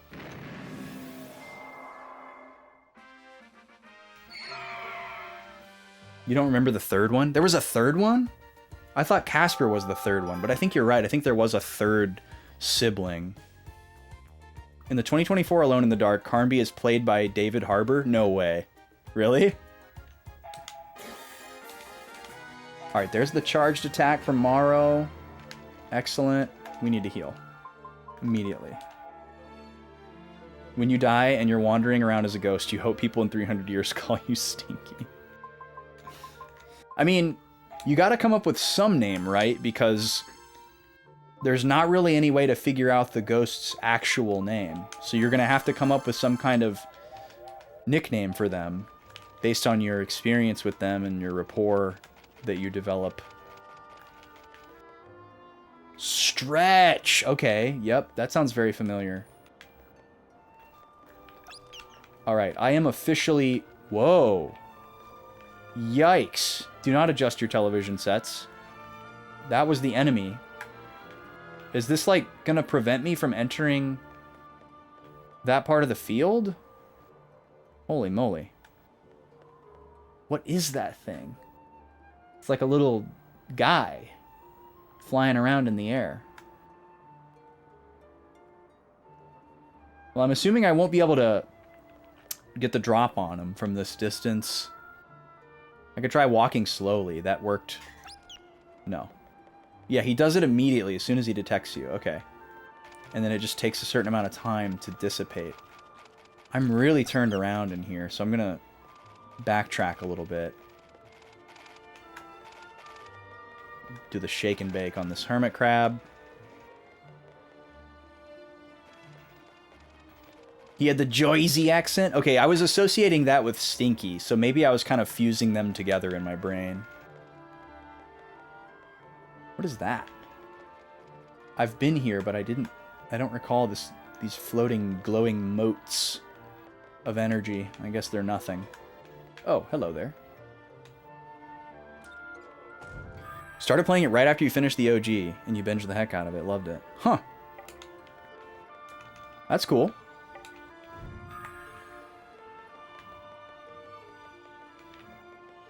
I would try it. I like detective-y stuff. You like this crystal cavern area? Yeah, this is cool. It's supposed to be a mountain, but it doesn't feel like we're high up. And there's all these, like, rooty tree things everywhere, so it feels a little bit more like a forest. But the last area we were in was a forest. So maybe they didn't want to call it a forest, but they still wanted it to look like this? I don't know. Alright, I'm using my Hansel and Gretel method to see where I've been. You can examine almost everything. Ooh, 1,000 gold. Nice. You can examine almost everything, but you can't examine it a second time. Which is very useful just in the sense of collecting items, but it's also very useful for wayfinding. So if there's a bunch of examinable stuff that I can't examine, I've already been to that area. Obviously, I can look for unopened chests, too, but sometimes we don't have chests to lean on. Power swap dart? That's a new item. What do? I'm going to assume attack. Nope. Support? Oh, yeah, there was. Swaps your HP and MP. Ooh. That's spicy. Very specific use case for that sort of thing. Oh, I'm getting pulled into a cutscene. Shoo, Jiro. I bet we could see Talta Village from there. Oh. Is this the exit? Oh, okay. We're back. It feels like we've been away forever. I hope that everyone's all right. We'll know soon enough. Weird. Okay. So, is this the path to Talta? And I'm done with this area if I want to be? Or is this just an overlook and we need to go a different way? Okay, that's just an overlook and we need to go a different way. That's odd, but I'll take it, I guess. SP plus 5. Let's go Kluk.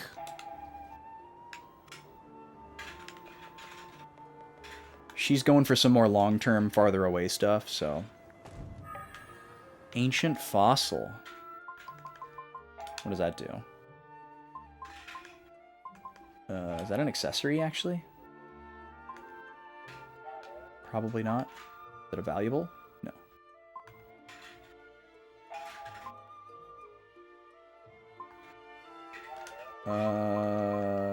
Enhancement? Here's all the stuff that we just bought with our metals. We're just gonna hoard those. There it is. Slightly reduces physical damage. What a strange name for an item with that function. Does not telegraph its use whatsoever. And here we have the magic scroll. Oh, cool. Is that going to allow us to use, like, magic abilities? No. It wipes your butt. You know, just like the most non-sequitur use. Actually, it silk screens this very specific design onto t-shirts. But for some reason, it's called the Magic Scroll. Okay, let's water the back row. Gonna charge it up so it one-hit KOs.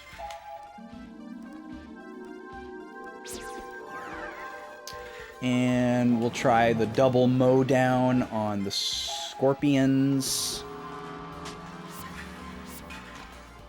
Trying to paralyze me. Ah, he got it. And here comes the sleep. Oh boy. We have not found a lot of items that impart status immunity. So that's a little concerning.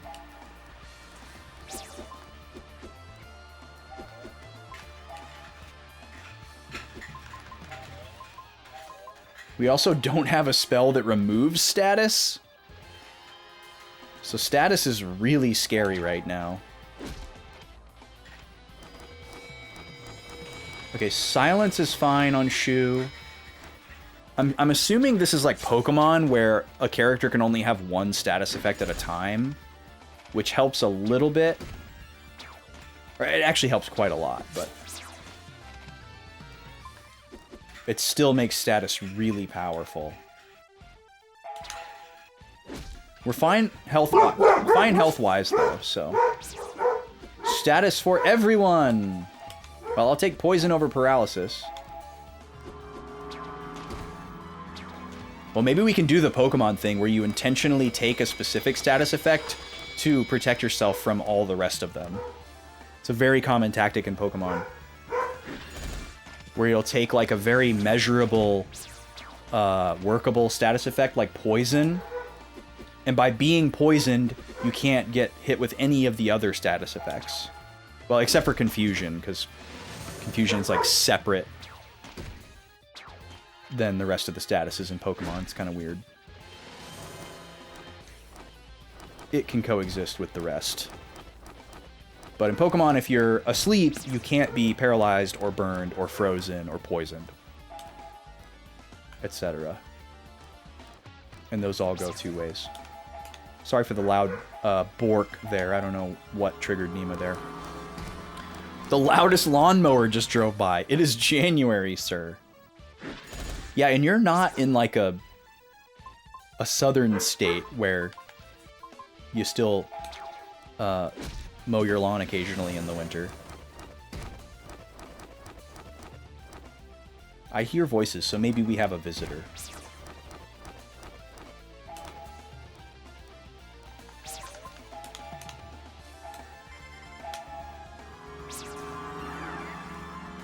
Either that or that's just the lady talking to Nima in a weird voice to try to shut her up. Alright, get me out of this battle, please. Luckily, paralysis wears off over time. We do have items to get rid of these statuses, but, you know, consumables. Oh my gosh, it's 8 o'clock. I need to get the heck out of here. So I need to backtrack to... Oh, Maro is still poisoned. That's right. That's the only one that persists after battle so far. And we do have a spell for that one, so that's good. There's also the Kellalon status, which is really wild, and we don't have a lot of experience with yet. But it's basically this game's equivalent of Frog from Final Fantasy, where your character takes on a completely different physical form and has a limited selection of actions, and there's a special status move and item that remove that status. But then also, like Final Fantasy Frog status, there are like specific things that you can do to intentionally utilize the status to your advantage. I could see it being something that we maybe mess around with a little bit more later on. Oh, okay, I know where I am now, sort of. So I think if I go this way, I should be able to head back towards the entrance. Maybe? Oh no, I just did a loop. Maybe that's not the same ghost that I think it is. Okay, hold on. Let me go back this way. New Game Plus on Metaphor, almost nothing carries over. You have to grind all the way to max level again. Why even have NG Plus at that point?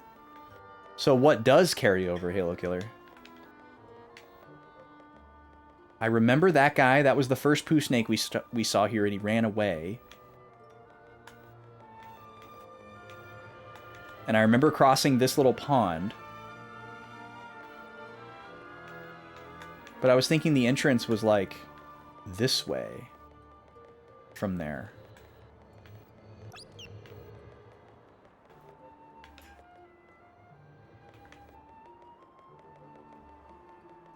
Maybe I thought I went this way already, but maybe I didn't.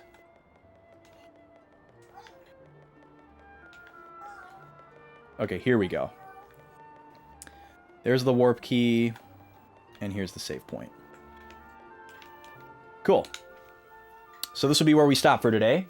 I'll be back same time, same great channel tomorrow for another chunk of this game. If you would like to see more, hope you can join us. And I'll be back on Sunday with the lady for more Grim Fandango at 12 p.m. Central. Because y'all hit a sub goal last week. And we're close to hitting another one.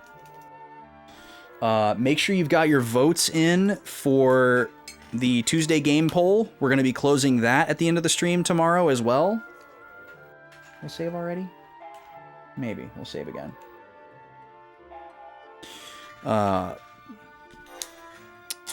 Poll's looking really good. Thank you everybody that's voted so far. Sorry that I've brought it up so many times. I just feel like I gotta.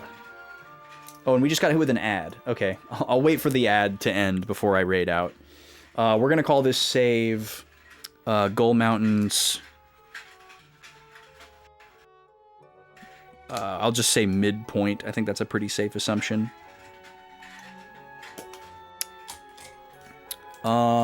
Let's see. What other things can I say while I'm waiting for this ad to end? I didn't get a chance to snooze it.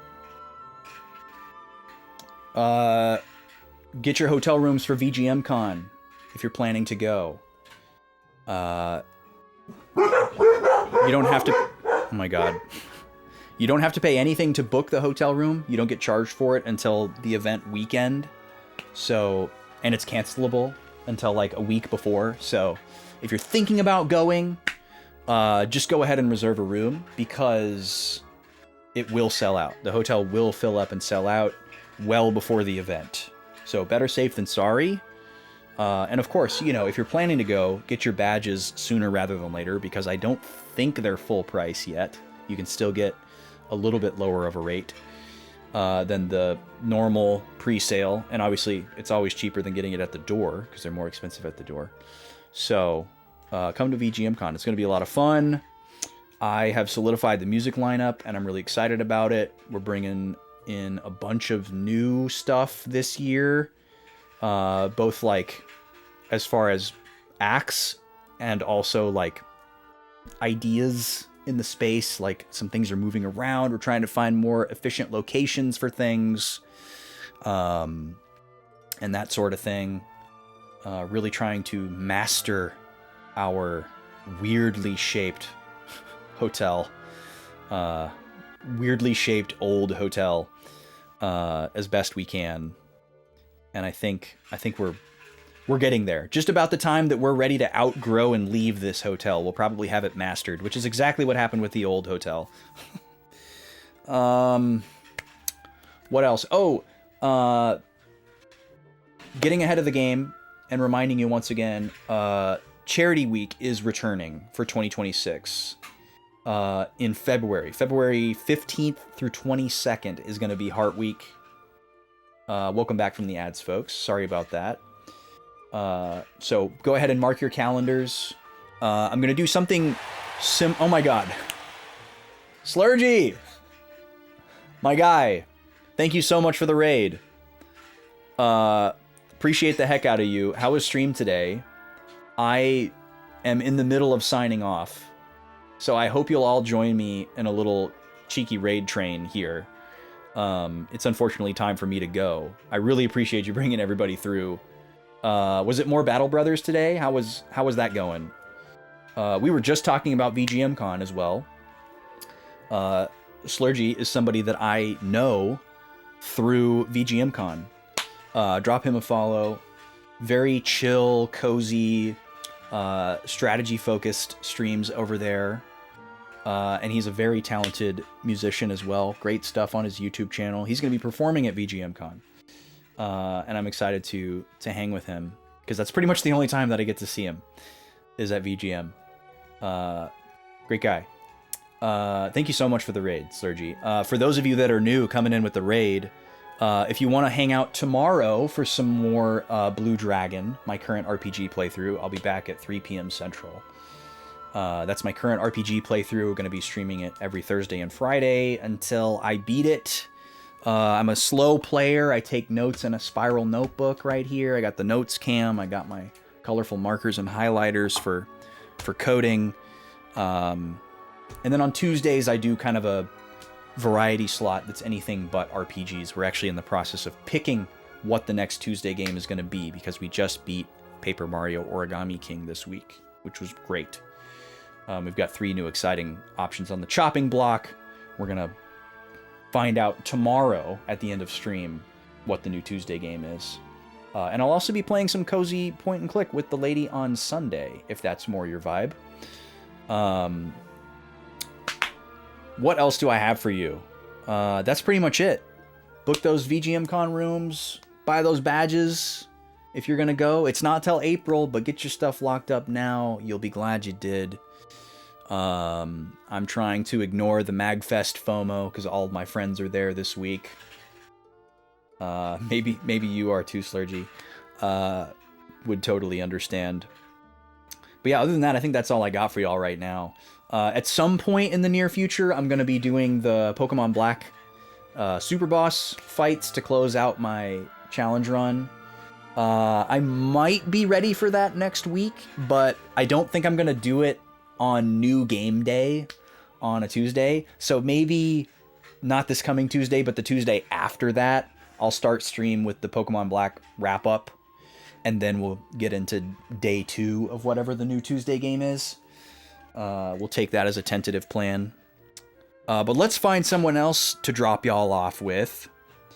Where do we want to go tonight? Who do we want to say hi to?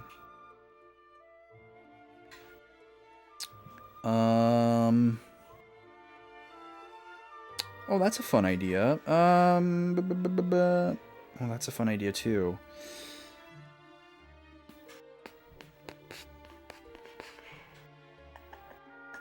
Some good options here on the raid list tonight.